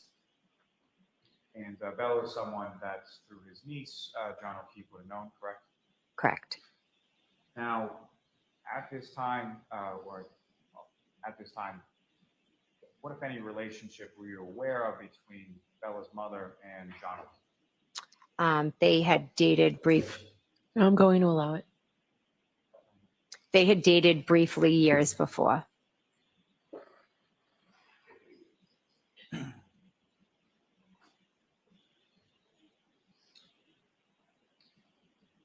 Now, was that sort of the substance of the conversation that you had with Mr. O'Keefe? And that second phone call? Yes. Now, after that second phone call, did you speak to Mr. O'Keefe on the phone at any point in time after that? No. Now, you arrived at the house on Fairview. Do you recall where you parked when you got there? Yes, pulled into the driveway. And the driveway at the house of Fairview essentially has two garage doors. Is that correct? Yes. Sort of widens out as you get to the top, closer to the house. Yes. Do you recall where in relation to the driveway was parked when you got there? I just remember pulling in. There was definitely a car in front of me. There possibly could have been a car to the left. You exit the vehicle, go into the house, correct? Correct. When you get to the house, who, if anyone, you observe it? When I walk in, Caitlin Albert, Brian Albert, Julie Nagel, and Sarah Levinson are all sitting at the kitchen table. My sister Nicole was in the kitchen wiping the counters because she's always cleaning. And Brian Albert and Brian Higgins were in the, I guess you'd call it the TV room area, just standing and talking. And ma'am, I'm sorry, I'm just having a little trouble hearing you. So Oh, okay. that microphone, you can adjust that any way you want. So anywhere you want to put that. Okay. Thank you. Okay. And so when you come into the house, where were mentioned a table? Where were people situated? In the kitchen. Now, with respect to what was going on at the house throughout the course of the evening that you were there? I sat at the table and I just spoke to Brian and Katie and the two girls most of the night. And just so we're clear, when you're talking about Brian, that's Brian Albert Jr. or Little Brian? Yeah, little Brian. Yeah, little Brian. Now, as far as at any point in time when you were at the house, you familiar with a gentleman named, someone named Colin Albert? I am, yes. How do you know?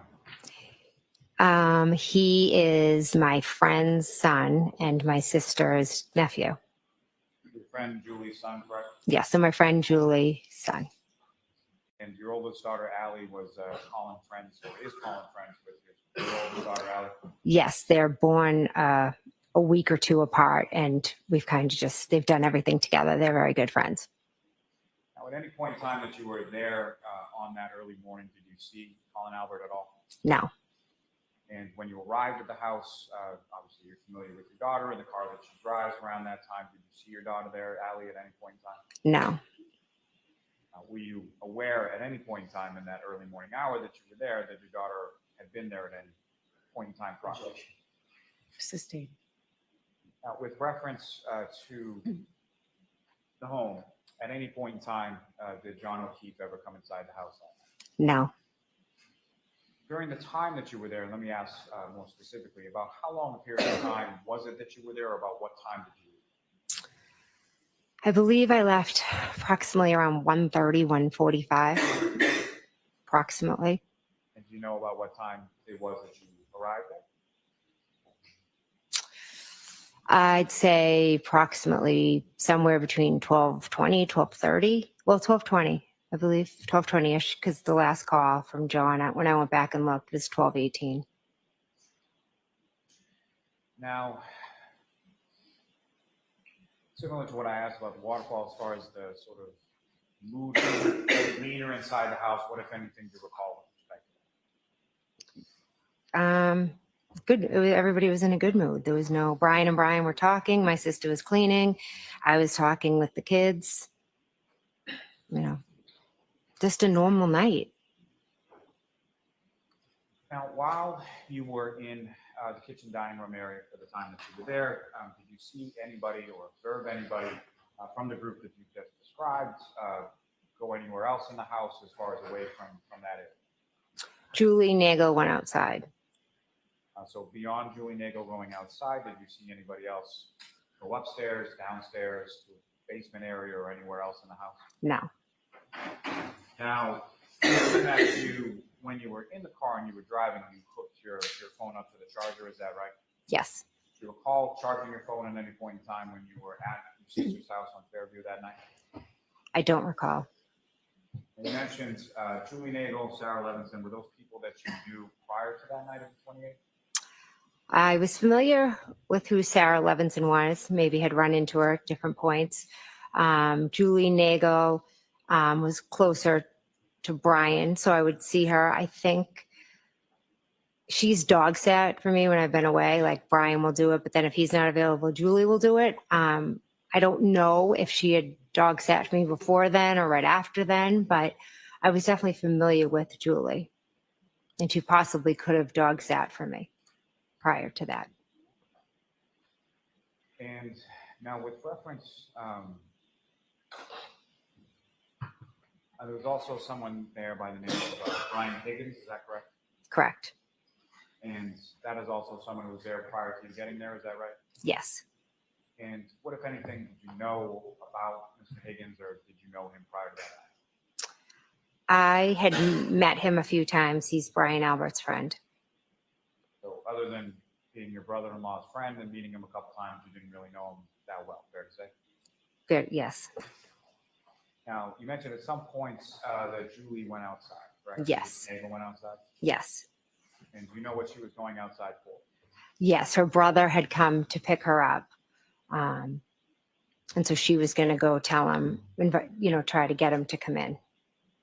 And what, if any, conversation did you have with Ms. Nagel or Ms. Levinson in regard to their going home prior to Ms. Nagel going out and talking to her brother? I'll sustain it in that form. What, if anything, had you said to Ms. Nagel prior to her going out prior to her going outside? Sustained. Now, if you know about how long was Ms. Nagel outside? I believe it was just a few minutes. And at any point in time while Ms. Nagel was outside, what, if anything, did you? Excuse me? So when Ms. Nagel went outside, what were you? I was sitting at the table, and then my nephew had said another car was out there. And after your nephew said that, what, if anything, did you do? I went to the front door. And front door of the home leads sort of, you walk in there, there's a foyer and a staircase in front of you. Yes. And as far as the front door was concerned, is there any sort of other door that's, is it just sort of the wooden front door, or is there another door in front? The door was open, so it was just a storm door. And the storm door is made out of glass, is that correct? Yes. So when you went over to the storm door and looked out, what, if anything, did you see? I saw a vehicle. And can you describe the vehicle that you saw? I saw a dark SUV. And as far as Ms. Nagel, did you make any observations of where she was when you looked outside? I kind of just looked at the vehicle, and then I saw lights kind of over to this side. But then once I saw the vehicle, I took out my phone and I texted John. And just so we're clear, as far as when you say this side, so you're standing at the storm door, see the vehicle, and where's the vehicle in relation to you and where you're standing at the front? It was straight ahead. Now, the headlights that you were saying is sort of off to the side. From your perspective, looking out at the street, is that to the left, to the right, or something else? Left. And as far as this dark SUV that you saw, Could you tell anything else about it as far as the make or model, or did you recognize it at all? No. Now, at this time on January 29th, 2022, were you familiar with any sort of vehicles that Mr. O'Keefe had? Yes. And what kind of vehicles were they? Gosh, I don't know the brand. It's, it was a small SUV type. Do you recall like what color it was? His might have been grayish. I'm not 100% sure. And any other vehicles that he may have had? Yes, he had this old fashioned car that he loved, but Kaylee is so embarrassed of it. But yeah, he had that as well. Now, as far as Miss Reed was concerned, were you familiar with what kind of vehicle she had at that time? Yes. And what kind of vehicle were you generally aware of her driving? She had a Lexus. And was that a sedan or an SUV, or what kind of vehicle? I think it was like a small SUV. Now, the vehicle that you saw outside of the residence in Fairview when you looked out the storm door, was that consistent with what you knew Miss Reed to be driving at that time? Yes. Now, as far as that vehicle was concerned, at any point in time over the course of the evening, did you see anyone exit that vehicle or come out of that vehicle at all? No. Certainly never saw anybody exit that vehicle and walk over and come inside the house. Sustained. As far as that vehicle, when you first saw it, could you tell whether or not it was running or anything like that? It was running. Yes, I could. I could tell it was running. It had the taillights. I could see the red. I'm going to ask you to keep your voice up, okay? Okay, sorry. Now, in addition to the taillights that you saw, could you see the headlights or anything like that? Yes, the headlights were on. And as far as the interior of the vehicle, were there any lights on inside the vehicle that you saw at any point in time? No. And as far as the windows of the vehicle, what, if anything, did you observe as far as their coloration? Was it tint or anything like that you saw? Didn't observe. No. Now, you see the vehicle sort of straight ahead of the front door, and then you pull out your phone to text Mr. O'Keefe, correct? Correct. Do you recall what you texted to him at that point? I think I said here, question mark.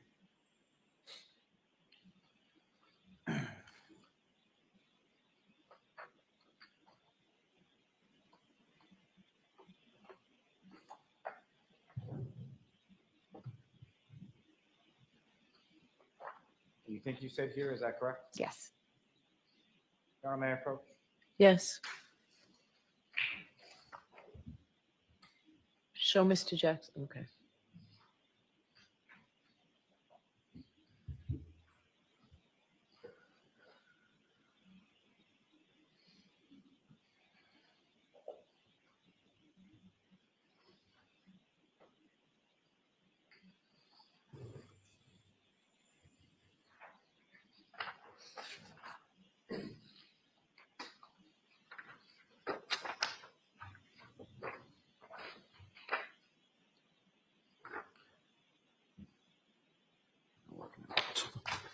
May I approach the witness, Your Honor? Yes.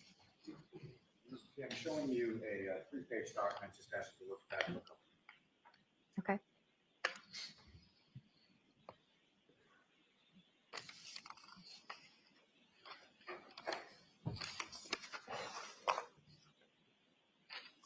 Just generally speaking, that three-page document, do you recognize the contents of that?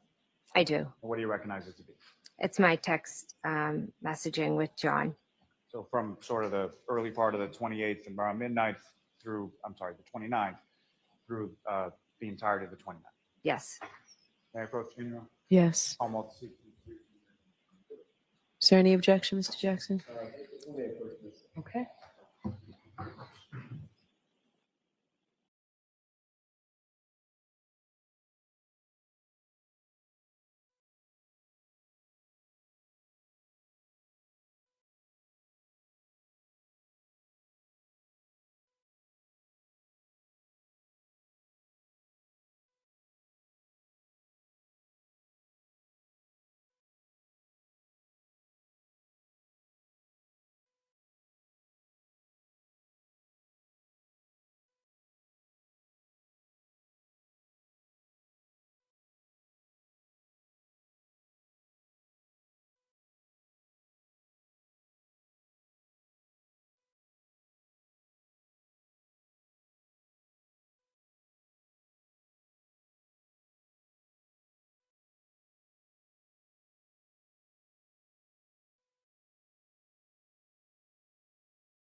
actually great timing.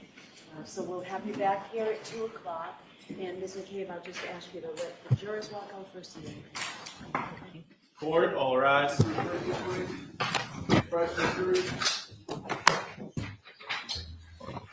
Wow, Goodbye. did you see that look she had at the end there, right as they broke out a sidebar? Wow. Yeah. Yeah. I mean, Nasty. her animus towards Jen to me is just inexplicable. Jen is a genuinely good, kind, caring, non-judgmental woman. She cares about her friends. She cares about her family. I've gotten to know her very well. The way that she's been maligned is absolutely disgusting, but I think it is that like insecurity, jealousy that Karen harbors towards other females. Okay, honestly. so we're still in session? Be seated. Just so the court has it, I have an extra copy for the court. That's what I was hoping for. Thank you. Yes. All right. Thank you. And then, Mr. Lally, you'll be able to make those redactions that are necessary over the luncheon break? Yes, Your Honor, I think we can, and by we, I mean Ms. Gilman, because she's the one who can actually do these things.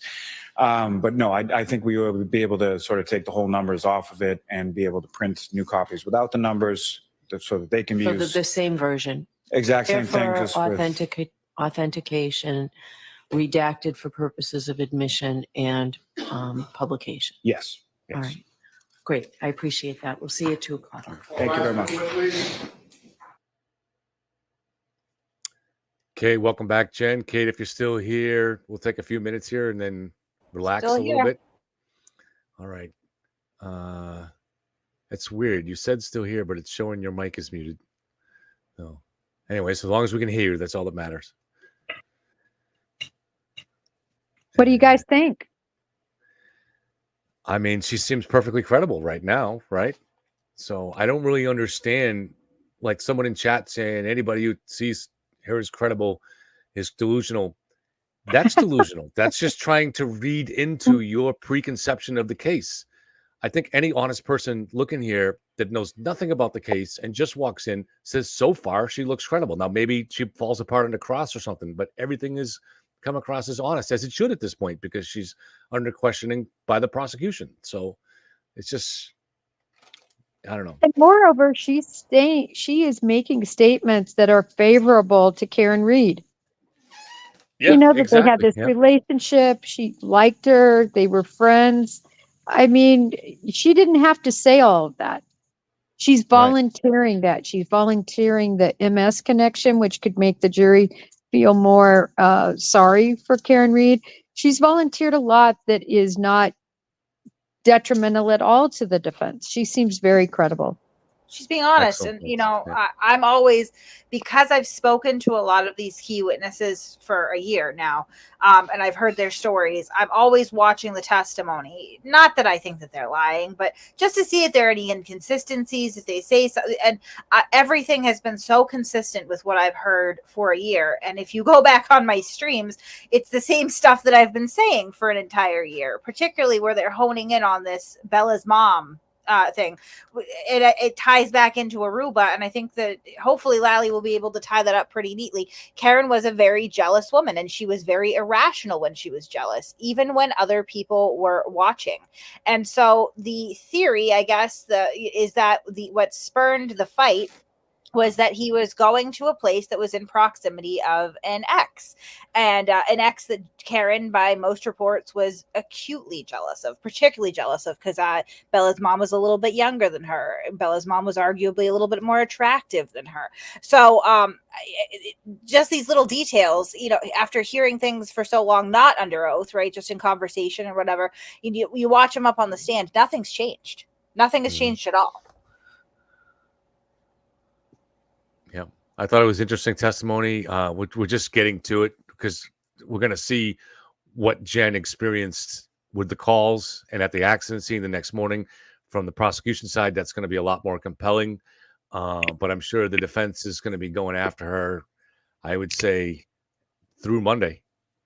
Brutal. I'm sure they're going to be absolutely brutal to her. You know, and it's just unfortunate because it's sort of arbitrary that Jen got swept up in this. She answered a phone call from her daughter's friend early in the morning, and she wanted to help Karen. And that is, for that good deed, this is her repayment, is that she's now going to be absolutely dragged. I wouldn't be surprised, honestly, if they put Alan Jackson on her, which, knowing what I know of Jen, she can hold up to that, though. Good. I wish we could have had a camera on Karen's face when they mentioned dating Bella's mom. Yeah, that and the ex-girlfriend Amy, that was really John's other significant relationship, and by all accounts, sort of the love is the one that got away, right? Visceral reactions from Karen. And whatever reaction she's doing, the jury's going to see it. The jury, especially something they mentioned, something like an ex, the jury's going to turn towards her. And I don't know, despite that what appears to be stoic face most of the time, I don't think Karen has impulse control, so I don't know if she'll be able to hide her reactions to something like that. And just kind of devil's advocate here, I don't think that it's fair or right for the jury to put too much stock into a defendant's appearance at trial. I know that sometimes it can move the needle a little bit, but I mean, just like people are sort of myopically, taking a scalpel to the reactions of the witnesses on scene that day, everybody reacts to things differently. I think that most of Karen's outbursts anyway seem to occur after the jury has been removed, and that's when she really starts making the faces and rolling her eyes. So we can see that they should not be seeing that, because hopefully they're abiding by the judge's admonishments and not doing independent research. But I mean, from our perspective, again, the social media world, not the courtroom, she doesn't look great. Her reactions to a lot of things are inappropriate. The smiling, the smirking, acting like a celebrity, rolling of the eyes, snapping at her lawyers, none of that really screams to an innocent grieving girlfriend, as far as I'm concerned. Well, and the other thing I'll say is, to me as a juror, when I look at her, and this is the irony of it all, she is the one that is rehearsed. No one sits there perfectly stoic like she is unless they've been told to do that. And it's really just screams at rehearsed and staged and told what to do. So I'm finding that odd in all the trials I've been in and seen. You don't see it rehearsed this well. Okay, you guys want to break for lunch? Mm-hmm. Sure thing. All right, we'll see See you you too. later.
afternoon. Court's back in session. Please be seated.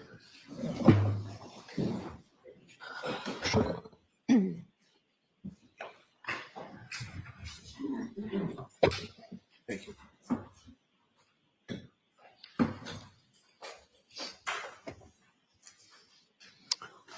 All right, so Mr. Lally, just before you begin, folks, I neglected to tell you before or during the testimony of Mr. McCabe, and I don't want to keep repeating instructions, but I do want to remind you when it comes to electronic communications, before you can consider them in your deliberations, you must first find that it's more likely true than not that the person who authored or sent the communication was in fact the person identified as doing so.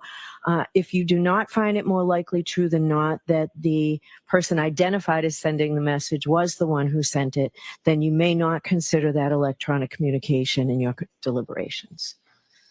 All right, thank you. Mr. Lally, go ahead. Thank you. May I approach? Yes. Come up with seats and do, well, let me.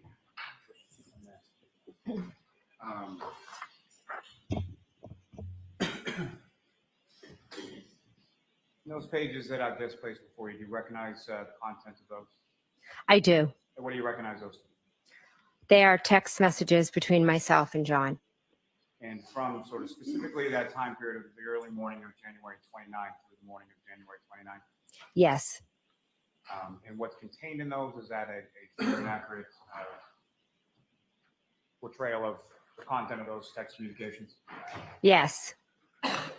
Now, with reference to Mr. O'Keefe, this is someone that you knew and you had his information put into your phone as far as contact? Yes.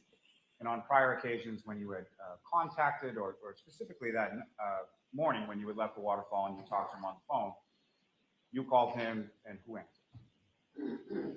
You called the contact that you had as John O'Keefe, correct? Yes. Okay, who answered the phone? John. Okay. And then the contacts that you had put in as John O'Keefe called you, and you answered, and who was on the other line? John. Okay. Your Honor, may I approach? Yes. I'll want to seek to introduce in a minute. No objection, Your Honor. Thank you. This is subject to what we talked about in sidebar? Yes, understood. Thank you. That's exhibit 89. All right, thank you. Your Honor, with respect to what's now been marked as Exhibit 89, if I could, with the court's permission, publish that. Sure. Yes.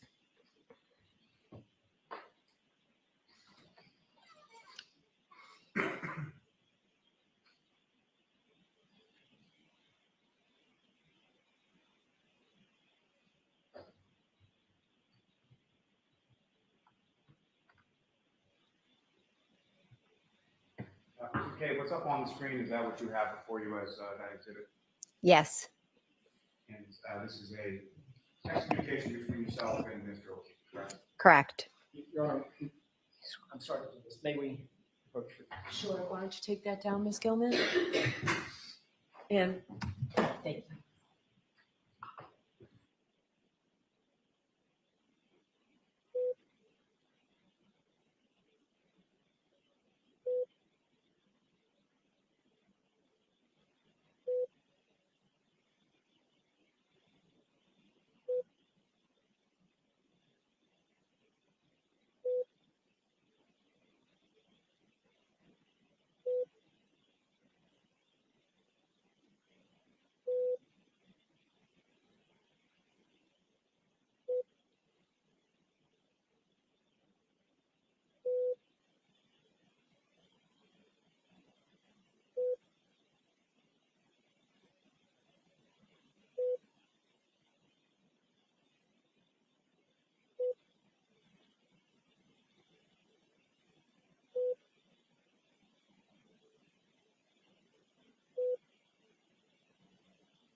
Thank you, Ms. Gilman.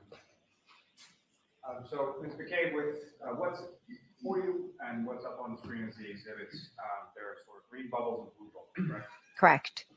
And can you tell the jury as far as who's communicating which direction, as far as the green bubbles are who and the blue bubbles are who? Green is John and blue is myself. And so the first text from this particular date, if you could just read to the jury as far as from whom the message is sent, what the content is, and then what the time period is. So John sent to me where to at 12:14. If it assists you, if you have that in front of you. Oh, okay. You can look at that. So the next bubble down is a blue bubble, is that correct? Correct. Similar to the one before, can you just read as far as that? Well, before I get to that, so you receive that message from Mr. O'Keefe, you call him, have a conversation, he calls you back for the conversation. Correct. And then subsequent to that, could you read the next blue bubble down as far as from whom, what the content is, and what time it is?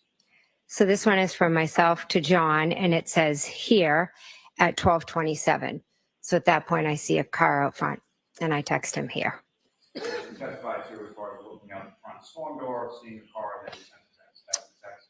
Correct. And Ms. Gilman, if you could scroll down to that. And ma'am, similar, if you could just, who sent it, what's the content, and what is that time? I sent to John, pull behind me at 12:31. And what were you referring to when you said pull behind? So at this point, the car had moved from the prior spot where I originally saw it. So I thought, what is he doing? Why don't they just pull behind me in the, in the driveway? And you just scroll down. And again, with this bubble, if you could read out. From me to John saying hello, and it was at 12:40. And at this point in time, as far as, let me ask you this way. When you're sending these text messages over these periodic time periods, what, if anything, are you doing sort of in between? So I originally went to the front door, saw the car, texted them, then texted John. Then I went back, kind of sat at the table, just either threw my phone probably in my back pocket. And then a couple minutes later, I got up again and saw that the car had moved. So I had sent the pull behind me. And then a few minutes later, I went back to the window, to the front door, I'm sorry. And when you went back to the front door, what, if anything, did you see at that? So at this specific point at 12:40, when I say hello, I cannot be certain whether they were still out front or if they had left. And from any of these text messages that you sent, what kind of response did you receive from Mr. O'Keefe after the weird scene? None. Ms. Gilman, if you could, to the next level. And similar to the prior ones that you did. Sure. Jen to John, where are you? And that was at 12:42. Myself to John, hello, at 12:45.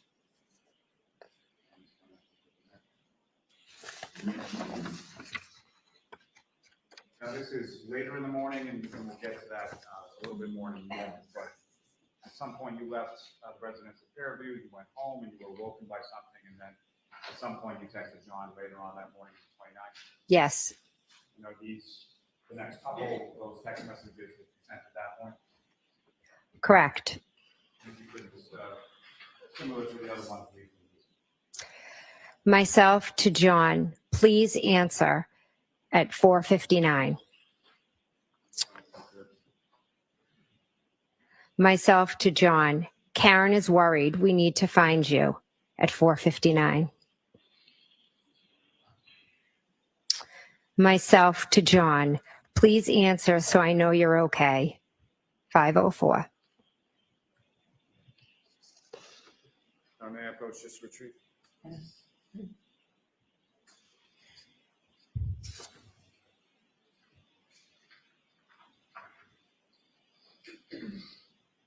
Now, Ms. McCabe, I can take you back to at the house on Fairview.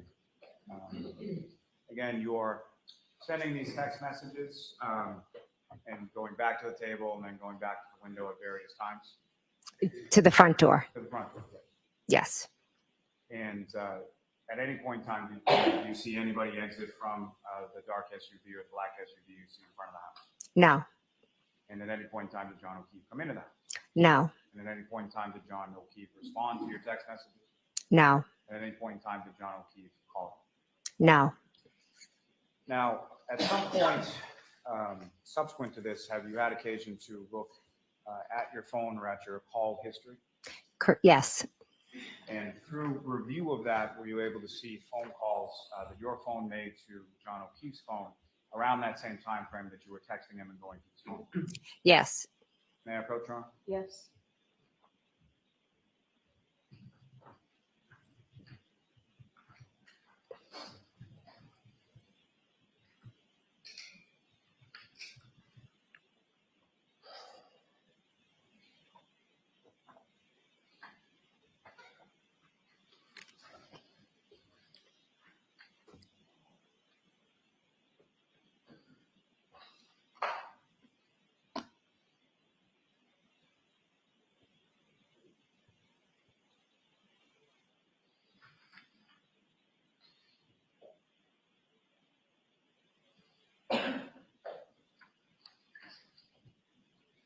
And I'm showing you a 4-page document. Actually, look at that and look up when you're finished. And if I could suggest, I think it starts in reverse order from page 4, timing-wise, up through page 1.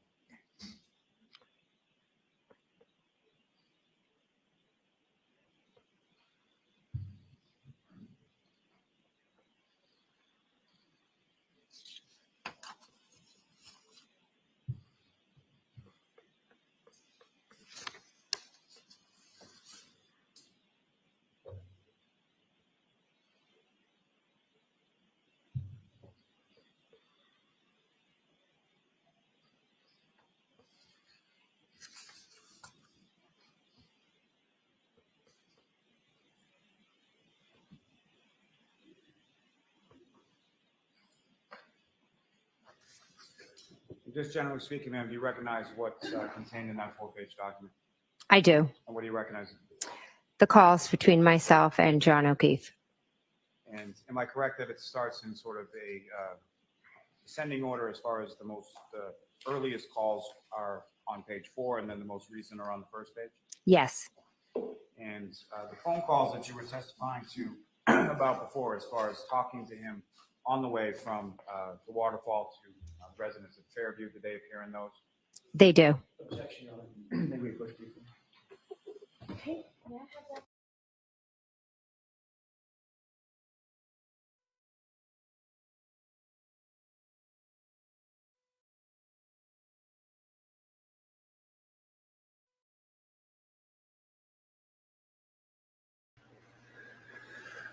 Objection, Your Honor. We haven't had a sidebar in 5 minutes, and we need to have one. I'm just kidding.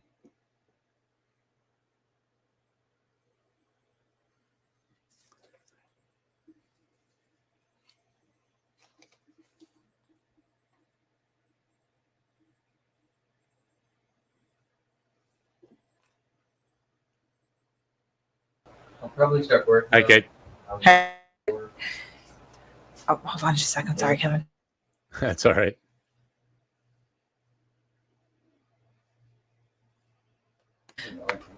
Sorry, Mike. It was a 4-person.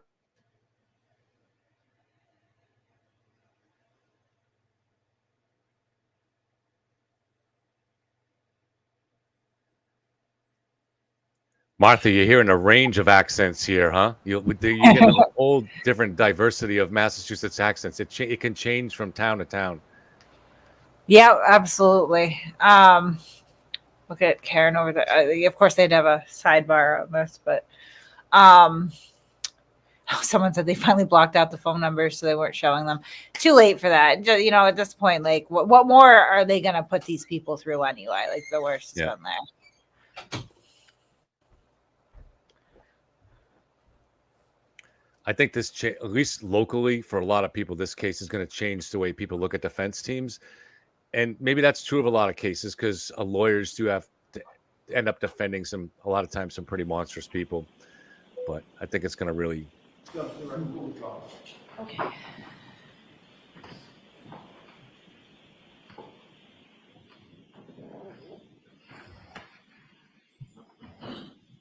So, Ms. McKay, as far as the first calls that you were testifying about, as far as when you spoke to Mr. O'Keefe on the way from the waterfall to the residence of Fairview, were those contained within those calls? Yes.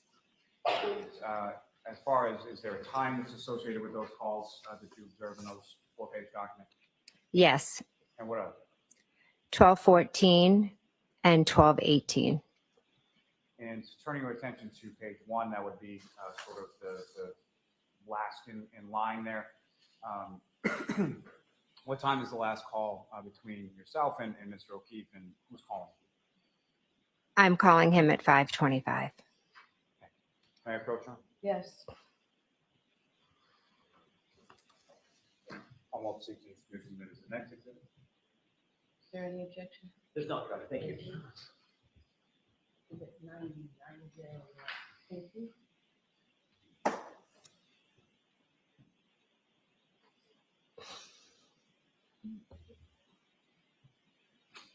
Now, Ms. McCabe, you had mentioned that during the course of the evening, shortly after you arrived at the residence of Fairview, you observed a vehicle outside of your sister's house, correct? Yes. And Your Honor, with court's permission, I would ask to publish with this witness exhibits 71, 72, and 73. Okay.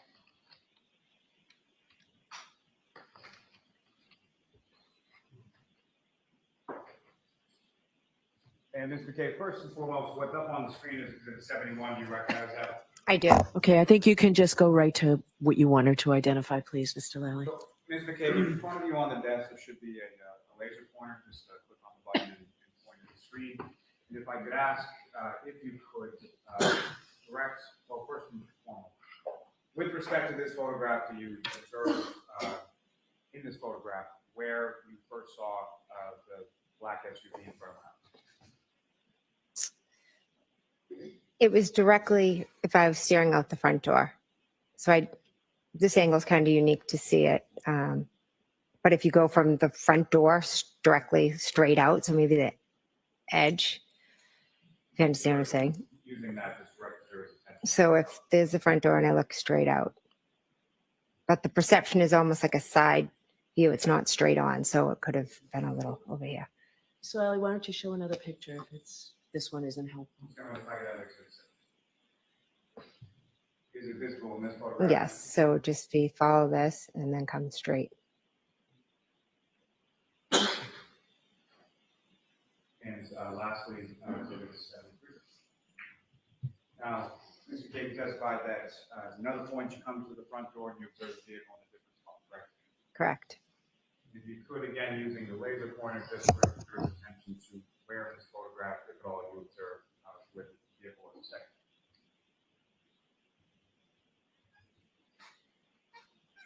It was right about, right near the flagpole. Okay. Just come in, you can take that.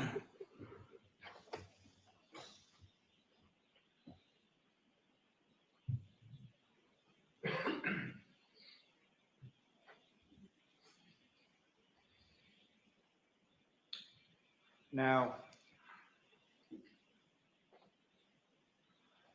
turning your attention to back in the home, at some point you indicated you looked out and didn't see the black SUV there anymore. Correct. And what was your thought as far as where John was or where John had gone at that point?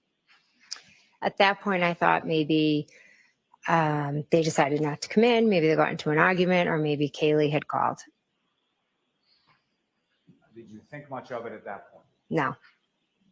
Now, you leave the home around what time?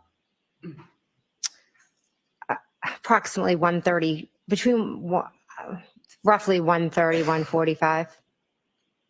And when you leave, who, if anyone, goes with? So it's myself, my husband, Matt, and I had offered, when Julie Nagel's brother had come to the house earlier, I had offered Julie and Sarah Levinson a ride home because we had just gotten there and they had wanted to stay later. So I also drove home Julie and Sarah. Well, my husband drove them home. And so you exit the house, go out to the vehicle, correct? Correct. And your husband, Matt, was driving? Yes. Where are you seated? And the front seat. And do you recall where Miss Levinson and Miss Nagel were seated in the car? They were in the back seat. Do you recall which one was on which side? I do not. And when you come out of the house and you're starting to go home, what, if anything, had changed as far as the weather from when you had gone in to when you had come out? The snow had, accumulated more. And when you get into the vehicle and as the vehicle is pulling away, what, if any, conversation do you recall having with anyone in the car? When I got in the car, I kind of turned around to Julie. I'm going to allow the subject to maybe strike this portion that's relevant. Go ahead.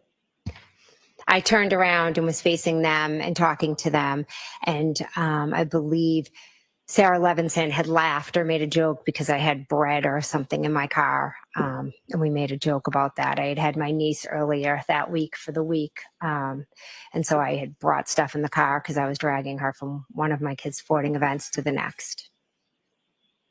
And do you recall which direction, or did you observe which direction your husband, Matt, exited from residence in Fairview? And by that, I mean, did he head towards Chapman or did he head towards Seacrest? Chapman. And so as far as, I may not have asked this before, but as far as the black SUV that you observed in front of the house, which direction was that vehicle facing? Chapman. Each of the times that you saw it? Yes. And so as with that vehicle, as with the one that your husband was driving, which side of the vehicle would have been closest to the house in Fairview? Passenger. Now, as you're driving past the house, heading past, how were you positioned within the car? I'm turned chatting to the girls. So, and when you're turned, are you turned towards the window or are you turned towards the console? Which way are you? Turn the console towards the back seat. So my back is to the window. And either of these girls, did you know where they lived? No. Do you recall whether or not you found their homes by way of sort of yes, or was it just sort of verbal directions? I'm assuming they just gave Matt directions to where they lived. And so you drop each of them off. Do you recall which order they were dropped off in? Julie, then Sarah. And then following dropping off Sarah, where did you and your husband go? Home. And this whole trip sort of from Fairview to dropping off Miss Nagel, Miss Levinson, and then going home, about how long a period of time did that take? It could be 20, 30 minutes, maybe about approximately 20 minutes. Not exactly sure. You arrived home sometime after 2 a.m., is that correct? Yes. And when you and your husband Matt got home, went inside the house, and where did you go? I went upstairs to bed. And at some point, did your husband come up as well? He did. Was it a long period of time between when you arrived home and when your husband came up? I don't think too long. I think he had like some cheese or something because he was on a crazy diet, and then he came upstairs. Now, did you go right to sleep, or what, if anything, did you do when you went up to bed? I asked him to watch a show. He said no, he was going to fall asleep, which he does usually immediately. And I went on my phone. And what, if anything, do you recall doing on your phone as far as going on? I was researching. My husband and I did briefly talk. My daughter had gotten an offer to play on a club bath. Just tell us what you were doing, please. Sure. I was researching a basketball team, and I believe I also texted my sisters, and I texted in a group chat with my husband and another individual. Now,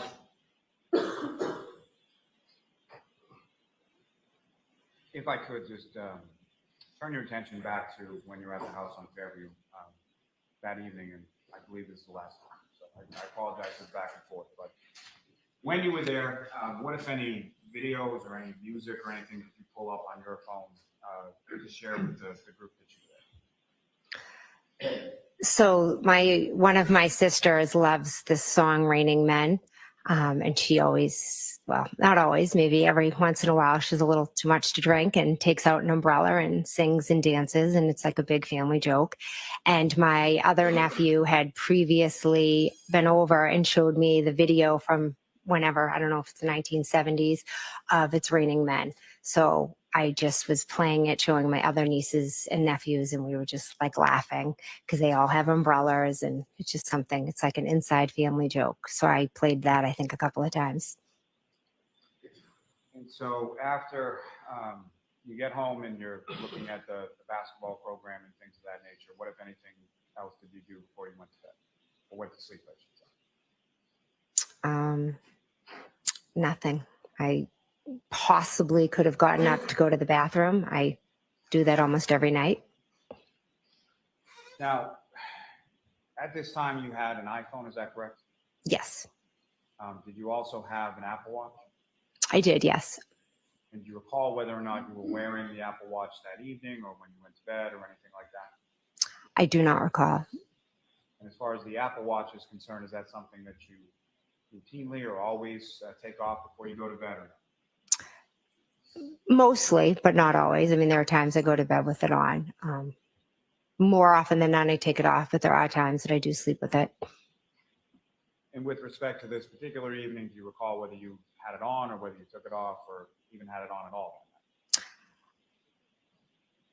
I don't recall if I had it on that night. Now, turning back to that last exhibit, as far as the phone calls were concerned, were there certain phone calls that you made to Mr. O'Keefe's phone around the time that you were observing the vehicle outside? Yes. Do you recall making any phone calls to Mr. O'Keefe at that time? I don't. Fair to say that at no point while you saw the vehicle outside did you have any conversation with Mr. O'Keefe? I didn't.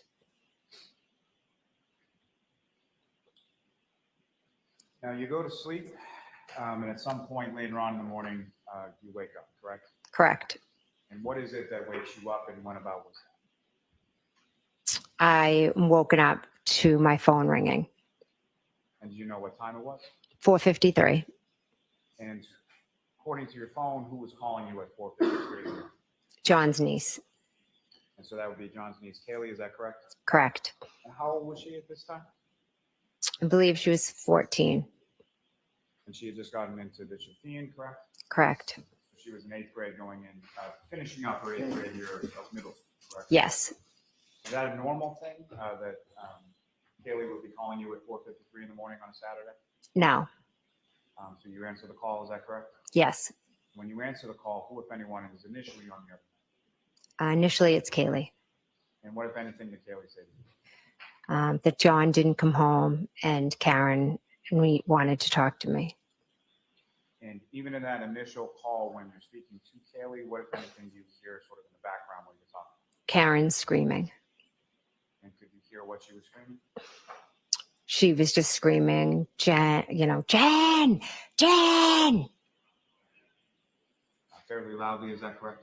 Extremely.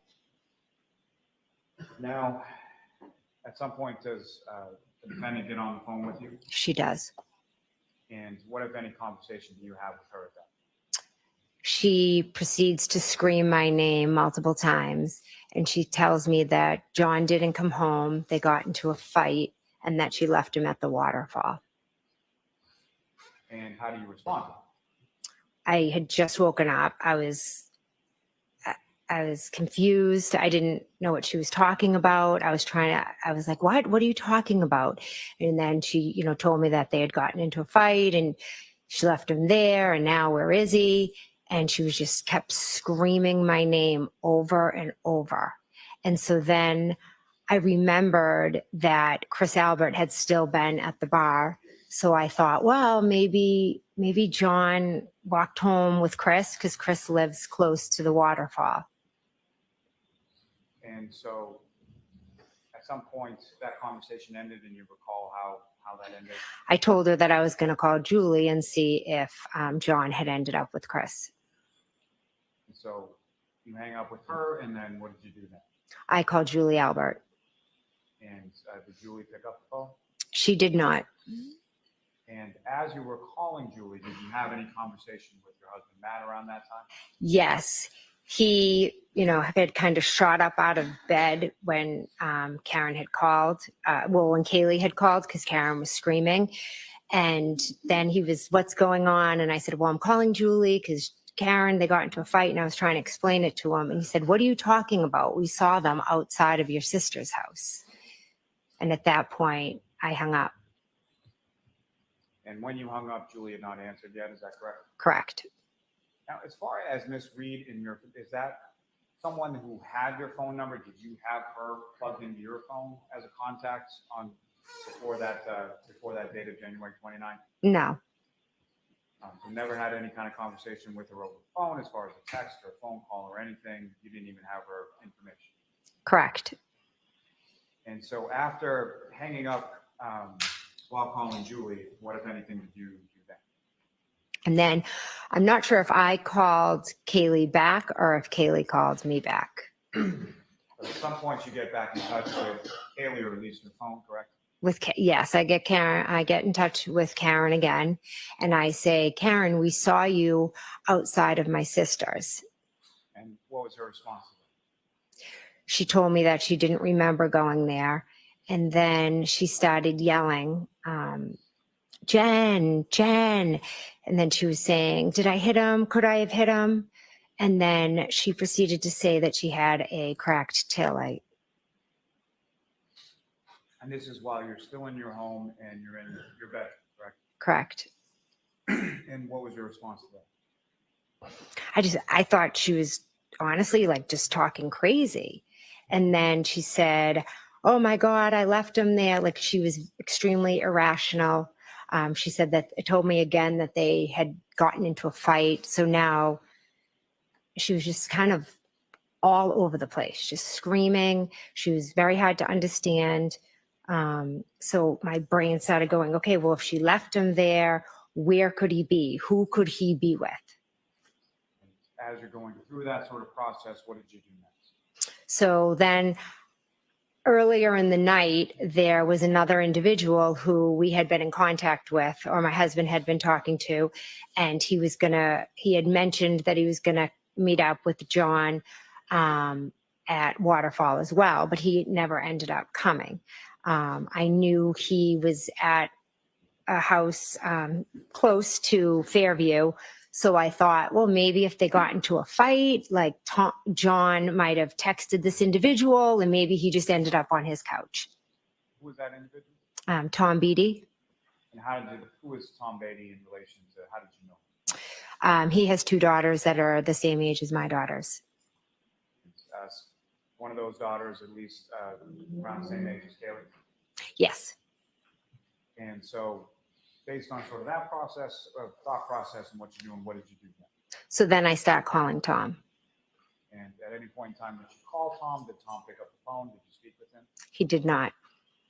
And so following that, what did you do?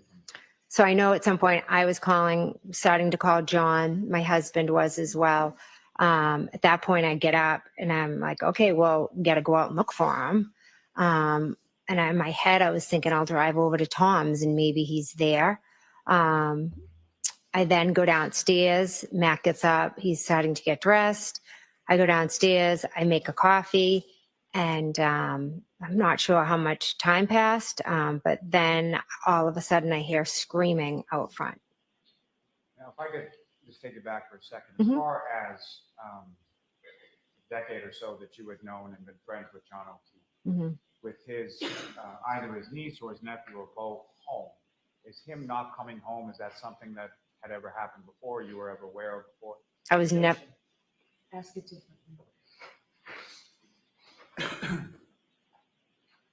Had John ever gone out at night and then not come home when the kids were home? Objection. I'm going to allow it. Not to my knowledge, no. So at some point you make your way downstairs, is that right? correct. And then what, if anything, did you hear once you were downstairs? Screaming And where was the screaming coming from? out front. And when you heard that screaming, where did you go? I ran to my front door. At some point, did you open your front door? I opened my front door, correct. And then what did you see when you opened the front door? Miss Reed came running up my walkway. And prior to, during any of the other conversations that you had with Miss Reed, did you know where she was when you were talking to her? No. Obviously, the first call was Kaylee calling from the house. That Yes. was your assumption. Mm-hmm. And then subsequent. Yes. And as far as the second call that you were talking about, do you know where she was when she was talking to you then? The first couple calls, I know she was at the house, and then I don't know. So was opening your door, hearing the screaming from out front, was that something that surprised you? Yes. And when you hear the screaming, if you could just explain to the jury, how loud was the screaming that you were hearing? Very loud. And what, if anything, was she saying? It was more of the, Jen, did I hit him? And then she would yell, did I hit him? Could I have hit him? And then she was yelling, we have to go to Fairview. And in addition to Miss Reed, what, if anything, else did you see when you opened up the door?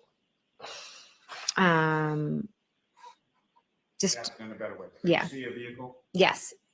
And where was the vehicle and what did the vehicle look like? It was in my driveway. I believe the driver door was left open. And what kind of vehicle was it? A black Lexus.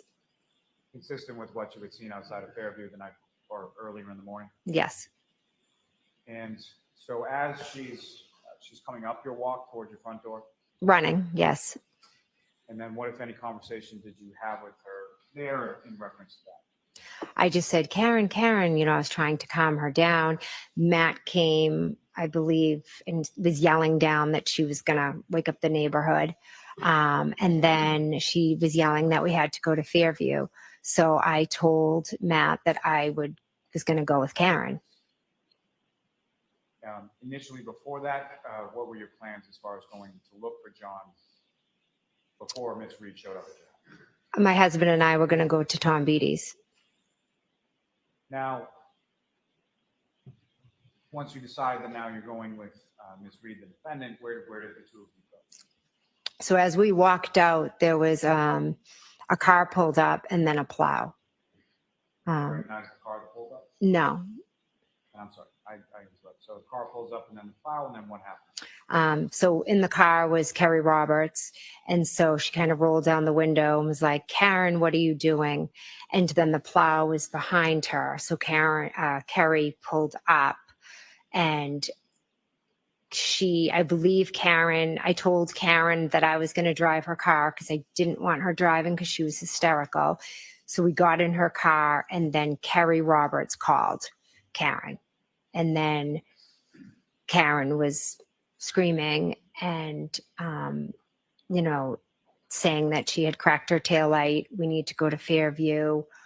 Could I have hit him? Did I hit him? And then she would just scream our names. Kerry was telling her to shut up, that we needed to just go back to John's and we'll drive in one car and let's go to John's. Maybe he's there and he's passed out and you didn't see him. When you open up the door initially and you come outside and you see the defendant out there screaming and all of that, again, with respect to the weather, what was the weather at that point? It was like dark and it was almost like a whiteout. And so you get into Ms. Reed's vehicle, correct? Yes.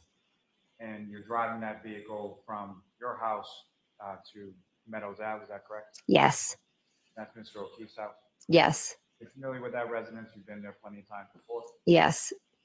Now, with respect to Kerry Roberts, did you know Kerry Roberts prior to this morning of January 29th? I had met her once before. And can you describe to the jury sort of the circumstances of that or how you knew her prior to January 29th? Way back when, after John's sister and brother-in-law died, I would have Kaylee a lot, and Carrie would have Patrick. And one day John said, I get a discount at Reebok. I'm going to take you guys for sneakers. Get all your kid sizes. So he took Carrie and myself, and we went to Reebok and bought sneakers for all my girls and me. And then he took Carrie and I to the hillside for lunch just to thank him for, helping, because that's what he did. Now, was Kerry Roberts someone that you had as contact saved in your phone? Had you ever texted her, or called her, or talked to her over your phone before? No. So you indicated that Mr. Roberts then calls Ms. Reed's phone while you're in Ms. Reed's car, correct? Yes. Now, as far as that, Ms. Reed's phone, was that similar to your phone that earlier in the morning? Was that hooked up in any way or matched or paired with the vehicle that you were driving? Yes. So fair to say you could hear both sides of the conversation as far as Ms. Reed talking next to you, and then obviously Ms. Roberts on the other end? Yes. So the conversation that you were talking about as far as Ms. Roberts saying, shut up and we're going to Meadows Ave and all that, you could hear Ms. Roberts saying that? Yes. Now, the vehicle, when you get into the defendant's vehicle, she pulled in straight into your driveway, is that correct? Yes. So fair to say you had to back out of the driveway, correct? Correct. Now, when you were operating Ms. Reed's vehicle in reverse, what, if anything, showed up in sort of the center console area of that vehicle? I do not remember. I don't know. Do you recall anything as far as the camera or anything like that? I don't remember. I don't remember. You back the vehicle out of the driveway, Mhm. and you proceed to Meadows Ave, correct? Yes. And about how long a drive is it from your house to Mr. O'Keefe's? Approximately 5-6 minutes. And when you get to Mr. O'Keefe's house, where do you park? I pull in the straight in the driveway. And after you pull into the driveway, at some point you all get out, correct? Yes. Do you recall who pulled in first as far as who was in front of who on the way to Meadows, yourself or Ms. Roberts? I believe I was in front. You would have pulled into the driveway and parked, and Ms. Roberts would have pulled in and parked behind you, correct? Yes. And so after the three of you get out of your respective vehicles, what happened then? Karen brings us to the back of the car and says, look, see, I have a cracked taillight. And where on the vehicle was she directing yourself and Ms. Roberts' attention? The back right. So the passenger side, rear part of the vehicle. Yes. And when you looked at that area of the vehicle, what could you see at that? I saw that there were missing pieces, but there was also snow covering it. And Karen was screaming, look, look. And then Kerry was screaming back at her. It was very chaotic. So I didn't stare in depth, but what I can tell you is I saw missing pieces from the taillight. And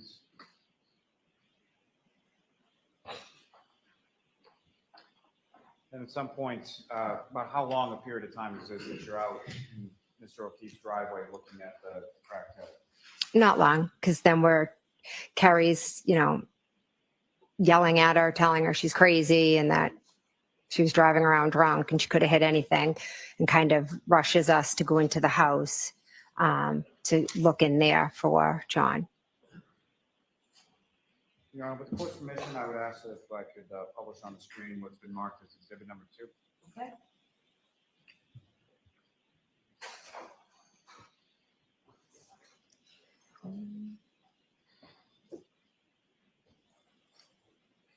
And Mr. Cave, do you recognize what's up on the screen? I do. What is that?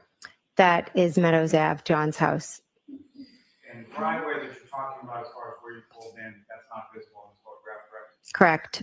So from facing Mr. O'Keefe's house on Meadows, which side of the photograph would the driveway be, the left or right? The right. And Your Honor, may I approach? Yes.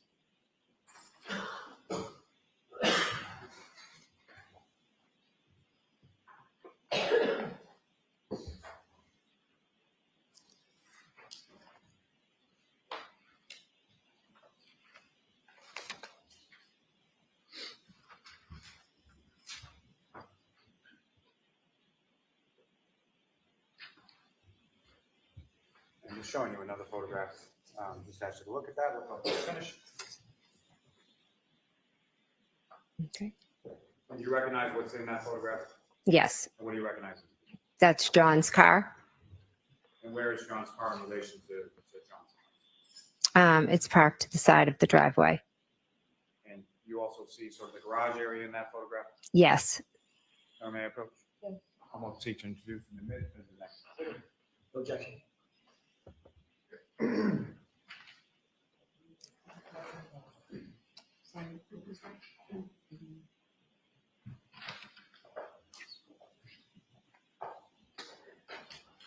Your Honor, with the court's permission, if I could publish that to the jury now as well. Okay.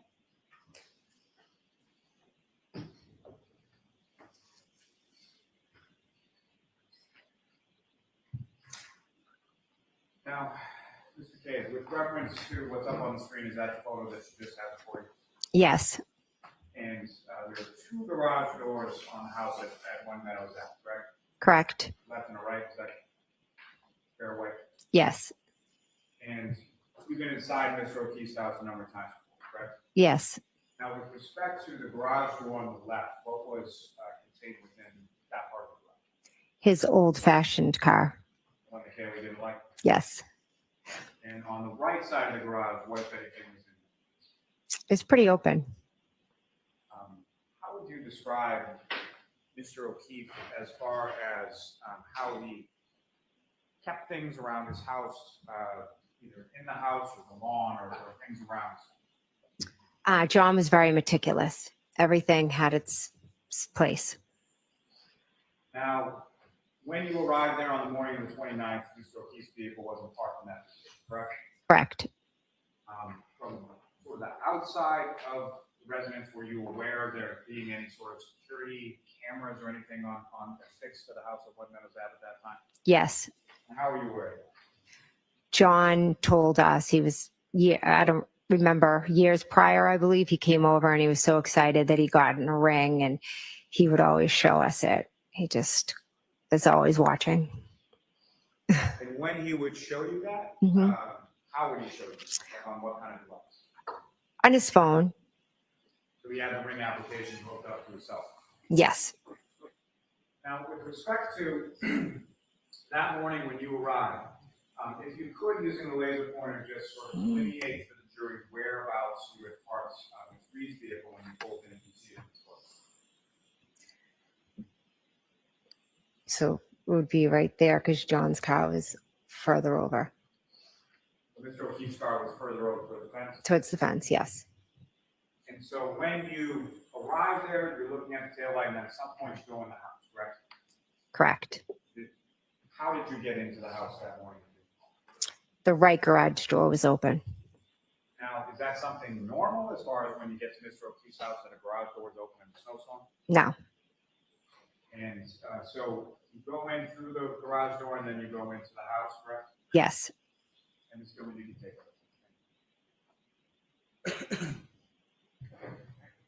So, Ms. McCabe, if you could describe to the jury sort of how you, when you come into that right garage door and you start to go into the house,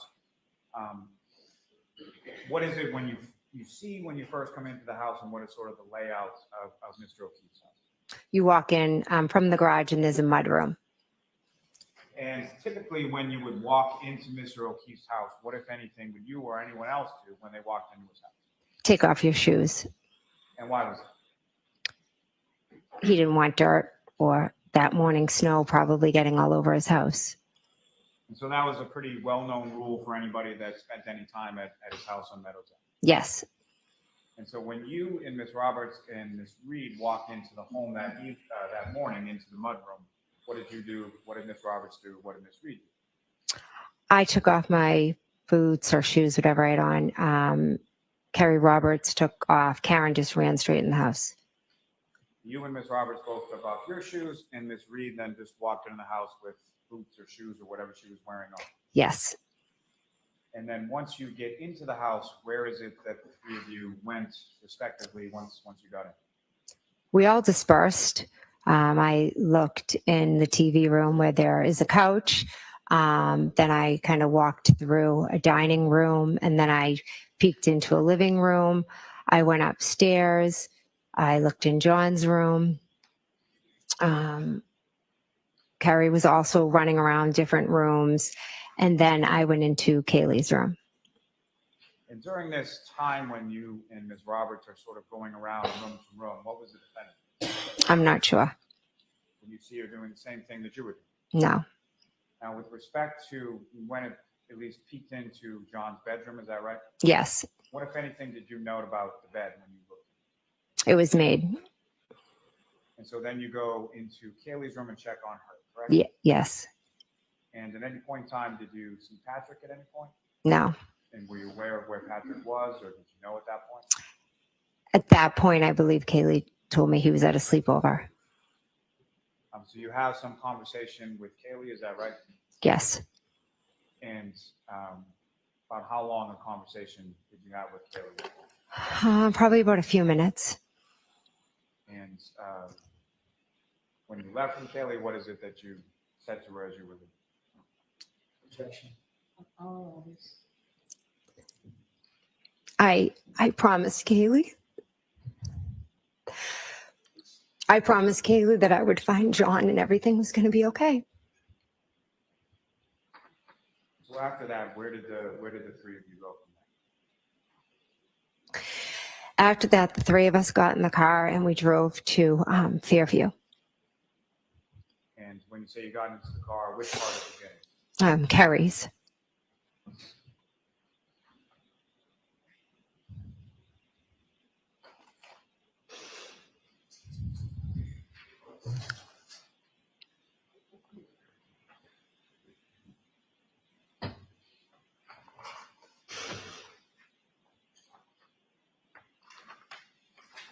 May I approach? Yes.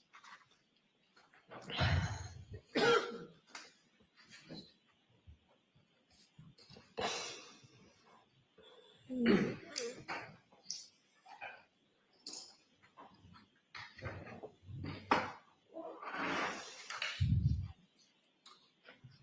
I'm showing you two photographs again. If you could just look at those and look up when you finish.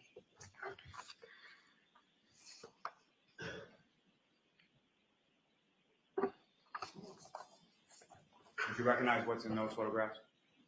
Yes. And what do you recognize those to be? The defendant's vehicle. And, may I approach? Yes. You want to call them up to speak to introduce them as the next two exhibits? No objection, Your Honor. Thank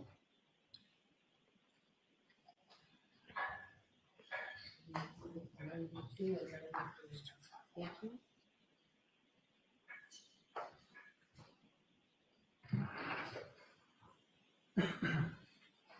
With the court's permission, if I could publish the jury as well.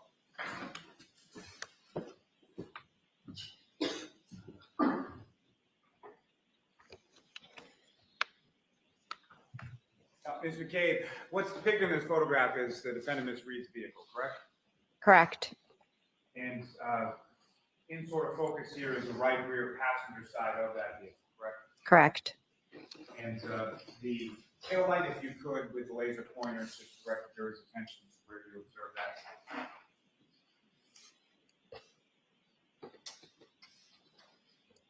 Now, ma'am, with respect to what's depicted in this photograph as far as any damage that you observed to this taillight area on the rear passenger side, is that consistent with what you observed in the driveway at One of Meadows Ave when the defendant was showing? Correct. Minus the snow, etc. And Ms. Gilman, if I could have the next exhibit.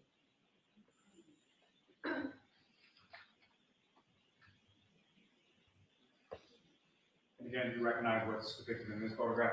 Yes. And this is essentially a closer image of that same rear passenger side taillight area, correct? Yes. Again, what's depicted in this, is that consistent with what you observed minus sort of the caked in snow when you were in the driveway of Mr. O'Keefe's house on the morning of the 29th? Yes. Gentlemen, you can take that down. And Your Honor, with the court's permission, I would ask to publish just a short portion of, actually, I'm sorry. If I could publish a portion of what's been marked as Exhibit 6, which is the ring camera from the driveway. Okay. Ms. Gilman, if I could have video number 154 from the driveway.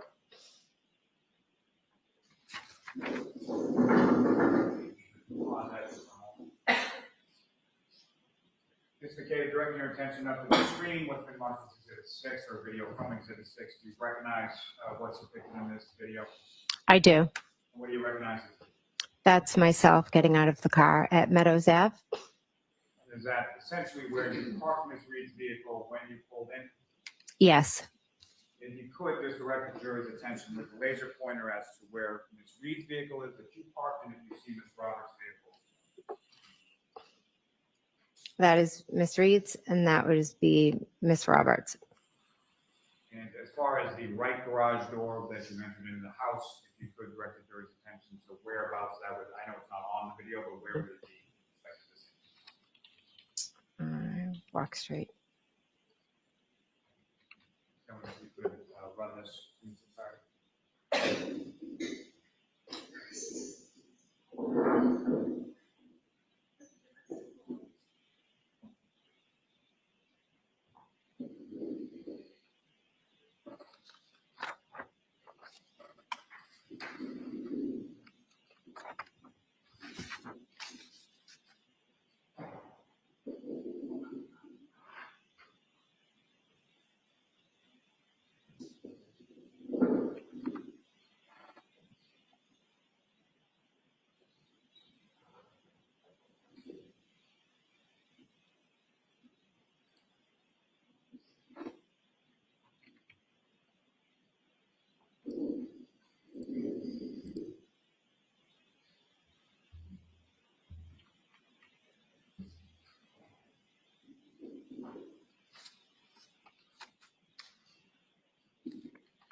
Mr. McCabe, what was depicted in that video, is that consistent with what you observed, the weather conditions to be around the time that you arrived at Mr. O'Keefe's house? Yes. And lastly, in this line, Your Honor, if I, with the court's permission, could publish just a very short portion of what's been marked as Exhibit 41. Yeah.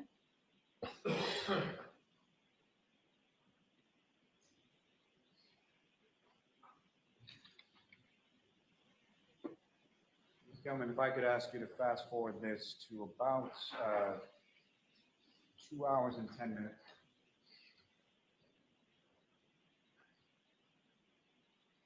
If you could play it in there.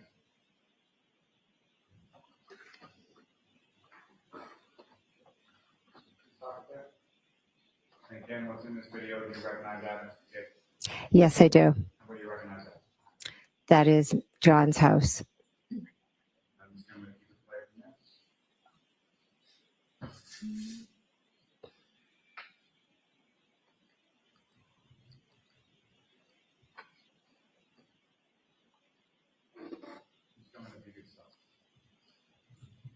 Now, what's depicted in this video, sort of the screen directly in front of you, do you recognize with that? Yes. What do you recognize that? John's driveway. As far as what, if anything, do you observe in John's driveway? John's car and Karen's car. And where, if you could, using the laser pointer, just direct your attention to where it's defendant's car and where it's Mr. O'Keefe's. Mr. O'Keefe's car and to the defendant's. And where you observe the defendant's car to be, is that essentially where you parked it at that time? Yes. May I have a moment? Okay.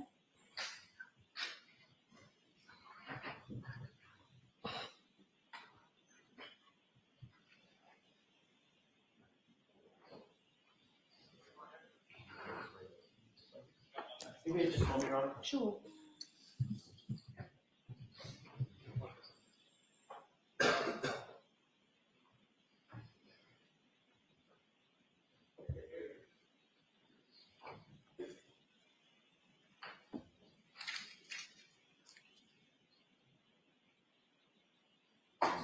I'll see counsel at sidebar for just a minute.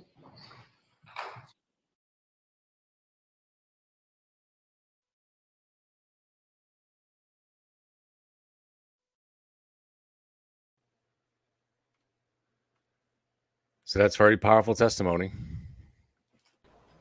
And I just want to point out that the story that Jen just gave about the taillight being broken and Karen telling her and Karen showing her is corroborated by Karen Reed herself on her, I think it was Dateline interview. It was Dateline, I think, not Nightline, but it was corroborated, right? So like this is undisputed. I would be shocked if they put Karen on the stand. But they don't really have to because all her out of court statements are admissible. It's the exact same story that Karen told with a probably more forthcoming spin to it, right? Karen has something to hide, Jen does not. But a lot of this story has been corroborated by Karen herself. Yeah, and if she's telling the truth, and I believe she is, but if she's telling the truth, there's a lot of damning statements there. There's no reason that she would be talking about breaking her taillight and did I hit him and all that kind of stuff. It's really bizarre behavior. I guess maybe she was in a state of breakdown, but I think it's this is a compelling. vehicular manslaughter case. That's honestly what I think this is. I think that they're going to argue murder too, in the sense that her operation of the vehicle in the manner that she did in the snowstorm, drunk in reverse, was negligent. Jurors, I just want to tell, I appreciate counsel trying to work together for this. It's probably going to take too long, so we're just going to make do. We've had enough interruptions today. So. Now, Mr. Cave, as far as what you observe from what you can on the screen right now, the condition of the passenger side taillight, is that consistent with what you observed when you parked the vehicle there sometime earlier that night? It's kind of hard to see from this distance. And just, if you could, lastly, just with the laser pointer, direct the jury's attention to where in the video you see the rear passenger side taillight. It's going to be taken.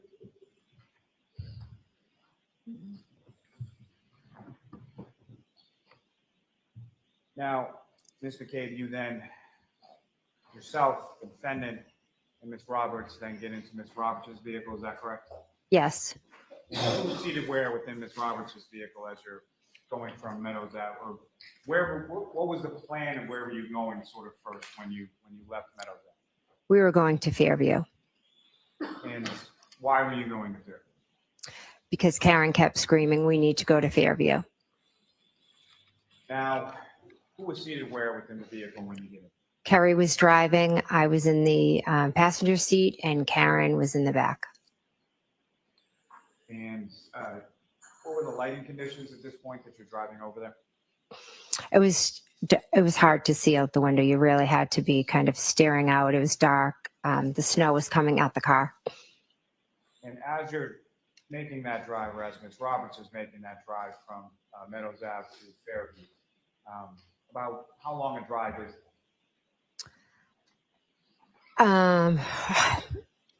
Approximately 10 minutes. I mean, with the weather, the lights, the street lights, I would say about 10 minutes, give or take. And as far as during the drive from Meadows Ave to Fairview, what's going on inside the car over the course of that ride? Karen is in between us, like from the back, kind of pushing up in between Carrie and myself. And she's just screaming, Carrie, Carrie, her name over and over, my name over and over, and repeating certain phrases. Could I have hit him? Did I hit him? Carrie is yelling at her to shut up, to sit back, to buckle up, to look for John. And while this is going on, what, if anything, are you and Ms. Roberts doing in the front seat? She's slowly driving and I'm just peering out the window looking for John. I mean, it was a crazy situation. She's screaming, he didn't come home. Could he be walking home? Where is he? So we're just looking out the window, looking for John. Now, during the time that this is going on and Ms. Reed is sort of screaming in between you, was that continuous or what, if anything else, did you see her doing in the back seat while you were going from Meadows Ave to Fairview? I didn't see her doing anything. She just continuously screamed that. And then as we got by different landmarks, she then started, screaming, asking if John could be at certain people's houses. And whose houses was she asking if John could be at? If she could be at Bella's house. Referring to the directions that you had provided the night before? Correct. And so that would have been, Bella was a child who was around the age of Kaylee and your daughter, correct? Yes. And there have been some years in the past dating relationship between Mr. O'Keefe and Bella's mother, correct? Yes. And so Ms. Reed is saying that in the car that morning as you're driving over to Fairview? Yes. She asked, could he have been with Ashley? And I looked at her and said no, because to me that was a crazy idea. And then Carrie had mentioned, oh, do you think he could have called somebody else that lived on a street over? And she started screaming, who's that? Who's she? And you recall who Carrie referred to? Yes. And who was that? A woman that John had previously dated. And was that anywhere recent in time to when you're driving around on January 29th? When they had dated? No. So similar to Bella's mother would have been years before. Correct. And so when Ms. Roberts said that, what, if anything, did the defense? She was just spiraling, yelling about Ashley, who was Bella's mom, and just talking what I thought was very irrational about John maybe being with her.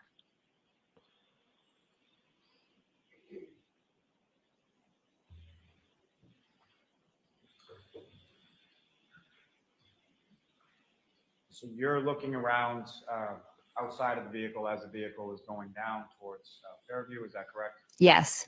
And you recall how it was that Ms. Roberts came about coming to Fairview similar to the night before? Did she come in from the Chapman side or from the Cedar Crest side? Chapman. And as the vehicle turns from Chapman onto Fairview, what, if any, conversation was going on at that point? Well, Bella lives on that street, so that was when that conversation was being had. Also, just a continuation. It was just like continuous screaming of our names. Carrie screaming at her to sit back, and then sometimes she would sit back and almost like be quiet for a minute, and then it would start all over again.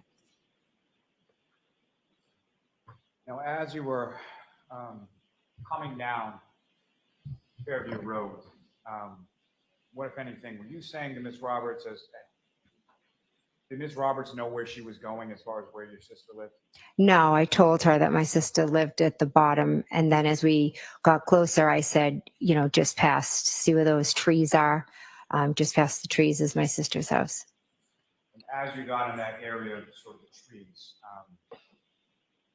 from the residence of your sister at 34 Fairview Road, trees that you're talking about, where are they in relation to the property? They're at the start of the property is the trees, and then their property begins.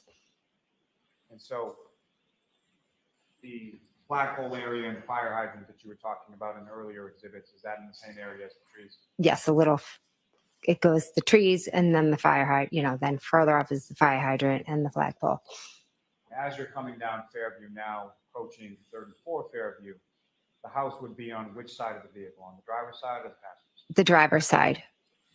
And as you approach that area where trees and the flagpole and the fire hydrant were, what, if anything, happens then? We drive past the flagpole area, and all of a sudden Karen starts screaming, there he is, and she's banging to get out. And banging on the door in the back seat? Yes. And at the time that she's saying this, were you able to see anything outside of the vehicle? I saw nothing. And what, if anything, when she's banging and kicking or banging on the door, what did Ms. Roberts do? Miss Roberts unlocked the door. Karen got out. Miss Roberts looked at me and said something like, she's crazy or she's batshit crazy, something like that. And when the defendant gets out of the vehicle, where is it that she goes? She just runs And runs with? straight to John. And again, when she's running, at this point in time, can you see what she's running toward or where she's going or anything that she's talking about? I was on the passenger side. So as I got out, she was already at John. So she gets out and essentially makes a beeline over to where John was? Correct. And you're getting out of the passenger side, and by the time you come around the car, she's already there. Yes. And when she gets over there, what if anything, could you see at that point? She straddles John and she lifts up his shirt, and then she lifted up her shirt and went to lay on him. And Miss Roberts went over and she was removing the snow from his face. Let me take a step back from that just for a moment. And Your Honor, with the court's permission, I would ask to publish just a portion of what's been marked as Exhibit 12. Okay.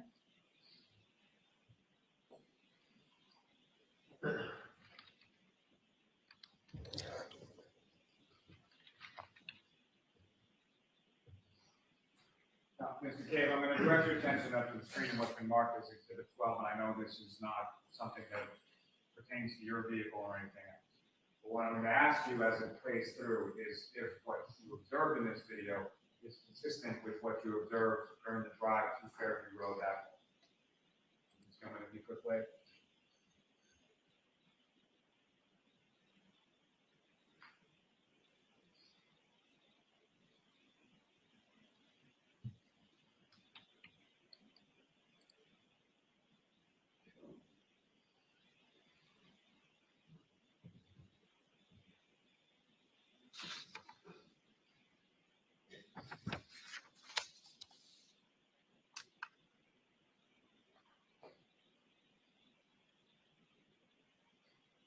As this video is running, Mr. Cave, if I could just ask, what you see in this video, is that consistent with sort of the lighting and the conditions weather-wise that you observed when Ms. Roberts was driving from Meadows Ave? Yes.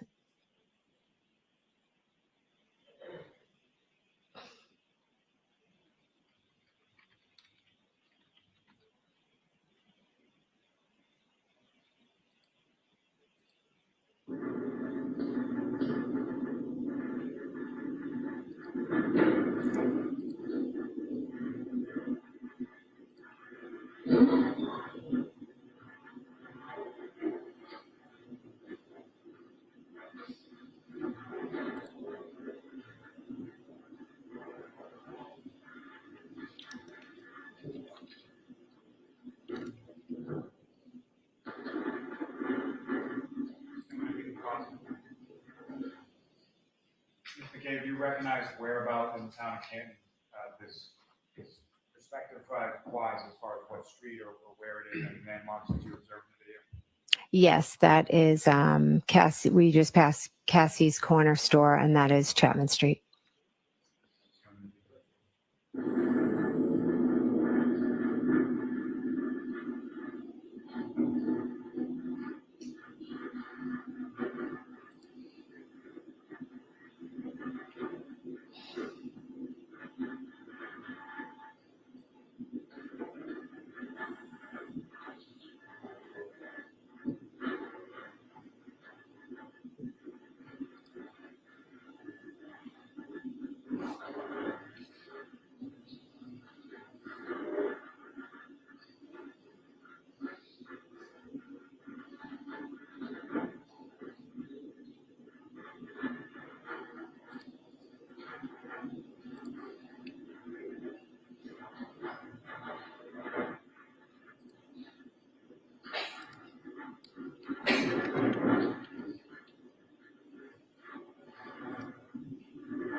Again, Ms. McCabe, do you recognize whereabouts in the town of Canton we are in this portion of the video? Yes.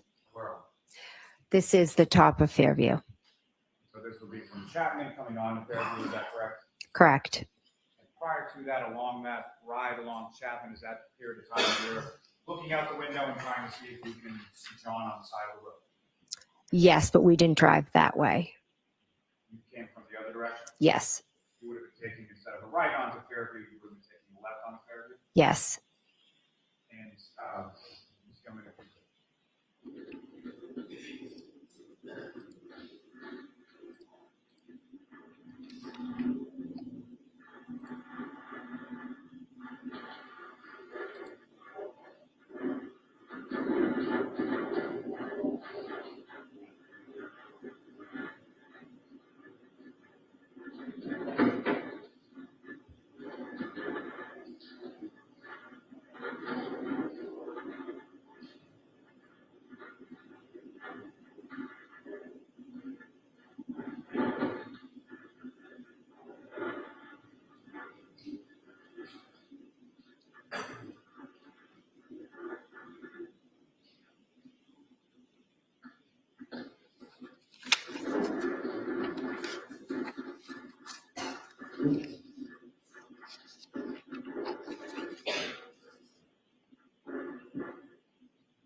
Now, what's up on the screen and what you just observed as far as the drive down Fairview, is that fair and accurate portrayal consistent with what you observed in Ms. Roberts was driving down that morning?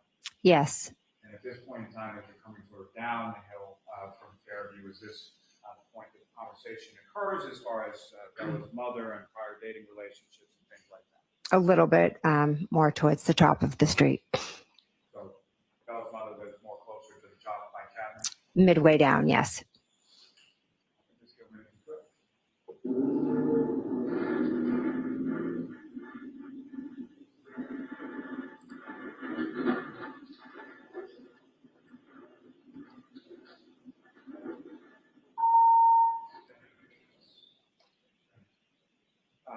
The vehicle in the roadway there, do you recognize that?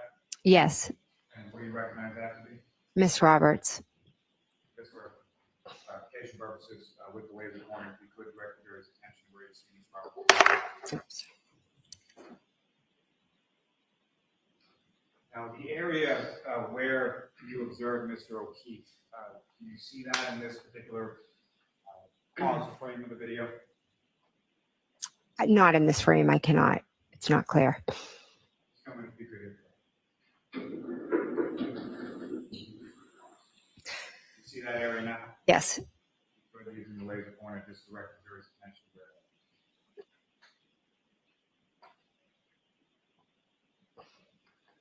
I'm just coming if you could play this for.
Okay, do you recognize any of the individuals up on that screen?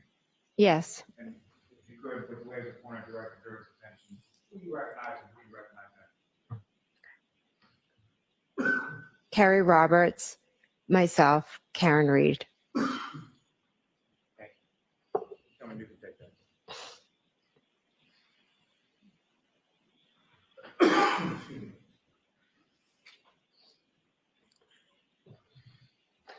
Ms. McCabe, if I could just take you back to when you arrived there. You indicated Ms. Reed goes over to Mr. O'Keefe, Ms. Roberts. What is it that you were doing at that time? I got out of the car and I came around, and for a second or two, I completely just froze. I couldn't believe what I was seeing. And then Carrie and I made eye contact, and I called 911. And Carrie was asking me to go to the car and get, she was yelling to get towels or blankets or something out of the back of our car. Is that why the back of the car is opened up in the video that we just saw in reference to Ms. Roberts' vehicle? Yes. Did she direct you sort of where to go within the vehicle to find the blankets or towels, wherever it was? Yes. Now, you called 911, you spoke to the operator and told them essentially where you were, correct? Yes. Now, as far as that initial, what you saw, that you froze and couldn't believe what you saw, can you describe to the jury what it was that you saw? I saw Carrie wiping the snow off of John's face, and I could not believe that that was John laying there. And how was John positioned, or how was his body positioned when you saw him? He was just laying flat on his back. And as far as the snow Ms. Roberts was wiping off his face, was there any other snow on his body at that time? Yes. And if you know about how much? There was enough that his body was covered in snow. And could you tell at that point how far Mr. O'Keefe was from the roadway as far as Fairview Road was concerned? I mean, I remember kind of a little ways in. I don't know exactly. And so you make that call to 911, and what is sort of going on with respect to Ms. Roberts, the defendant, and Mr. O'Keefe while you're on that 911? So I run the blankets over to Miss Roberts, and she's kind of lifts him up, put the blankets underneath him, and she's screaming at Miss Reed to get off of Mr. O'Keefe. And they're kind of yelling back and forth. Karen's screaming, is he dead? Is he dead? I, at some points, walk over towards the car, Carrie's car, to get away because they're so loud. And I was trying to be calm and get help there for John as fast as possible. Carrie starts yelling about doing CPR. She tells Karen to do mouth to mouth.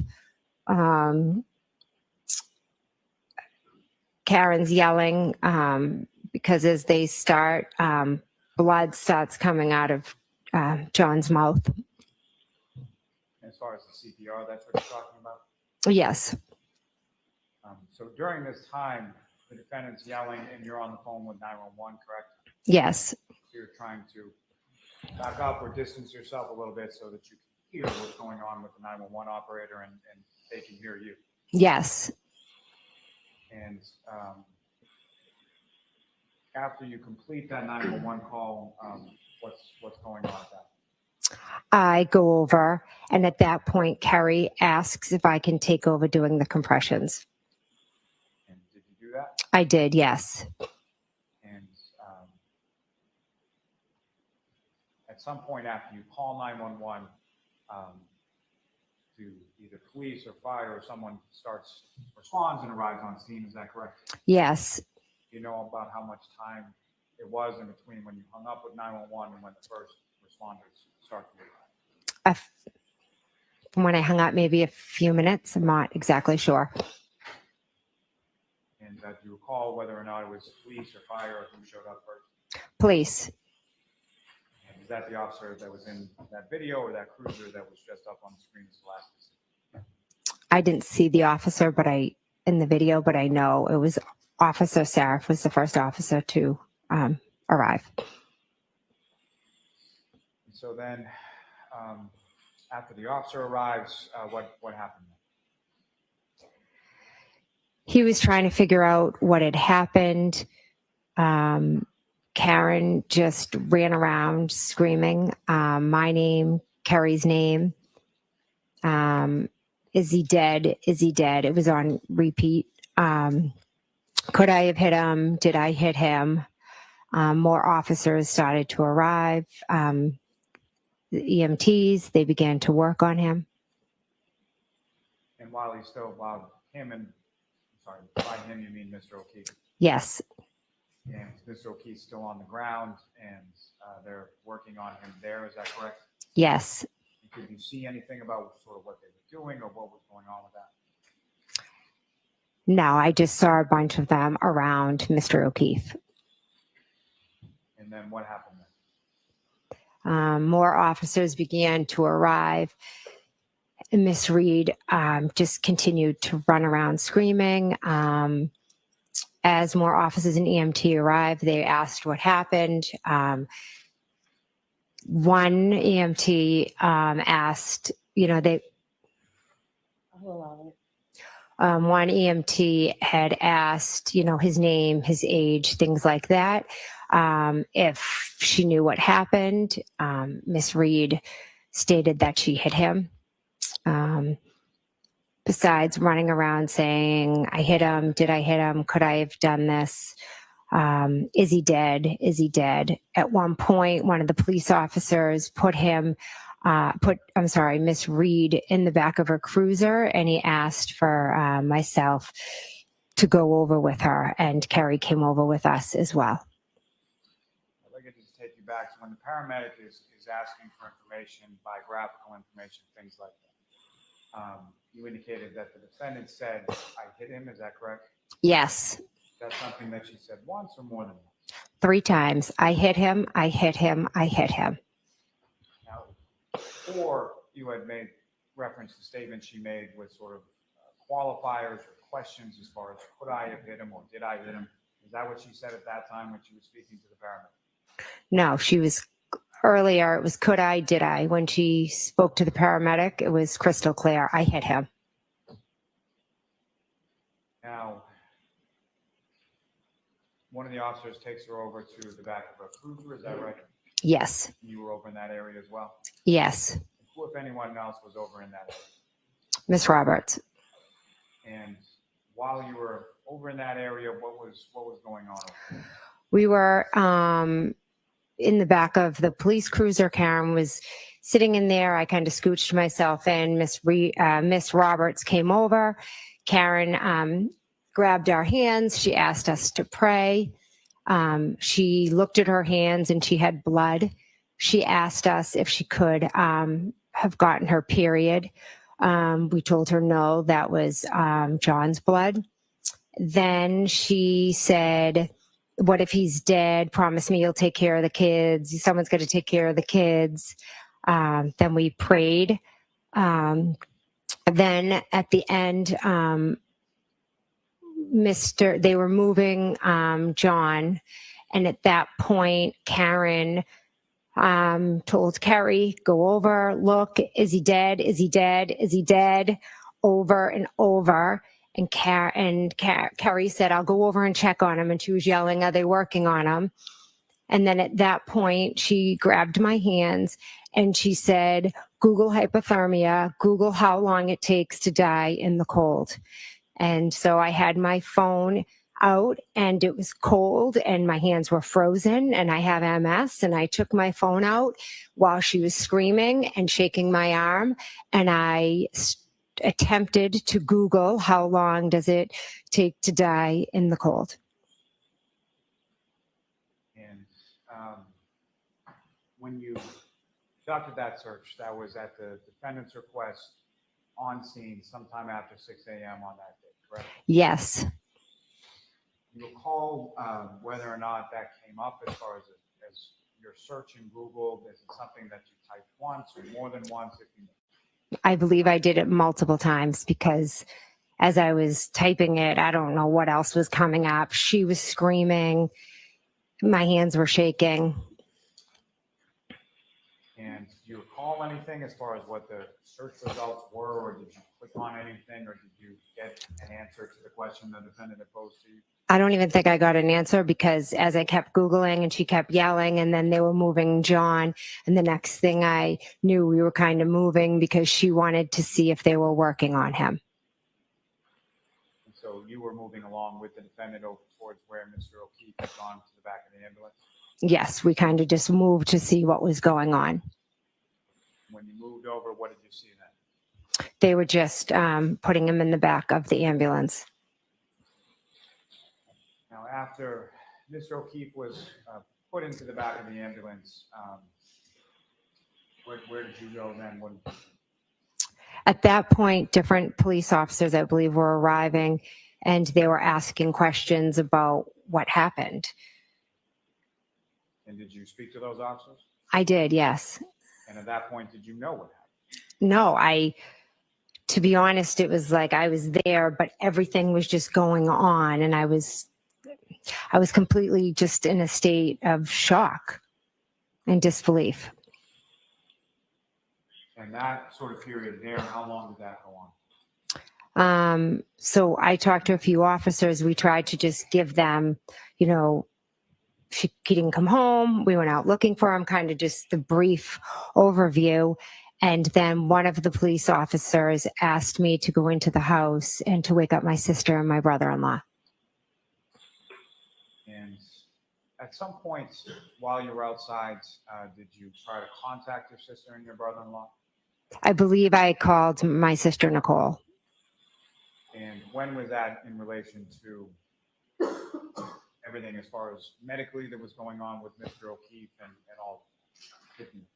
I think I might have called her right after I got off with 911 possibly. And then, she didn't answer. And that's when I was walking over, I believe, to John. And she didn't answer the call when you called her initially? No. And you recall calling either your sister Nicole or your brother-in-law Brian Albert prior to going into the house? I don't recall. I know I did call Nicole at one point. I'm not sure if I called Brian or not. Regardless of if you called or you didn't call, do you recall having any sort of phone conversation with either Nicole or Brian Albert before you went in the house? No. So you at least called your sister Nicole, she didn't answer, and then one of the officers directed you to wake them up. Yes. And when you went up to the house at 34 Fairview, how did you get in? The front door. And the front door was unlocked? Yes. Is that typical from your experience at that residence? Yes. And so you went to the house, and where did you go? I went up the stairs to their bedroom. And the bedroom door, when you arrived there, was it open or closed or something? Closed. And you opened it? Yes. And when you opened it, who, if anyone, did you see in the room, and what were they doing? I saw my sister and Brian, and they were both asleep. And you familiar with a dog that they have? Yes. What was the dog's name? Chloe? Was Chloe in the bedroom as well at that time? I don't recall. You come in, they're both sleeping, and what happened then? I go over to the bed, and I'm calling out their names. And how long were you calling out their names before you got any kind of response? Brian responded first, and he was very, startled and looked at me like, what is going on? Nicole took a little, and, I think it took Nicole a little bit longer than Brian to wake up. And what is it that you're telling them as you're coming into the room and they're waking up? I'm telling them that we just found John out front, and I could have possibly said, John has died. We just found John out front. They were very confused. At one point, I think Brian was like, who's John? I mean, they'd just woken up and they had no idea what I was talking about. Now, as far as when they're first waking up and you're explaining to them, how would you describe sort of their demeanor as you're talking? They were both shocked. I think they thought, like, why? That's not what you think they thought. Okay. So what I'm asking them is just sort of when you observe them, how would you describe your physical observations of what they look like, their demeanor in that respect? Shocked, confused, not understanding. Objection, move to strike. Strike the last one. Now, as far as this conversation that you're having with your sister and your brother-in-law in their bedroom, how long was that going on for? A few minutes at least. And then following that, where did you go? They got up, got dressed, and then we walked down the stairs. And when you got to the bottom of the stairs, what, if anything, did you see when you got? There was a police officer at the bottom of the stairs. And do you know who that police officer is? Yes, Officer Lank. At that time, did you know who that police officer was? I did, yes. How did you know? He's from Canton. He was, I don't know, 5 years older than me. I knew him kind of growing up, who he was, and met him through the years. You're aware of who he was? Yes. And were there any other officers with him initially? No. Now, before you go into the house, do you know where Ms. Roberts and the defendant were, or what they were doing when you went to the house? I believe they put Karen in a car, and Only if you know. Only if you okay. If you know. Do you know? Karen was in a car. Kerry was walking all around. Now, as far as the ambulance with Mr. O'Keefe, at the time that you go into the house, was that ambulance still there? I'm not 100% sure, but I believe it had left. And when you come downstairs with your sister and your brother-in-law, and the officer's there, you have a conversation, is that correct? Yes. Where did that first conversation occur? In the hallway and then into the kitchen. And from there, you mentioned that there was Officer Lank at one point. Were there any other officers that joined that conversation at some point? Hours later, yes. And so during that initial conversation, you're talking to the officer, who, if anyone else, not what they said, but who, if anyone else, is speaking to the officer? Brian and Nicole. Now, the conversation initially with the officer, do you know about how long that went on? I don't. A few minutes. And following that conversation, what did you do, or what happened? My husband arrived. And had you called him? Yes. And when had you called him? I called him when I was walking in the house to wake up my sister and Brian. So as you're walking in, you call your husband Matt, and then he arrives at some point after. Is it after you're done talking to the officer, or while you're talking to the officer? The officer was still in the house, yes. And so in that vein, as far as when your husband comes in, the officer's there, correct? Yes. Did you see your husband talking to the officer as well? Yes, the officer asked him to step outside or step to the side, and they spoke. And then what happened there? The officer told me to stay. I'll allow that. I told her to stay. The officer told me to stay, and that he said that the state police would be coming to talk to me. And so you stayed at the house at 34 Fairview, is that right? Yes. You know where Ms. Roberts and the defendant are? Yes, Carrie came up and she had told me that she. Not what she told you. Next question, Mr. Miller. At some point, did you see Ms. Roberts and the defendant go? Yes, to pick up John's parents. Objection, move to strike. I'll strike. And as far as they left in Ms. Roberts' car, is that right? Correct. Ms. Roberts was again driving. Correct. And at some point, did you observe them come back to the house? Yes. And about how long was it between the time they left and the time they came back?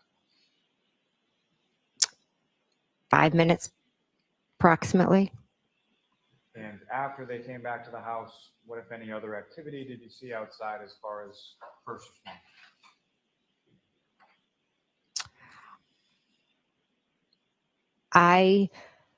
I was in the house, so I didn't see Miss Roberts pull back up. You were in the house for most of the rest of the time that you were there, is that correct? Correct. How long were you there that morning waiting for the state police? I believe I left approximately 11:30. During the time that you were there, you're there, your sister Nicole Albert's there, your brother-in-law Brian Albert's there, and your husband Matthew McCabe's there, correct? Correct.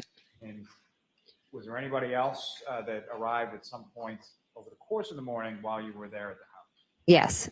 And who was that? And if you know about what time was it that they arrived? Julie Albert. Now, with reference to when Julie Albert arrived, at some point around that time, did you have occasion to look out and see sort of what was going on outside? No.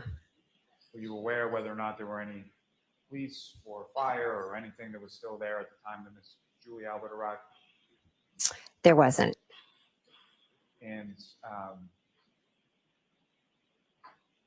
she comes in the house, and at some point, I'm assuming she's informed of what had transpired there before her arrival, correct? Yeah. Yes. And when she's informed of that, what, if anything, did you observe about her demeanor or how she reacted? Shocked. Now, in addition to Julie Albert, who, if anyone else, was at the house that morning while you were there? Officer Lank and Gallagher were there. And Brian Higgins came that morning. And do you know how Brian Higgins came to know or how Brian Higgins came to be there that morning? I don't know. Now, you mentioned that Officer Lank came back to the house. Is that right? Yes. That was after some period of time when he had left? Yes. He came back with another officer named Gallagher. Is that right? Yes. And why did they come back to the house? Because I called Officer Lank. And did you have his number, or how did you get his number if you did? Julie Albert gave it to me. And so you called Officer Lank. He then comes back to the house on Fairview. Is that right? Yes. And when he came back, why had you asked him to come? Well, as I was sitting there and I was waiting for the state police to come, I was slowly trying to piece together what had just happened in the last couple of hours. And he had told me, if there's anything that you remember, if you remember anything, please, give me a call. And so there was something that you remembered and you gave him a call. Yes.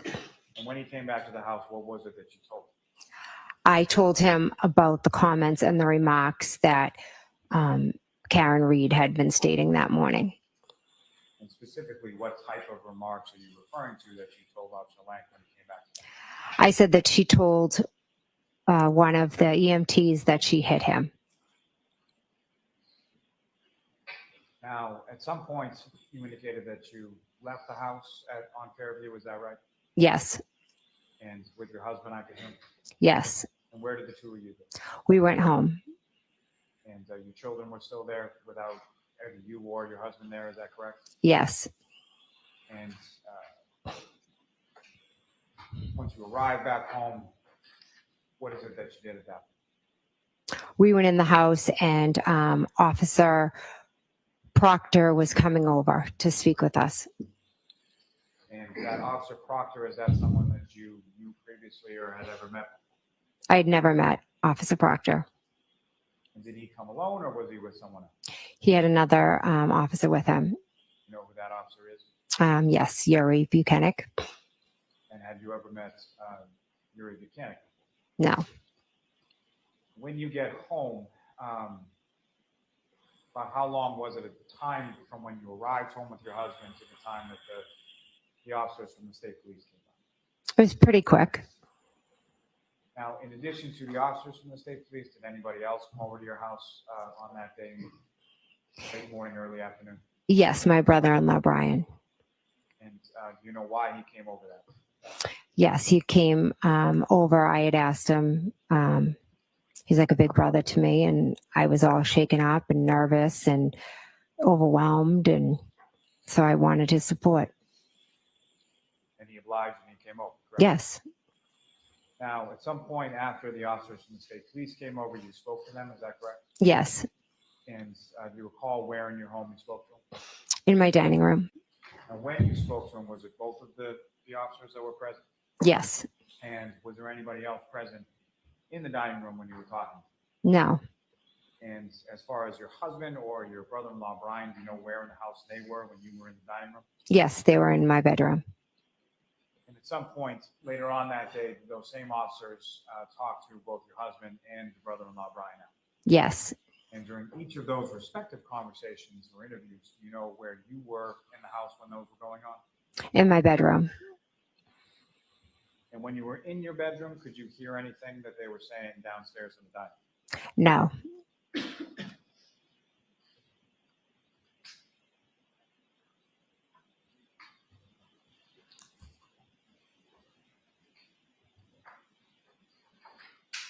Let me have a moment, Your Honor. Yes.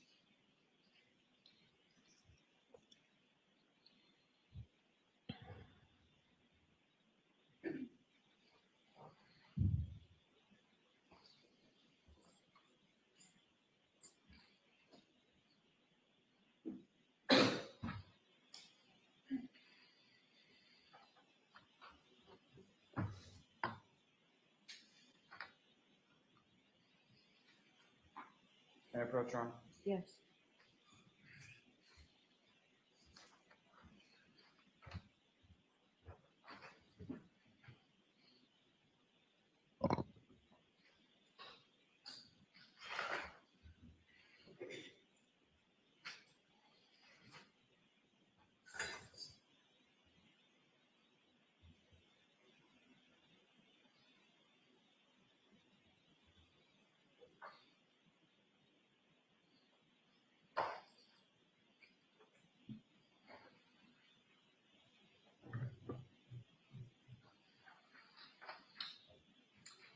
I'm showing you two separate pages. Just ask you to look at each of them and then look whenever you finish. Okay.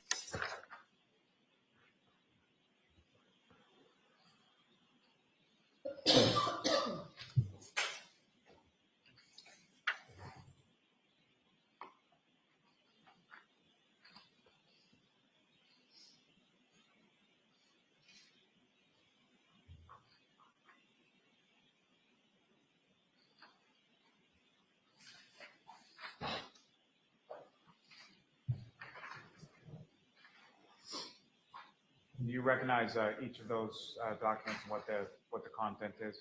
Yes.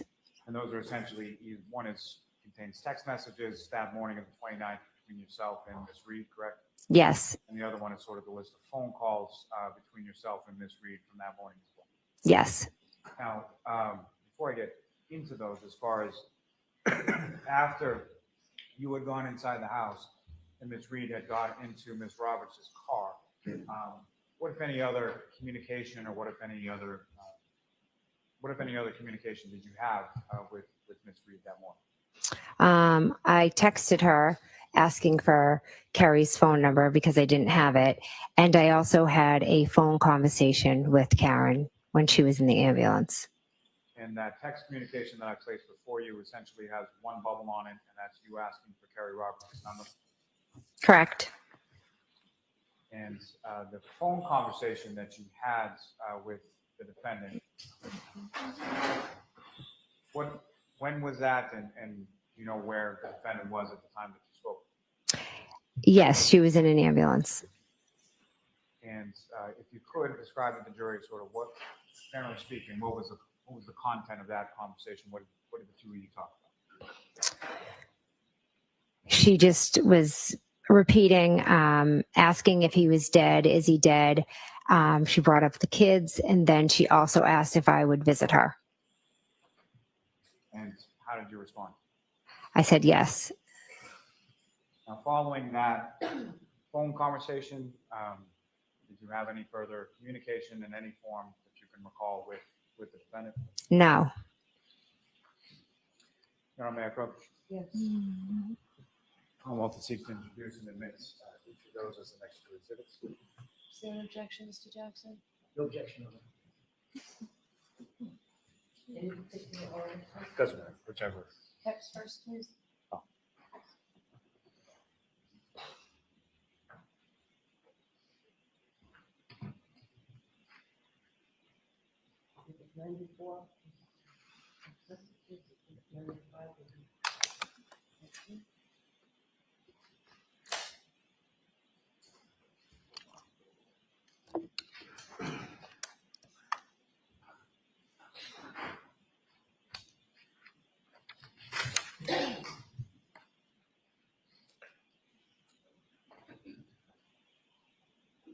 Just a couple more questions, ma'am.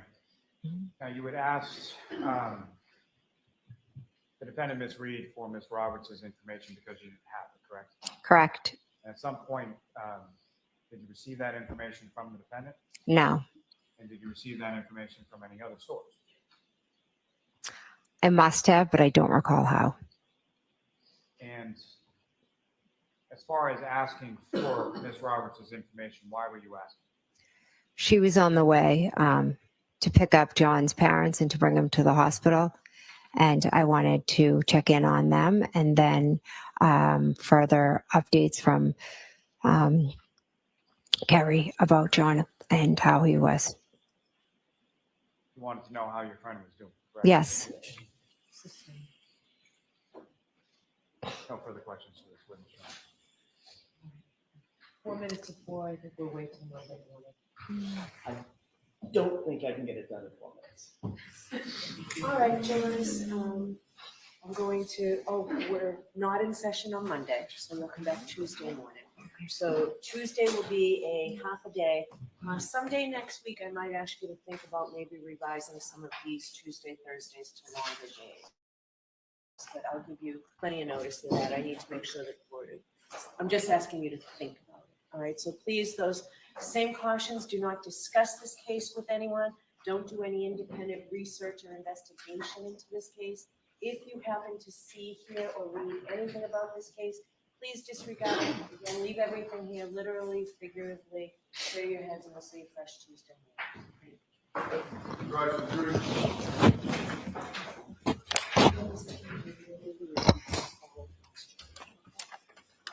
Hey guys, I'm just going to come in for a few minutes so Kate and Jen can have the last word if Jen's still here, and then make this a quick session note today. Not feeling that great, so. Yeah, I have nothing to say. So, thanks, Kevin, for.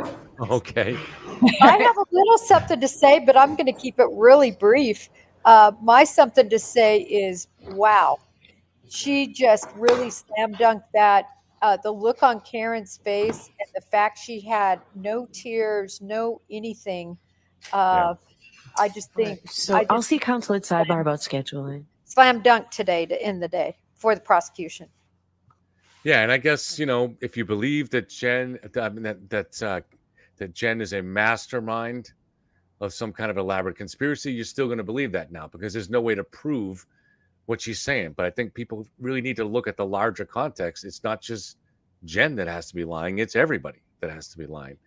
I didn't see anything that suggested lying in her testimony, but I'm sure, you know, under cross, they're going to put a lot of pressure on her and find minor inconsistencies in her statement, you know. But unless she breaks down, I think she's going to be perceived as being honest, right? Do you think, Jen? Or Absolutely. And when you look at, I love how they put up all the pictures of how snowy it was, how difficult it was to see, and how could anybody see that body unless you knew where it was? And yet Karen, and actually looking over there, and not to be crass or seem this way, but it looked like a blob. I mean, all you could see is kind of just a blob over there. And for anybody to be able to say, and I understand there was more snow at this time, but still the same sort of wintry conditions. And I love a picture speaks 1,000 words. Yeah. And did you take anything from Karen's strange comment of looking and seeing blood on her hands when she was in the cruiser and saying, "Is it my period?" So I found that interesting because I really believe that she was still drunk. When I say drunk, impaired, you know, the word drunk is like the word friend in this case. Everybody's throwing it around, but everybody has a different, you know, idea of what drunk is. To me, drunk is when you're impaired. And remember, the first word she told Jen McCabe was, "The last time I saw him was the waterfall." So, you know, it's all, to me, I think she was just covering for herself. But I think as things start developing, her sense of everything that happened and coming down from being probably very intoxicated, she's looking at her hands and in disbelief in a way. It's and the thing is when Kerry testifies, if Kerry heard a lot of similar things, and then also when they bring in Kaylee, the niece, and if all that testimony backs up what Jen said, I don't see how any jurors gonna think Jen is lying. You know, Well, it the doesn't make sense to paramedics me. have already backed her up. She Right. verbatim said the same thing. So it's coming together now. Like I said, for me, it's an order of proof issue. Why didn't we have Jim McCabe at the beginning, not in the middle? Because I Right. think this around her is the crux of this case and the crux. This is how you create a narrative. Put the jury in the scene as to what the main event was. Yep. Yeah, Absolutely. just as you would do. You'd never write a story with all of No. this peppered information and then go to the heart of the matter. But they're getting to see it now, so that's good. Right. Okay. Well, Jen, thank you very much. So we have a 3-day weekend, and if it's okay with you, I'm going to give you a call to talk about another project during the weekend. That sounds great. You have a blessed one, and we will talk soon. Okay. Thanks, Jen. Bye-bye. And guys, thank you again for being here. I will be on Court TV again tonight, so I need to rest and recover a little bit at the moment. My stomach's been bothering me, but be on tonight. Then we get the weekend off, although I'm anticipating having Kevin Mahoney on, attorney Kevin Mahoney. We haven't set the date yet. I think it's going to be Sunday because I think he had a scheduling issue on Saturday. It might be Monday. So either Sunday or Monday, unless other schedule problems have come up with him. And I'm going to see if I can get Joe on. Joe will be the liveliest of possible guests, right? Joe's very entertaining, very bright, very, very articulate and colorful at the same time. So hopefully we'll get Joe on too.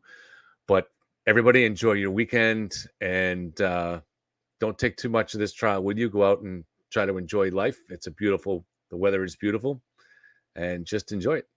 All right, guys. Thank you very much.